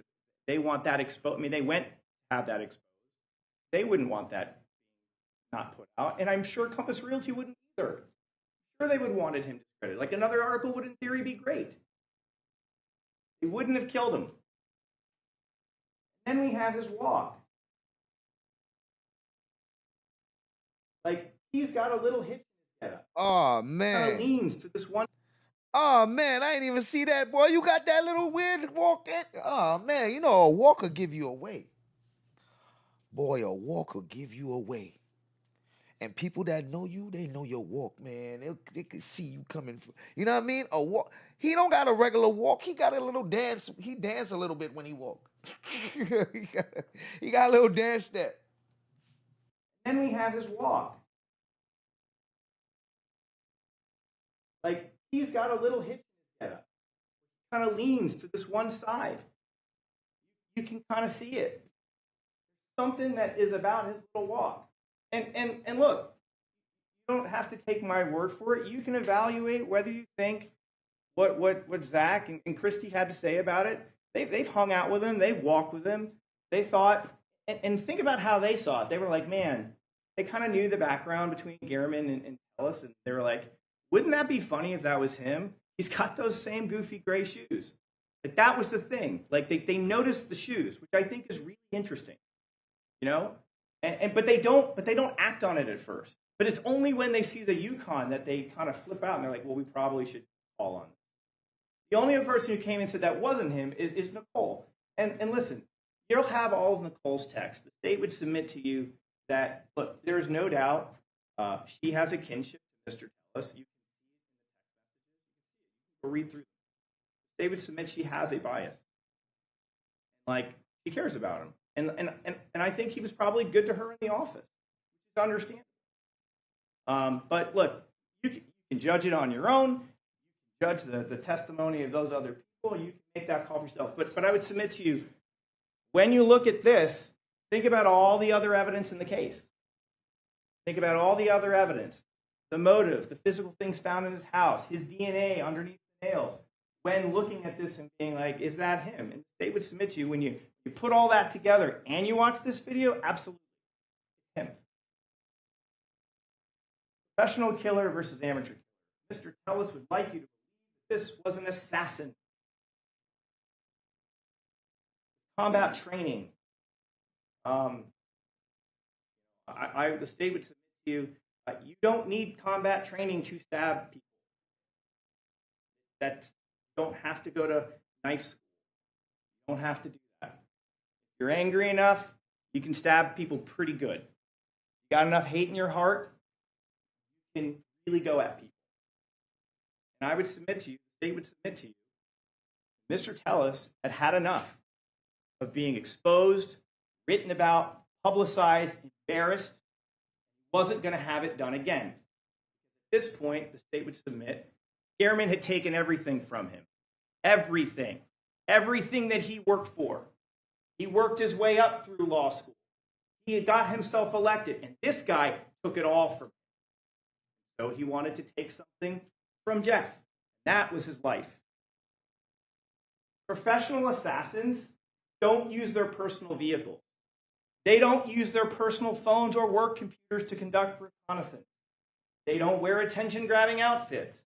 They don't flee the scene and then double back to pull right up to a murder scene to look for possibly dropped evidence.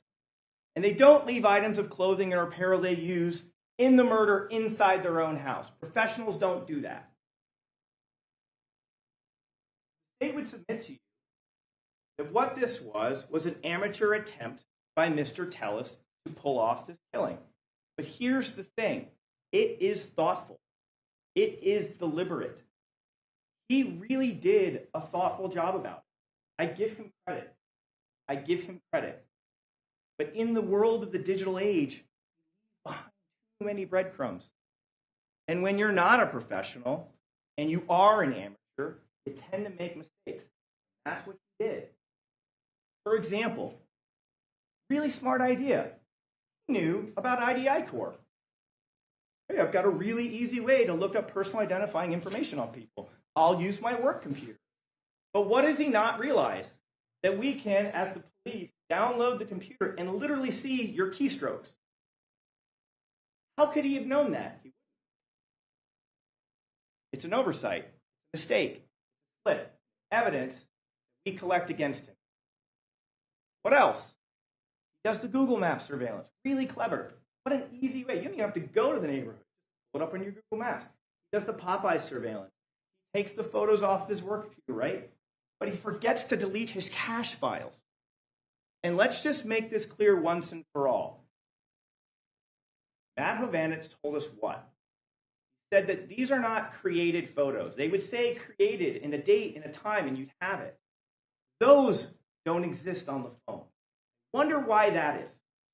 Why do you think there aren't all those images? Just forget the Google Maps surveillance, right? That's just, those are probably images the program pulls up. Sometimes it's referred to as. But like Popeye's photos, which are coming from the phone, why don't we have any created photos? They would submit to you that Mr. Tellis, the smart guy that he is, that he described himself, deleted them out of his photo album. The problem is, he didn't delete his cache. We learned from Matt Hovanetz that caching of photos is what happens. The example that we heard was, say you want to send an email, and the computer will shrink down the actual image to get down data size lower so we can go out. He didn't delete the cache. He deleted the actual photo, but not the cache. So those dates tell us that essentially in the month of October, he is doing all of these things. He tried to get rid of it. Get rid of all of it. He's an amateur. He conducts reconnaissance in August, but doesn't realize that the police are going to acquire the 8.8 email about the public records request. Right?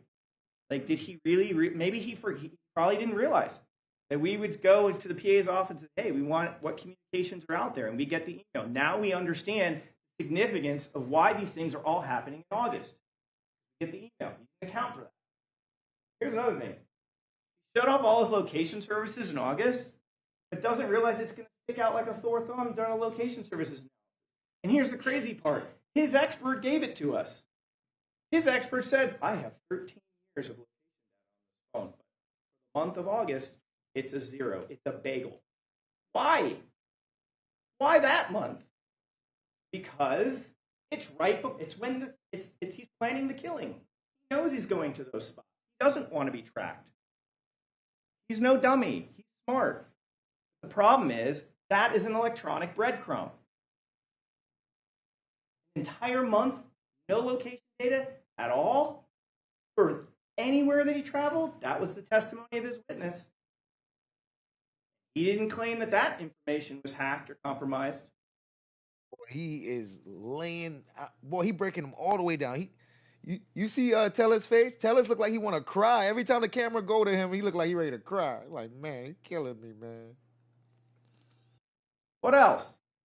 He decides to wear gray Nikes, forgets to delete the shoes off his phone. Then he fails to get rid of the shoes in time by the time the cops do the search at his house. Maybe life just kind of gets in the way, right? He's maybe doing it late at night when the kids are asleep. Why is it, I don't know where he's planning on sprinkling the bits of the shoe, but like clearly he wants to do that to shrink it, and maybe it's harder to find. Prosecutor vicious, bro. He taking a bunch of shots at him. Like, he's putting it in a place that only he would find it, like underneath the and like he can't account for like the one random photo where like his murdering shoes are right there when he's out rock climbing. Like, he can't plan for that. And all the hundreds or thousands of images are there. He can't plan for that.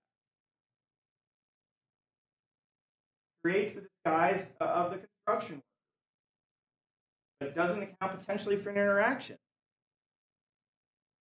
And then again, he leaves his phone at home, which is smart, right? So we don't see the movement of the phone kind of going with the Yukon, right?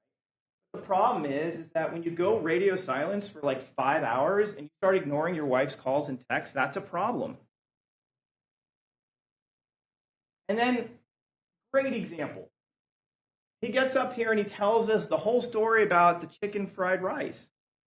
He was so happy to share that story. I was making my daughter lunch because she doesn't eat school lunches, and I cut the tip off and I started bleeding, so I went and got the super glue and I cut it and it got blood. And so that's why the DNA, that's the one time he was fine with DNA. But like, he doesn't realize that all we have to do is start checking. Is there a Google recipe for chicken fried rice on your phone? And there wasn't. That's what he said he was doing. He didn't just say I was making a meal. He specified how he was doing it. He was like using a recipe. And that's the most logical place you would do it. People are not bringing their desktop computers and putting it in their kitchen when they're cooking fried rice. Like, that's not how that's going down. Like, if that their story was true, and we would submit it not because it's not there on the phone, he probably would have sat there with his phone on the counter. See if the original video sound like this too.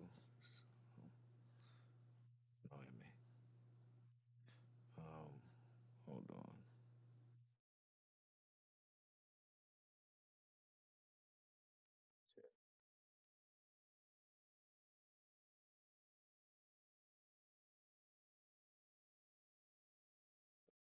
That's it.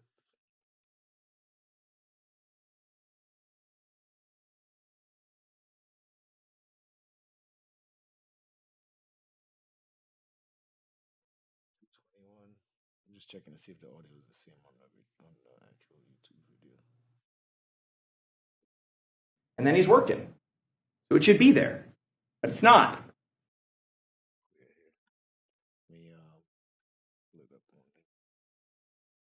Pull it up on here.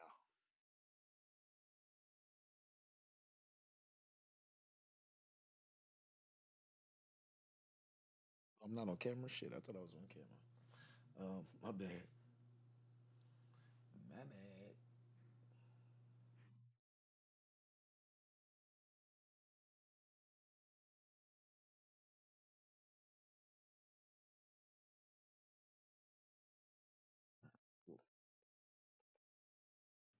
Because that was something used to explain why in the world would my DNA be on the scissors. Again, another example. He goes to great lengths to park down the street.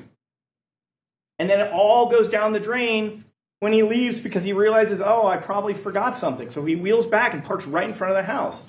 That's a huge mistake. It's an amateur mistake. Here's another one, and I just noticed it while watching it. He left the garage door open. If you watch the video after he does the killing and walks away, the garage door is totally open.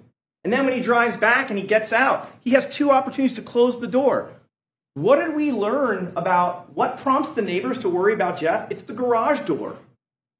The hitman, the assassin shuts that garage door.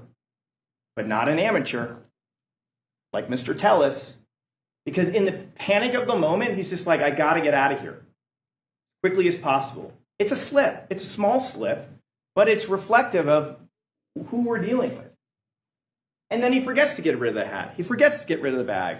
He forgets to wipe his phone entirely. Next time, factory reset. Full factory reset. Hopefully that'll clear it all. Probably be up in the cloud. But the point is, he doesn't do the things he needs to do. They're amateur mistakes. It happens. That's why it's hard to pull off the perfect murder in the digital age. And about that gray bag,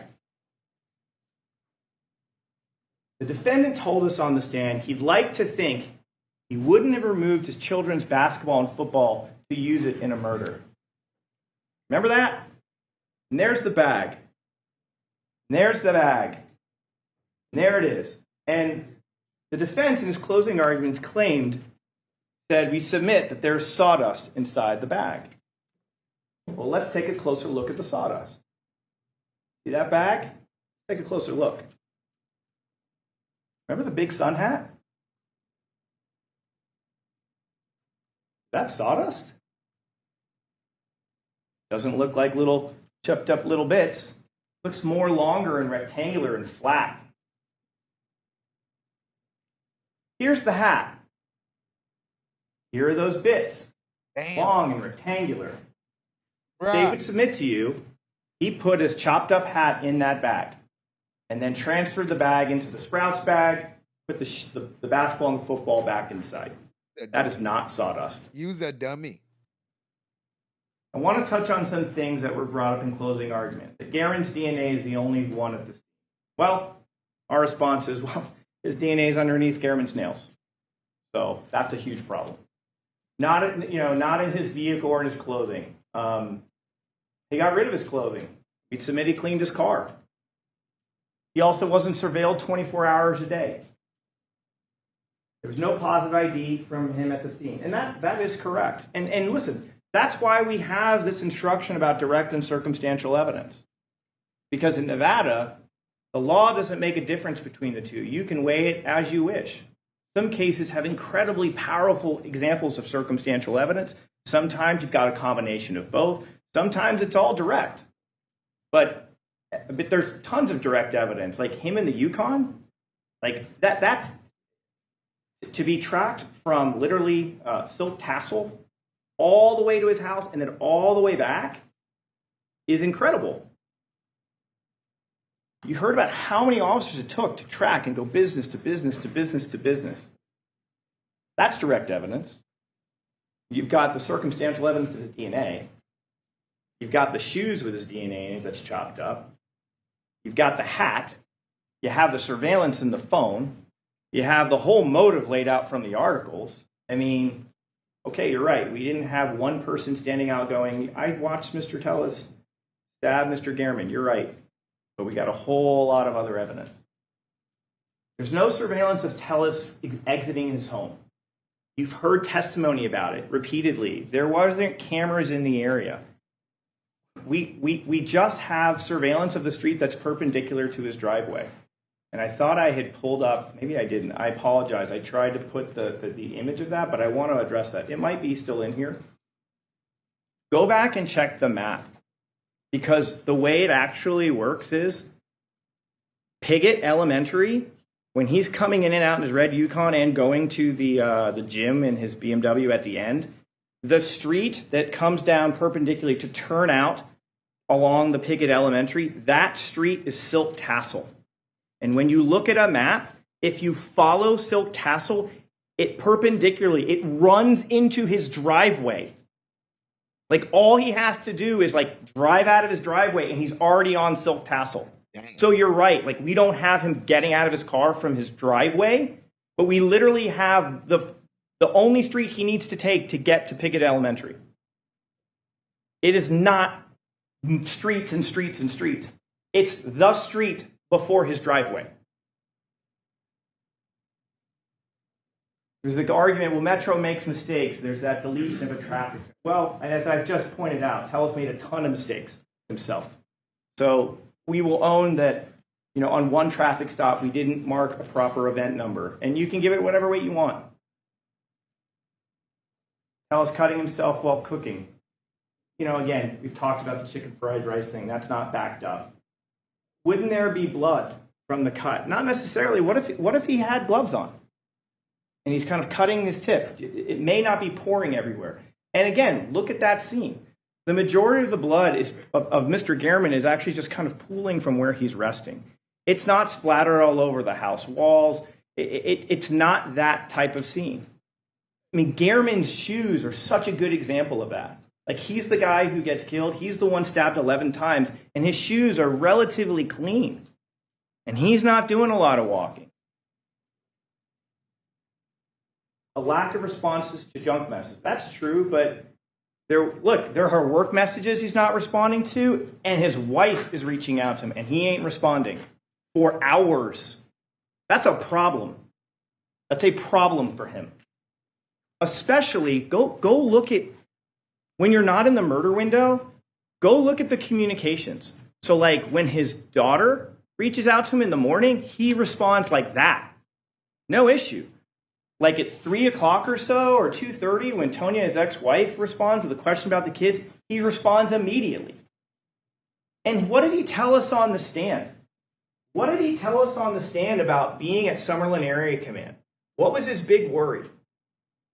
My family doesn't know where I am. I was so worried about being detained there because I couldn't reach out to my family, because that was the most important thing. And what do we know on the day of the murder in the murder window? His wife wants to know where he is, and he's not telling her. Damn. That is significant, because his pattern is, when you look outside the murder window, he promptly responds to family members about family matters. But he goes silent with his wife when he's literally in Mr. Garman's neighborhood. And another thing, remember his face when I showed him the Apple photo for the first time? If anybody remembers, store that one away. Because he was very comfortable on direct talking about the timeline. He had his story all lined up. And when I showed him the photo, that the message that wasn't there, that face really changed.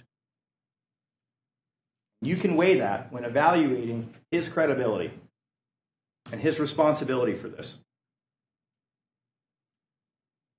And then there was the argument about DFL analyst Hovannes couldn't say one way or another if it was deleted. Well, you're right. He's like, I can't definitively say it. What he does say is, I can see from the photos the message is there. I can see in the timeline it's not there. Sometimes there are situations where people delete things deliberately and it's marked as deleted, so it'll appear in an extraction report. But sometimes people delete messages and it's not. But he can't definitively say for certain. So I would submit this to you, ladies and gentlemen. Look at all the surrounding evidence in the case. And then you can reach a conclusion about this. Because, ladies and gentlemen, circumstantial evidence is a chain of facts that lead you ultimately to a conclusion. It's like connecting the dots. And so if you're wondering about this, look at the phone evidence. Look at the motive. Look at the physical evidence in his house. Look at the timeline of when he's gone.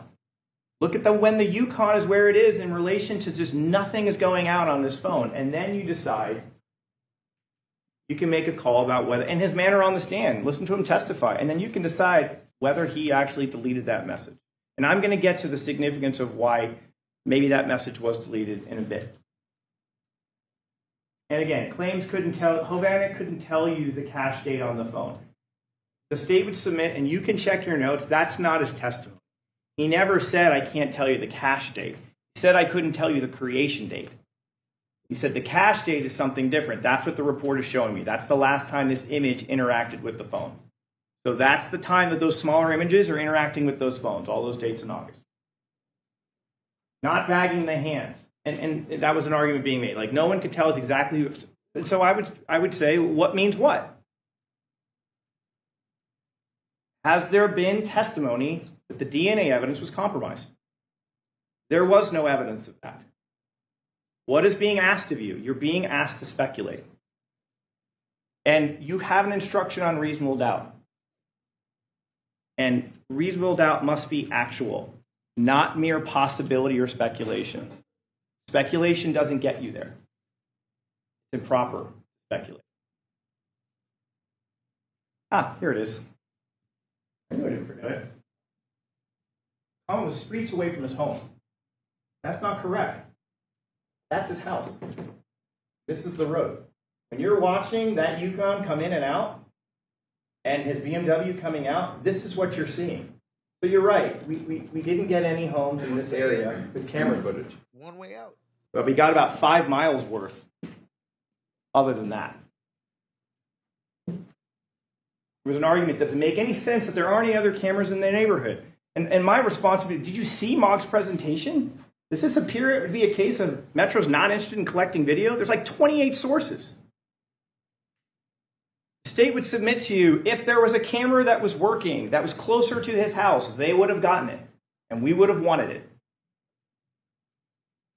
And then there was the video that they showed of this other car, right, with someone presumably with hair and glasses. The state would encourage you, by all means, go compare it to the rest of the videos. Compare it to the rest of the videos. And compare it with all the other evidence. And then you get to weigh it. Because we did hear from Mr. Martinez. What did he also say was going on in that neighborhood? There was a 7-day-a-week, 24-hour construction project where they're repairing a sewer line. I asked Mr. Martinez, what did you guys wear? We wore orange things, right? And in that video of that car, there's someone in an orange thing. Is it possible that that's one of the workers from the sewage project?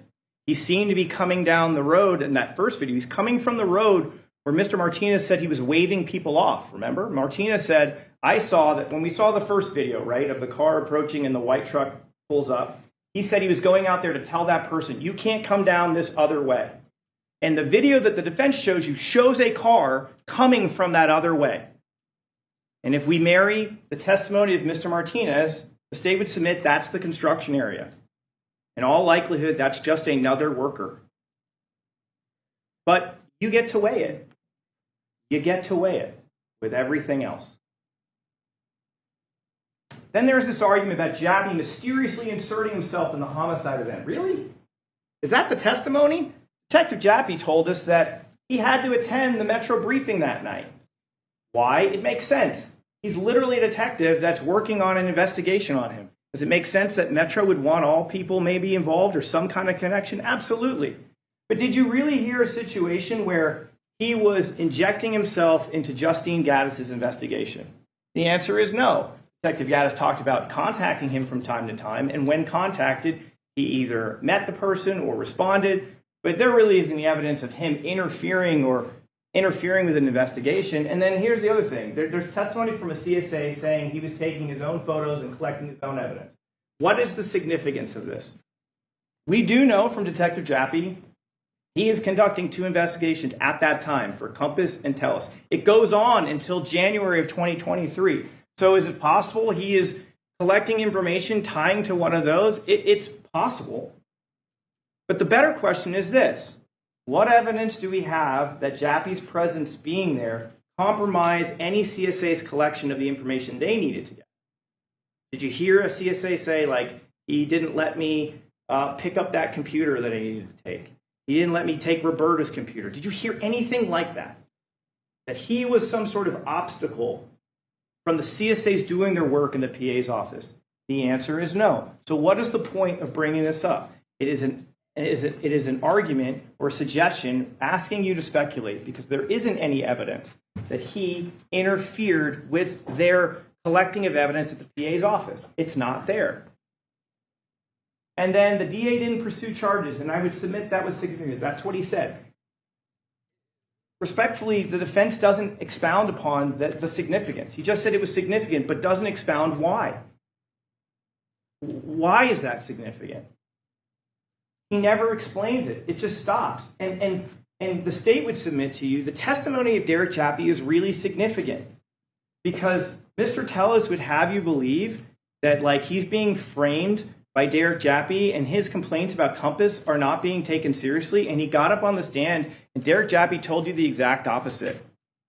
He exonerated Mr. Tellus from what he was hearing from Reader Reed and people in the PA. He exonerated him. But he's supposed to be the head co-conspirator for Metro. Why would he exonerate him? And then he did go to the DA's office and said, I think we should pursue charges against Compass, and was told, listen, due to this loophole, it's not going to work. Like, you have inconsistent information about what these people are notified or not. And the court records do show that, Cindy Sauerland is identifying, when they want to file on this case or, notify next kin. Like, there's records that match up. So even it's just like, it's literally the exact opposite of what Mr. Tellus wanted to have uncovered by Jappy.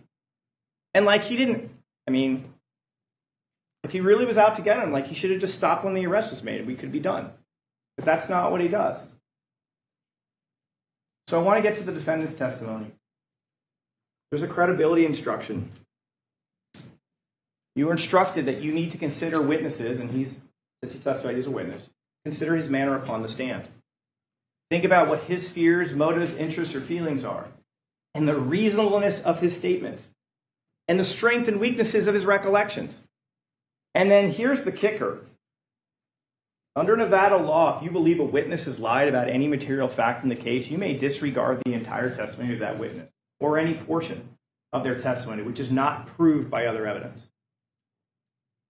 The state would submit to you that arguably, Mr. Tellis' testimony, he might have been our best witness.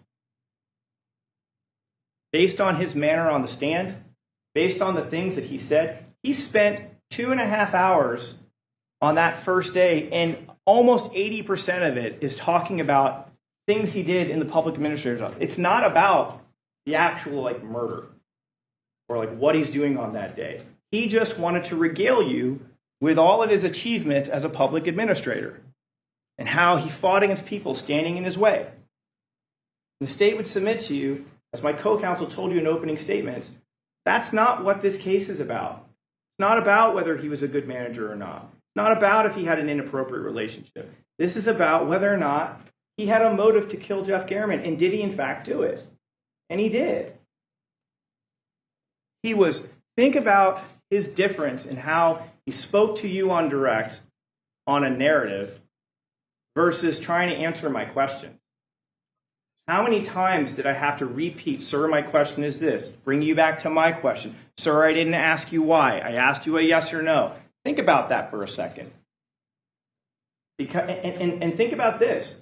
What are his fears and motivations in this point in time when he sits on that chair and he's talking to you? And we're going to get to something about that I think is very significant. It's right here.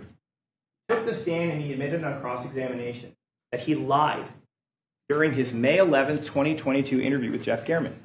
I asked him, what was it the part that you were untruthful about? And he said it was about my relationship with Roberto. And he said, and I said, he said, I didn't think the public should have to know about that. And it was really important to conceal that information from his family. This is really significant because what it tells you is that back in May, when he was facing just an election, he was willing to lie to protect his job and to save his marriage. Now, the stakes are even higher. Damn, put that nigga ass in the dirt. Far higher. So you get to evaluate, are the things that Mr. Tellis is now saying, is it possible he could be lying about some of those details? Because this is far greater than that. Think about the difference in his body language, his ease of sharing information. When I'd ask versus when he just had free reign to say whatever he wanted. They're like night and day. And the state would submit that the defendant's view of this situation is completely divorced from the evidence in the case. Divorced from the evidence. Like that. It's like he's talking about a thing that's it couldn't be farther apart. He talks about these conspiracies, but he's so short on details. Always. Oh, he took a bribe. Did you see someone take it? No, I didn't, but it's just in my gut. I think that happened. That doesn't work. That's not evidence. Something in your gut, or I just feel it, that's not evidence. And when you think about it, it does make sense. Because if Mr. Tellis had to be honest about what the evidence is in this case, it's a very difficult thing for him to explain away. Facts. It's his DNA underneath the fingernails. It's his car that's there. It's his Google Maps images in his phone. He's conducting surveillance at Popeyes. He's using his computer to look up information on this guy. He's got these text messages explaining how upset he is about everything involving Garman. That's a huge problem. Because really, he's the only person who wants Garman dead. The only one. And really, this was kind of, in my mind, what jumps out to me. It's like a because I said so. Like when I pressed him on things, like why is this? Why is this? And it was just simply because that's how I feel. That's not evidence. And again, the defendant is also selective during his testimony about what evidence had been compromised versus properly collected. Great example was the scissors DNA. At the beginning, I'm like, the DNA in the fingernail, you couldn't get an inch out of him agreeing with that. I'm like, you at least agree with me that it's been planted, and you didn't even want to do that. But he had come up with a story about cutting his finger, so he's fine with that DNA being on the scissor. That's a nice contrast. And he picked and chose, and you can check your notes on that. But that, to me, is really significant because he was fine talking about certain pieces of evidence that he thought was good. Great example, the timeline on direct. He's happy to tell you his narrative on direct because he forgets about the where are you.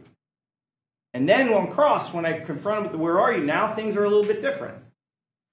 But he had no issue with anything in that timeline at first. And another thing, when the defendant testified, a lot of times he didn't use phraseology like, I didn't do this, or I didn't do that, or I didn't stab him, or I didn't go to that scene. It was never that. I mean, maybe from times he would say it, you'll check your notes, but the vast majority of the time, Mr. Tellez would say it like this. I'd like to think I wouldn't do something like this. I'd like to think that I wouldn't do that. I'd like to think I wouldn't take my children's sports balls out of the bag to use for a killing. It's an interesting phraseology. The state would submit it's a bit of a tell. Because he could have just simply said, I didn't do that. I didn't touch that bag. But that's not how he words his behavior. It's this like Monday morning quarterback. I'd like to think I wouldn't because it's really bad.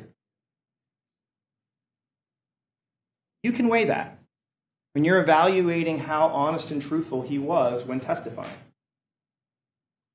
And again, for all his talk about being conspired against by powerful enemies, it's actually the defendant that uses the power of his office's proprietary software to spy on and discover where Gehrman lives and what type of car he drove. He used the power of the office. Mr. Tellez. And here's another thing. Remember the map that they brought up, kind of trying to show the drive from the PA's office to Popeyes? When you study that, remember it's Analyst Hovanet's testimony. Those reports out of Axiom from the work computer aren't converted for UTC time. But he was trying to use it to say, like, I couldn't have done this at this certain time. It's not UTC converted. Then we get to where are you? Remember, every single message between the defendant and his wife on 9/22 are on the timeline, with the exception of where are you. So here are the messages, where are you? Now they're talking about his daughter, collecting or selling things. Wow, that's incredible. There's a doctor's appointment. Are you at the doctor's appointment? No, we're at the barbershop. Oh, okay. Then there's a text about the scheduling of the appointment, and then he also has a picture. All of that's on that Apple Watch. Oh, and also the deposited message. And then when you look, it's all the same stuff, with the exception of where are you? That's the one thing that's not there. There's the cards thing. There's that's incredible. At the doctor's appointment, the barbershop, okay, the appointment last week, picture day, and then the deposited message. It's all there except for where are you? So why is this significant? Number one, the defendant cannot answer this text or pick up her call because the phone is at home while he is murdering Gehrman. Number two, the defendant couldn't leave this message on his phone. Why? Because it would reveal that even his wife is looking for him at the time of the murder. And third, given the state of their relationship at that juncture, given what you've now kind of acknowledged what he was doing privately, if your wife calls and you have your phone on you, you're going to take that call. You're going to answer that. Damn, put that nigga ass in the dirt. Damn. Given what you've now kind of acknowledged what he was doing privately, if your wife calls and you have your phone on you, you're going to take that call. You're going to answer that text message. You're not going to let that sit for like 5 hours. No way. No way. Final thoughts. I want you to think about this one. This is something I never actually asked Tellez on the stand, and I really tried to ask many of these, but this one really struck me. The Las Vegas the Metro Police Department, the Las Vegas Metropolitan Police Department, was really in on a conspiracy to get the defendant, to truly get him. Here's a question for you. Why not let him die in the tub? You saw the video. Why not let that man bleed out? You had your opportunity, and yet they don't take it. Mr. Tellis's life is saved that day. And who ends up saving his life? Why, it's none other than the head conspirator from the Las Vegas Metropolitan Police Department. It's Detective Derek Jappy. He testified that he spent 2 hours on the phone talking him off this ledge. 2 hours. And then you got to watch the footage. They saved his life. If the conspiracy is really true, Derek Jappy doesn't do that. Metro doesn't do that. They literally let him bleed out. That didn't happen. And the reason is, ladies and gentlemen, is because there never was a conspiracy. You made a commitment. You did voir dire to follow the law. The law in this case is abundantly clear. These 3 theories of liability are abundantly clear. He is guilty beyond a reasonable doubt on all 3 theories, and it's not close. And so we ask you to follow the law, follow the evidence. Do not speculate, but follow the evidence. My co-counsel brought up, in the end, this is not a case about politics. It's not about alleged inappropriate relationships. It's not about who's a good boss or who's a good supervisor or favoritism at work. It's just about murder. And I want to end, if I could, with something that Mr. Tellis said in his interview that really struck me. And I noticed it during the opening statement. And it's this. And people just cannot get to do whatever they want. And it's just that people don't get to do whatever they want. For once, the state of Nevada is in agreement with Mr. Tellis. He doesn't get to do whatever he wants. He took the life of an individual who was simply doing his job because he didn't like how it impacted him personally. Please hold him accountable for murdering Jeff German. Thank you very much. Good job, man. At this time, the clerk will swear the officers in the court will take charge of the jury.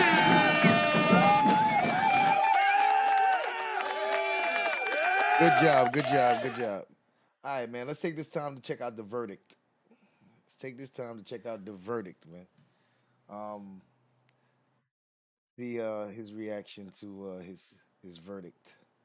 And then we'll check out the sentencing. And then I got a bonus.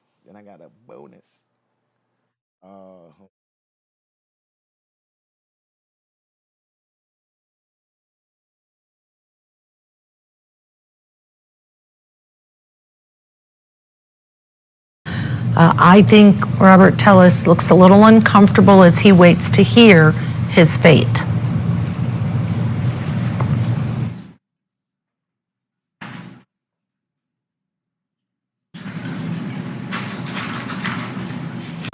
Thank you, everyone. Please be seated. Does the state stipulate to the presence of the panel as well as the 2 alternates? Yes, Your Honor. Mr. Jaskowitz? Yes, Your Honor. Thank you. Sorry, I can't see it. My bad. I'm bugging. All right, here we go. Juror number 2, have you been selected to be the foreperson? Yes. Has the jury reached a verdict? Yes, we have, Your Honor. Will you please hand the verdict form to Officer Hawks?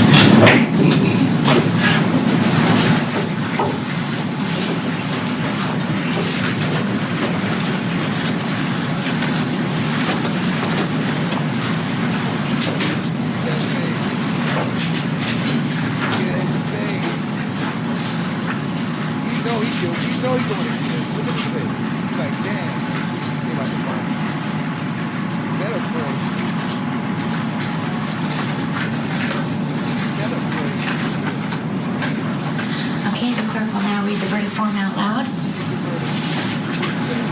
The defendant and his attorneys will stand for the reading of the verdict. District Court, Clark County, Nevada, State of Nevada, Plaintiff versus Robert Tellis, Defendant, case number C 368935, Department Number 12, verdict. We, the jury in the above entitled case, find the defendant, Robert Tellis, as follows. Murder with use of a deadly weapon, victim 60 years of age or older, guilty of first-degree murder. He already was shaking his head before they gave the goddamn verdict. Yo, he was shaking his head before they gave the verdict. He's like, oh, man, I know what they're about to say. I know exactly what they're about to say. They about to say guilty, man. Yo, he's... We, the jury in the above entitled case, find the defendant, Robert Tellis, as follows. Murder with use of a deadly weapon, victim 60 years of age or older, guilty of first-degree murder with use of a deadly weapon, victim 60 years of age or older. Special verdict. The jury unanimously finds the murder willful, deliberate, and premeditated. The jury unanimously finds the murder was committed by means of lying in wait. The jury unanimously finds the murder was committed by means of elder abuse. Guilty of first-degree murder with use of a deadly weapon, special verdict. The jury unanimously finds the murder willful, deliberate, premeditated. Do you want me to finish this? I'm just having the attorneys approach for just a moment. Thank you, Judge. God damn, boy, you done. Hey, you crying yet? Oh, boy, you crying yet, man? Guilty of all of it, first-degree murder. Philip and Marie still with me. Philip, your response? I don't think this is unexpected based on the evidence. No, not. Ladies and gentlemen of the jury, are these your verdicts as read? So say you one, so say you all. Okay, this time, ladies and gentlemen, the clerk is going to ask you a question and just ask that you respond yes or no. Juror number one is, are these your verdicts as read? Yes. Juror number two, are these your verdicts as read? Juror number three, are these your verdicts as read? Yes. Juror number four, are these your verdicts as read? Yes. Juror number five, are these your verdicts as read? Yes. Juror number six, are these your verdicts as read? Yes. Juror number seven, are these your verdicts as read? Yes. Juror number eight, are these your verdicts as read? Yes. Juror number nine, are these your verdicts as read? Yes. Juror number 10, are these your verdicts as read? Yes. Juror number 11, are these your verdicts as read? Yes. Juror number 12, are these your verdicts as read? Yes. Damn, that's 12, bro. At this time, the clerk will record the verdict in the official record of the court. At this time, ladies and gentlemen, as you know, pursuant to your verdict, we will now go into the penalty phase of the trial. We're going to take a break and allow the attorneys to get prepared for that penalty phase. So we will start again at 1:30. At this time, you'll all be able to be back together again. You're going to go with the court officer back to the jury deliberation room. And at 1:30, we will begin the penalty phase of this trial. Thank you very much, and you're excused. Thank you, Ron. You're next to the jury, please. Guilty, bro. They framed you, man. All right, they're going to adjourn and then come back at 1:30 their time. Order the pre-planning this action. Damn. All right, let's get to the sentencing, man, and then I got a bonus for y'all. You know what I mean? We'll give y'all a bonus. We gonna get to the sentencing.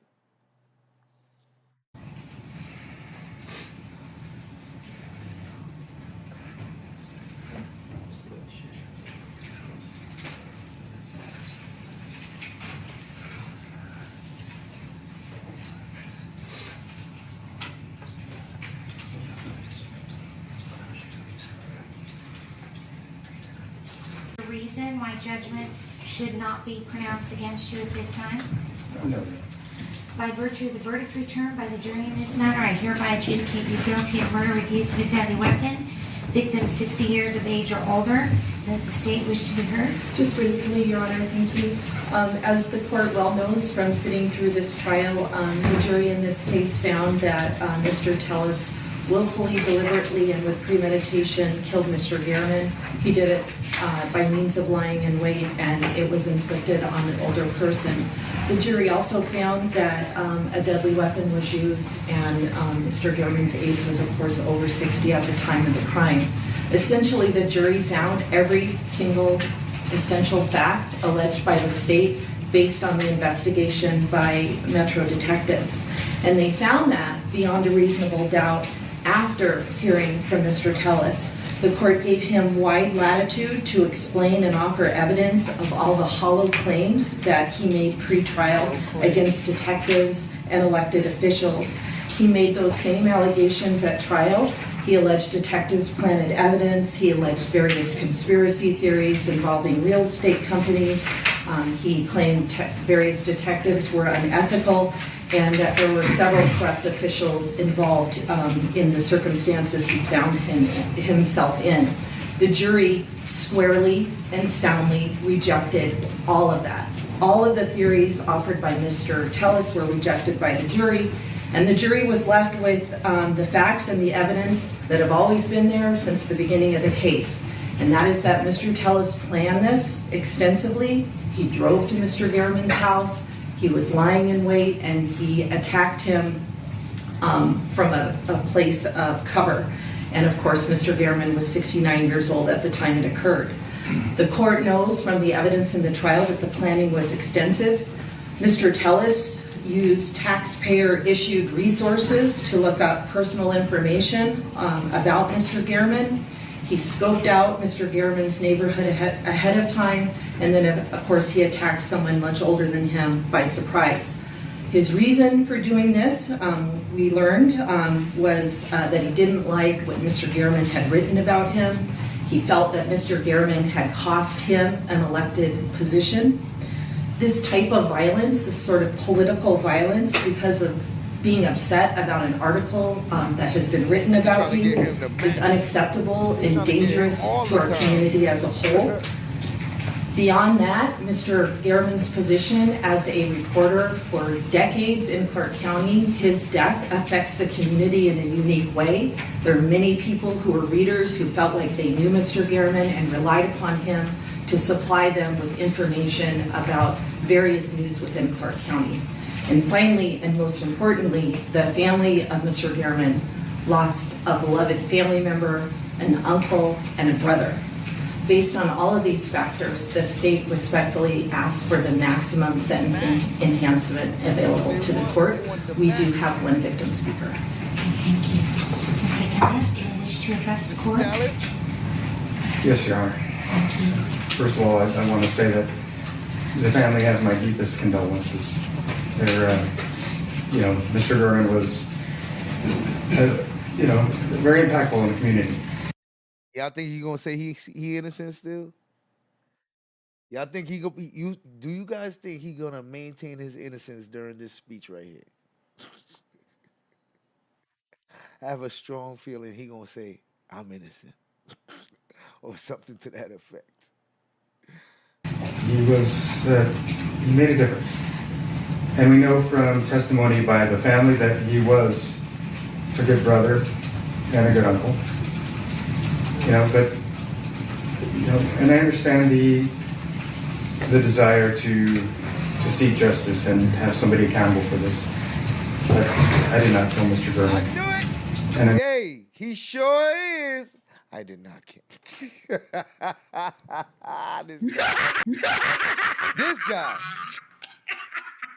This guy here, okay? Like, I knew that was coming. I'm telling you, because there's no way he's not gonna do that. I understand the desire to seek justice and have somebody accountable for this. But I did not kill Mr. Gehrman. And unfortunately, the people who should be held responsible, who should be brought to justice, the chances of it happening now, right this minute, are slim to none. But that said, again, my deepest sympathies to the family, and I wish them well as they navigate the rest of this tragedy. Thank you very much. Mr. Paxton? I'll be brief. Your Honor was very attentive through this trial, which was lengthy. The jury was able to hear the state's case, the defense's case, and they ultimately reached their verdict. We're not here to question the verdict this morning. Mr. Tellis exercised his constitutional right to go to trial and to testify, period. That's what makes this country so great, this judicial system where we take cases, we take facts, we take theories of prosecution and defense and present it to a jury. Obviously, the jury was very thorough and careful. They took 3 days to go through everything before they reached their ultimate conclusion. Mr. Tellis was convicted. punish him for doing that, and I'm not anticipating that the court would ever do this, and I'm not saying that Your Honor is, to punish him for exercising his constitutional right is obviously inappropriate. He intends to pursue an appeal. Obviously, again, that's not really for today's discussion. What is his utter lack of criminal history. If you look on page 3 of the pre-sentence investigation report, criminal record, we have a long string of zeros, felonies, gross misdemeanors, prison, jail. He doesn't have any prior convictions. He's not a recidivist that is before this court or others repeatedly being convicted or entering pleas for violent crimes, saying, "Judge, this time give me a chance. This time things will be different." Your Honor heard from his family. He's an exemplary father. He was a good student. He was elected to office. In most part, he was a good husband. We have to look at the entire man. He's been convicted of perhaps the most serious offense. He carries one of the heaviest sentences in our judicial system. The jury elected to give him the opportunity at redemption. There obviously was an element of retribution in the sentence they imposed, but nonetheless they gave him the opportunity to one day be released. What's before Your Honor is, again, how much above that 20-year sentence will he have to serve before he's eligible for parole. Given his utter lack of criminal history, I would urge the court to sentence him to something less than the maximum. I mean, the maximum sentence, we can't stack these enhancements. I mean, maximum sentence would be an additional 8 to 20 years.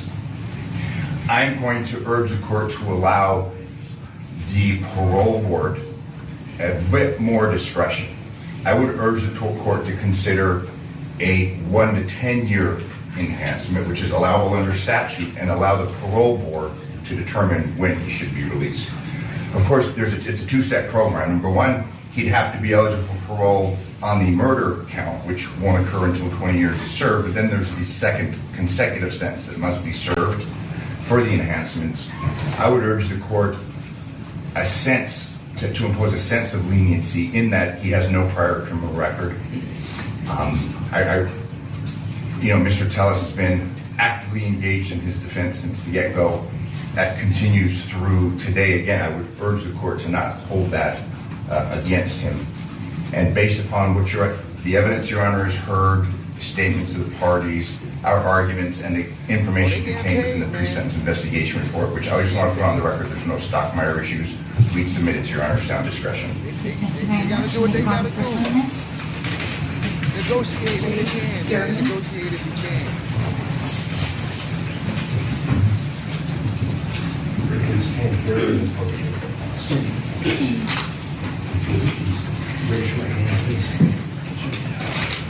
Do you solemnly swear the testimony you're about to give in this action shall be the truth, the whole truth, and nothing but the truth, so help you God?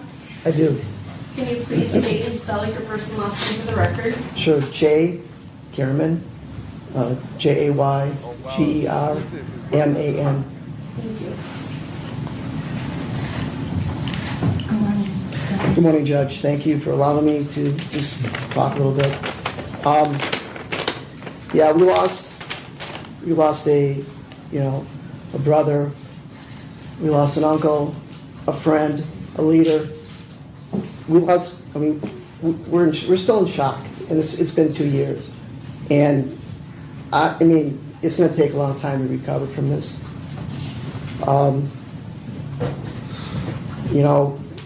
It's taken up this whole ordeal, the trial, the crime, the murder.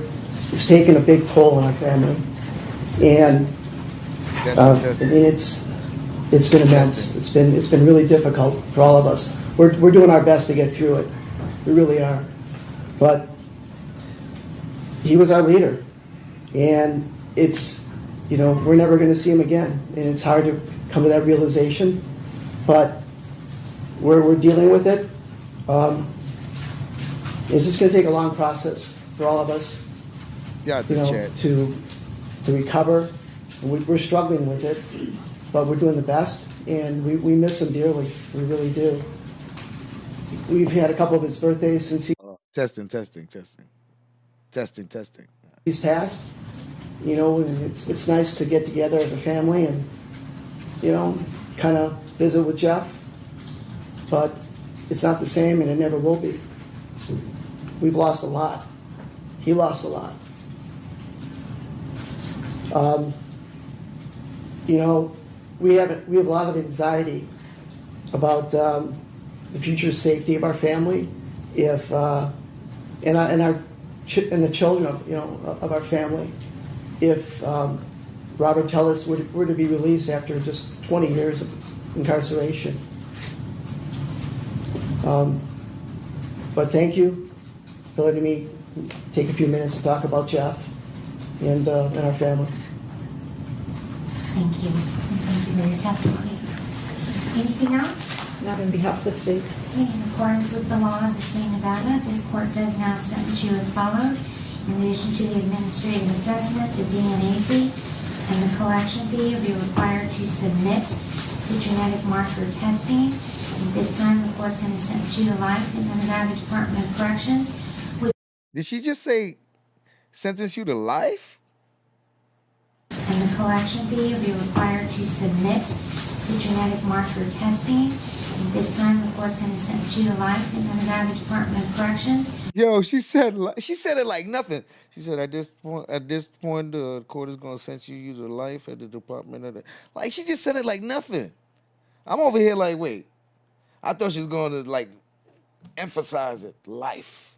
And you know what I mean? She said, at this time, the court is going to sentence you to life. It's almost like she's just filling out paperwork.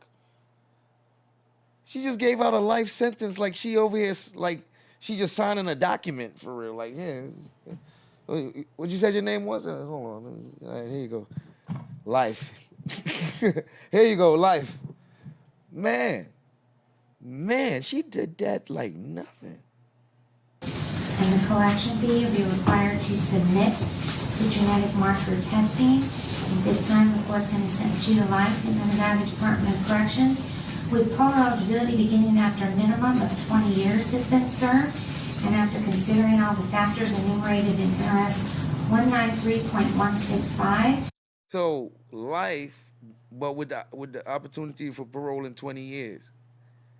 Boy. The court's going to sentence you to a consecutive 8 to 20 years for the death after considering all the factors enumerated in NRS 193.165. The court's going to sentence you to a consecutive 8 to 20 years for the deadly weapon enhancement for an aggregate 28 to life. In the Nevada Department of Corrections, he has 771 days. Does the defense agree with that? Yes. God damn. So she gave him another 8 to 10.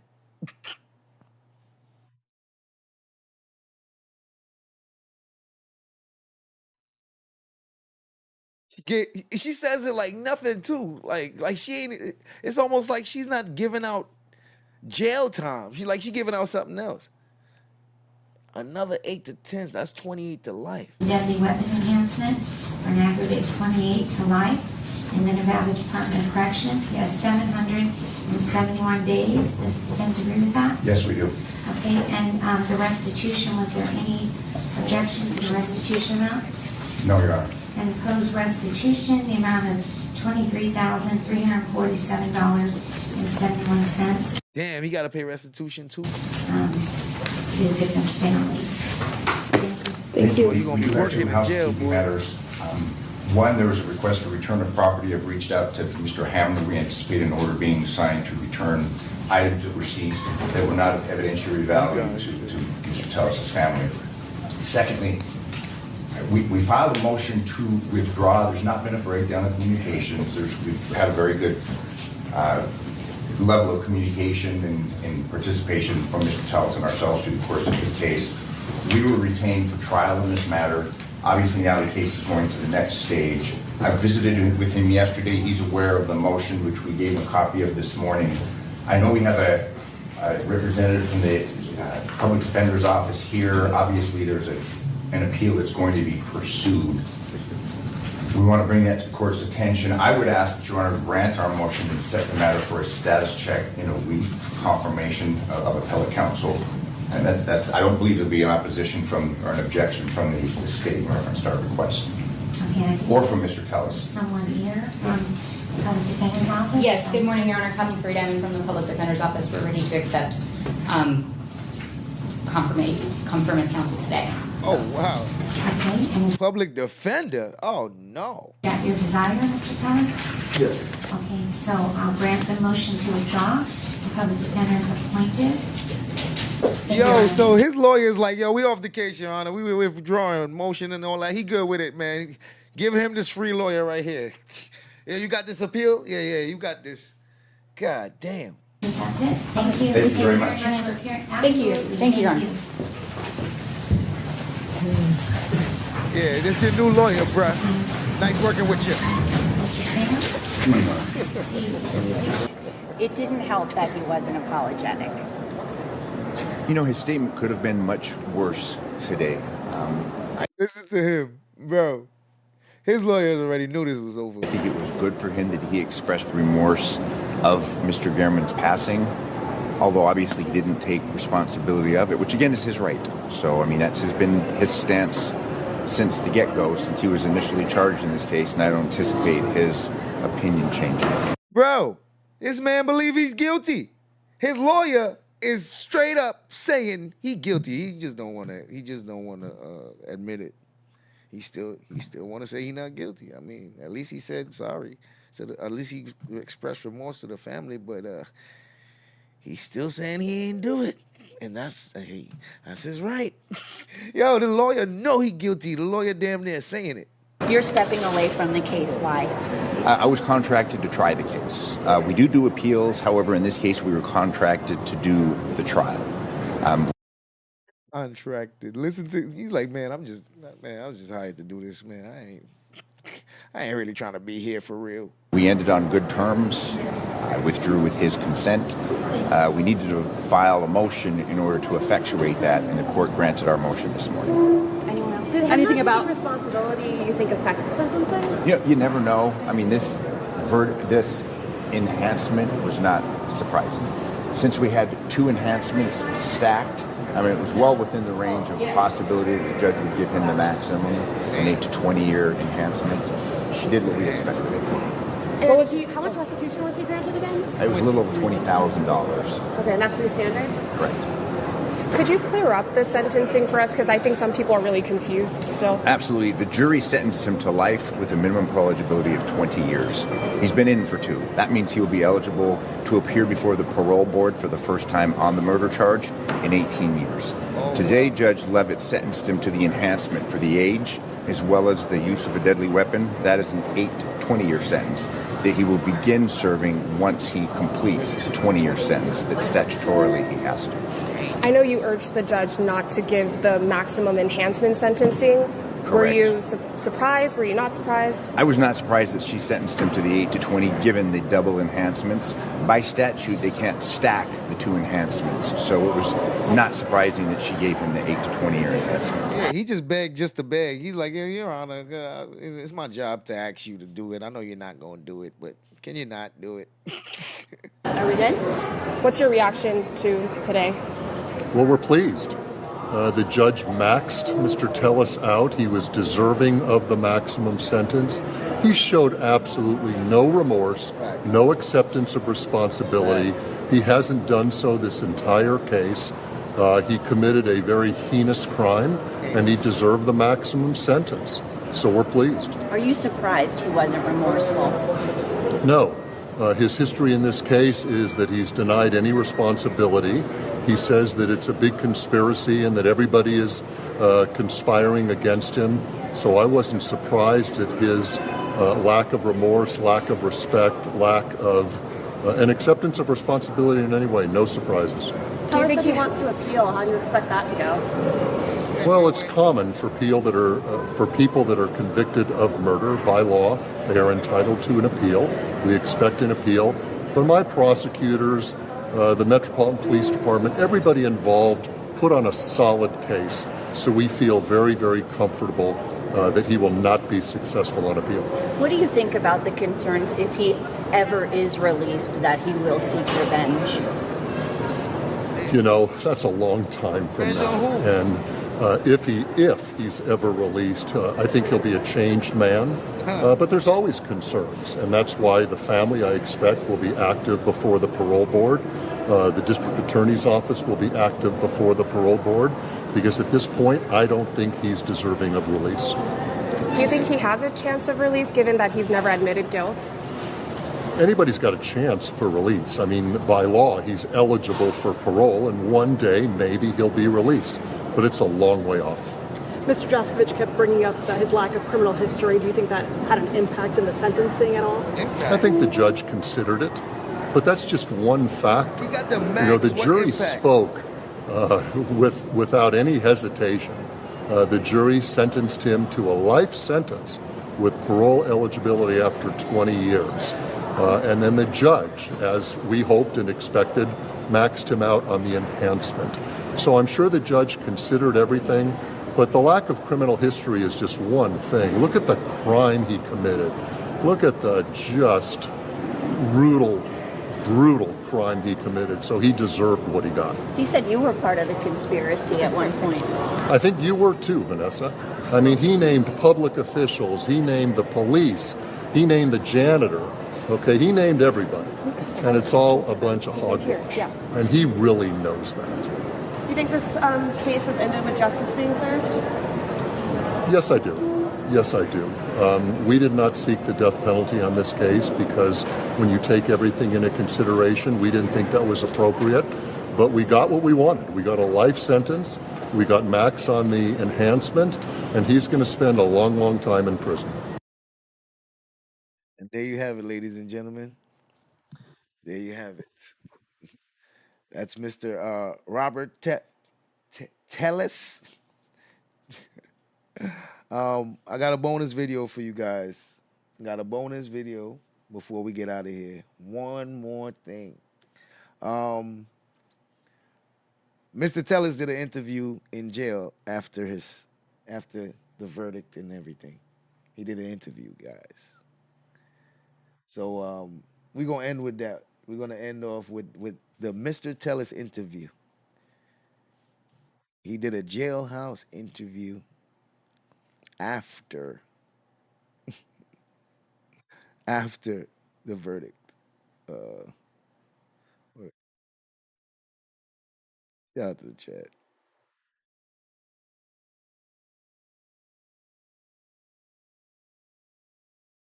After he gets the guilty verdict, he did an interview. We, the jury in the above entitled case, find the defendant, Robert Tellis, as follows. Murder with use of a deadly weapon, victim 60 years of age or older. Guilty of first-degree murder with use of a deadly weapon, victim 60 years of age or older. Special verdict. The jury unanimously finds the murder willful, deliberate, and premeditated. The jury unanimously finds the murder was committed by means of lying in wait. The jury unanimously finds the murder was committed by means of elder abuse. Guilty of first-degree murder with use of a deadly weapon, special verdict. The jury unanimously finds the murder willful, deliberate, premeditated.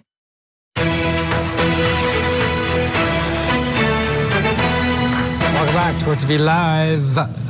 The breaking news, well, we knew it was coming, but still breaking because the video is coming in right now of our Matt Johnson speaking with Robert Tellis. He's talking about his conviction from his jail cell.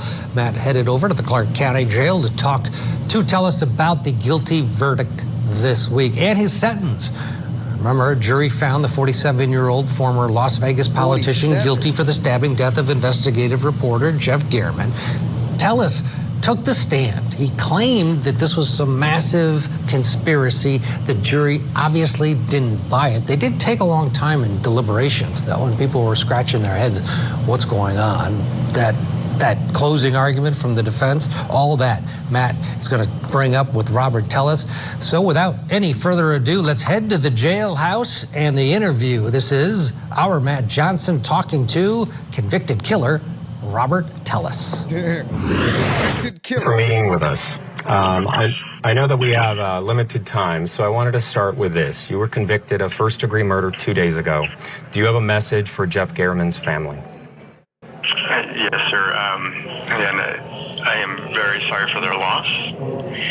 It's tragic. He was clearly a good man who made a difference in the community and a difference in his family, but they certainly have my condolences, but I'm not guilty. I am innocent of his murder.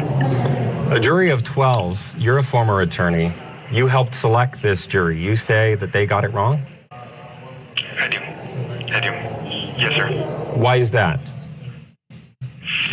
Obviously, there was a lot of evidence in, I think, every different direction. I think one of the important things that the jury did not focus on was the fact that, as was heard earlier during the trial, that at 8:50 a.m. I was at home texting with one of my kids. I did not leave home, and at 9:10, this SUV that looks very similar to my SUV pulls into my neighborhood while I'm still at home, then drives out 2 minutes later, follows the path to Mr. Gurman's home, murders Mr. Gurman, and then makes its way back toward my home. Well, let's talk about that because prosecutors pointed to the text message that was on your wife's watch and not your cell phone.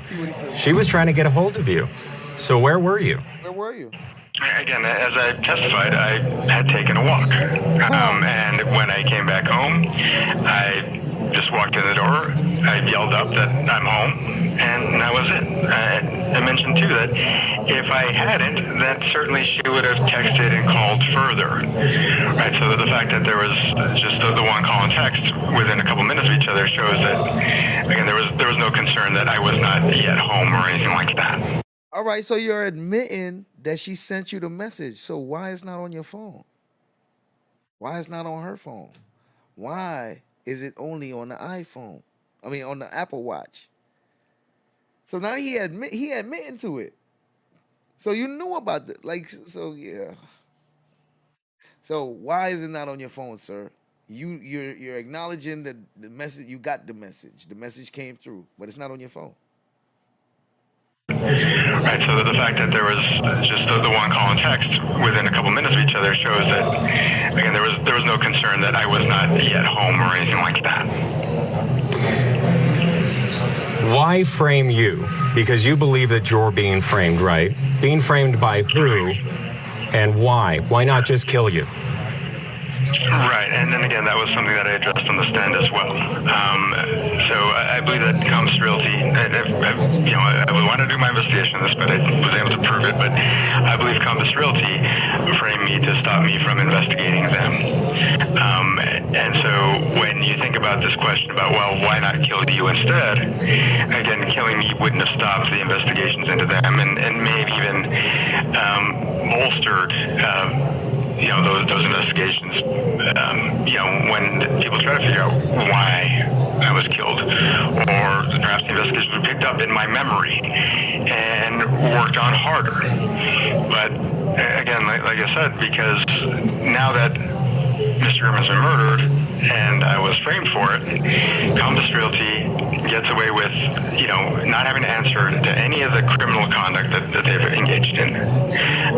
And also the real estate division complaint that I had filed against them, that got dropped after I got put in jail.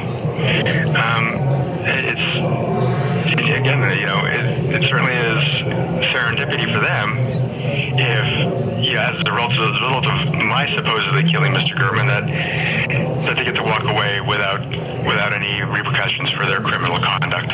I heard you take the stand, and I was there in court each and every day. You were there on the stand for a duration over 3 days, and you mentioned that on the stand. Why did you want to take the stand? If you did it again, over again, would you? Because the jury didn't seem to believe what you had to say in your narrative. Yeah, I would do it again. I don't know that it's necessarily that my testimony had a negative impact. I think perhaps had we highlighted again. Yeah, of course. My testimony was fine. It's really not. That's not what it was. I would do it again because it definitely wasn't my testimony. Because I'm so good at what I do, so it definitely couldn't be that. So we're not even gonna consider that. This guy, man, a little harder the inconsistencies with the evidence that perhaps they would have seen the truth. I don't know that my testimony had a negative impact. In fact, I think it, at the very least, the public got to hear my story, and while they're not jurors, they can decide whether or not this is all true. But I'm innocent, and so I guess that's bottom line for me. So who killed Jeff Gehrman then? Like I said, I believe it is someone who was hired by Compass Realty. And what steps are you going to do moving forward if you say that you're an innocent man behind bars, you're yet to be sentenced, you're yet to be moved to prison? What's next for you then? So right now I'm working on my appeals. I do believe that I will get out early on appeal. So I'm working on that right now. As far as any investigations that I'd hope to complete, unfortunately, I won't be able to do them from here. If there's enough time when I get out, such that all the evidence hasn't, basically aged, Did he say if there's enough time when I get out? Like 80? And when you're like 80, bro? Yes. I don't know if I'd say aged out, but, if there's still yet evidence remaining by the time I get out, then great, then I will continue to pursue those investigations when I get out. When do you think that you're going to be getting out? When do you think you're going to be getting out? You've been convicted of first-degree murder. You're going to be sentenced, and the possibility is after serving 20 years, parole, but you're unlikely to get parole unless you take responsibility for the actions that you've been convicted of. Facts. And so at this point, he didn't even get sentenced yet. So, in fact, it's going to be longer than 20 years. There are enhancements, so I'll be looking at probably 28 years. Oh, he already know. He already know what he was going to get. But again, it is my belief that, and I'm going to continue working on this, that, I'll be able to get back to my family sooner through appeals. That's, my main concern is getting back home to my family. Let's talk about that, because in the mitigation, you had 3 witnesses that were on the stand in your defense. It was your wife, your ex-wife, and your mom. And you broke down in tears when your mom was on the stand, pleading on your behalf for parole. And they were all characterizing you as a family man, but I hadn't seen your family in court supporting you during the trial. I didn't want them there. And because of all the media, you got to understand that my family, they love me. I talk to them all the time. As you heard, I talk to my kids all the time. I expressly did not want them during the proceedings, because I didn't want them to suffer from all of this. That's been my main concern all along. So, yeah, they didn't show up because I asked them not to. I wanted to protect them from this situation. Why did you cry when your mom was testifying on your behalf? And, according to our viewers and people that have watched your trial, they didn't see much emotion from you whenever there were pictures of Mr. Gehrman or when his family was on the stand. Why is that? I don't know that, I certainly felt for them. I don't know if my face, demonstrated or not, but I definitely felt for the family during their testimony. And I certainly, this has certainly been frustrating for me, but you got to understand that, I had to try to just prove my innocence, to show the jury that, again, I am a family man. I am somebody who could not possibly have committed this murder. So that was my main goal during the trial, was to just to convey them and to show them the evidence, that I had seen that shows that this is, that I did not commit this murder. So, I'm sorry if it came off as though I didn't have emotion, but I thought I certainly conveyed it, And on that same regard, viewers online, people love to weigh in on what they're watching at specific times, but a lot of people didn't believe that there was emotion on the stand when you appeared to be crying. Were you crying, and why? And that wasn't for show. That just was not for show. This is not something that I planned. Basically, when I was talking about the fact that I was basically tortured, mentally, during this period where they detained me during the search, and I was already just about broken because they were talking about my family and what this was going to do to my family, and they'd already put me in this paper suit in this freezing environment, and by the time I walked into my house, it was a tornado. They trashed my children's rooms, they trashed my entire house, and my wife was sitting on the floor crying, and so I cried on the stand, and it wasn't for show, it wasn't me trying to gain any sympathy. I cried. And there were tears. My face was wet, but it wasn't for public consumption. It wasn't for the jury's sake. That's just something that came out. So if it looked unbelievable, then so be it. Because it wasn't meant to be an act. It wasn't meant to be something to sway anybody.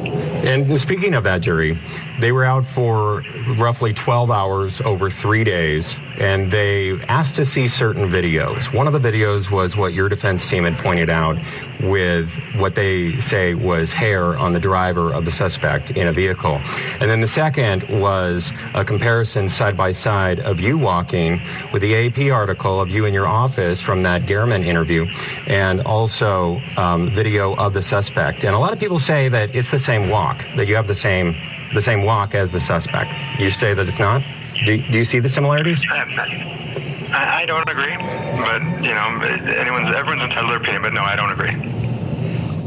All right, we need a break. We'll get you back and pick up listings for game. Matt Johnson. How are you going to continue your investigation? Pieces of kind of crime. Let's pick up our interview. Matt Johnson, Robert Tellis, right where we left off. And they were asking for those pieces of evidence. I don't know. I was still hopeful, that they would see my innocence, but that was about it. When the jury came back and we were all waiting, and then they asked you to stand at that defense table and they read the verdict, what went through your mind then? That unfortunately they got it wrong, and that it's time to continue on with my work and try to get home. I know that you say that you believe that they got it wrong. Again, I want to circle back to how are you going to continue your investigation and to prove your innocence, since you really believe that, while behind bars, while in prison? I think there are potentially a couple different ways, and we'll see whether or not they pan out. Currently, there's a lawsuit that between me and some of the folks in the office where I could potentially get some of the discovery that would connect some of the players, and then there's a lawsuit that I've filed against certain officers that may net some of the information that I need. But we'll see about that particular lawsuit. I know they're going to try to dismiss it now with a conviction, but that again could take years by the time we get to the point where I can get anything to demonstrate more of what is going on here. You were convicted less than 48 hours ago. Why is it important for you to speak out now? You have not been sentenced yet. And if you're going to be asking for an appeal, anything you say right now can be used against you. You know that. All right. Well, and then again, obviously I'm here because, folks like yourself wanted to speak to me. And you ain't want to miss the opportunity, bruh. You ain't want to miss the opportunity. And certainly, like I said, I'm innocent, and if my standing up and continuing to declare my innocence is going to hurt my chances for an appeal, then so be it. But I should certainly hope not. I should hope that my declaring my innocence should not be, reason for any judge to be punitive. For any judge to decide that they're going to put me away for longer, or they're going to deny my appeal. So we'll certainly see whether there is any kind of repercussion for me continuing to say that I'm innocent. And if it is, it's wrong. But we'll see. How did the DNA get under the victim's fingernails, and that was your DNA? Oh. That, again, I don't know, sir. Because then, like I said, I don't know that it was ever under his fingernails. I did not kill Mr. Gurman. I know that's what, they say that my DNA was under his nails, but I don't know how that may have occurred. Why were the shoes cut up underneath your couch? I don't know. I'm wondering the same thing. If supposedly I was the person who committed this crime, why not just throw those things away? It makes no sense to cut up shoes. And the same would be, why cut up a hat? And why get rid of other items? According to prosecutors and according to your conviction, this jury believes you killed Mr. Gehrman, you came home, you cut up the shoes, you cut up the hat, but then you got rid of other items, including the orange shirt, the pants, and the murder weapon. How did those items still get in your home if they're trying to frame you? Where is the murder weapon? And again, so just what you're saying makes no sense, right? I mean, if I were the killer and I got rid of some of the items, why wouldn't I get rid of all of the items at once? It makes no sense. And then on top of that, the alleged hiding places for these items, one was under my couch, and then another was an open toolbox. Again, it just doesn't make any sense. If you believe that the jury got it wrong and you are still innocent, what is your message to that jury then? They vested so much time and did their civil duty. What's your message to the jury? Yeah, I appreciate that they felt they did their duty, but they got it wrong. But again, beyond that, there's not much else I can say. I'm focused on trying to prove my innocence and trying to get home. Did you kill Jeff Gehrman? I did not, sir, no. See that again. Yo, he caught him out of nowhere. Out of nowhere. Did you kill Jeff Gehrman? He ain't see that question coming neither. He probably was like, bruh. Did you kill Jeff Gehrman? I did not, sir, no. And again, your message to his family. And I'm very sorry for their loss.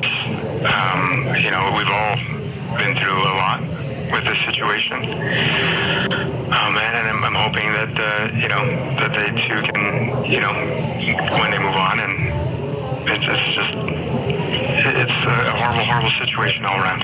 How about you hope that they find the killer? Funny guy. Talking about it's hard for everybody. You still alive. We're all suffering for it. Why did your team decide to go with the narrative versus you being asked questions on the stand?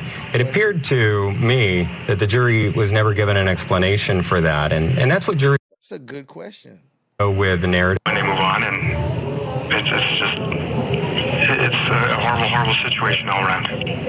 We're all suffering for it. Why did your team decide to go with the narrative versus you being asked questions on the stand? It appeared to me that the jury was never given an explanation for that, and that's what juries expect. They expect the defense team to ask questions. Why did you choose narrative? Well, I chose a narrative style just because, again, I had so much to say that it would have been so difficult for us to get through it all if we were doing it in a question and answer form.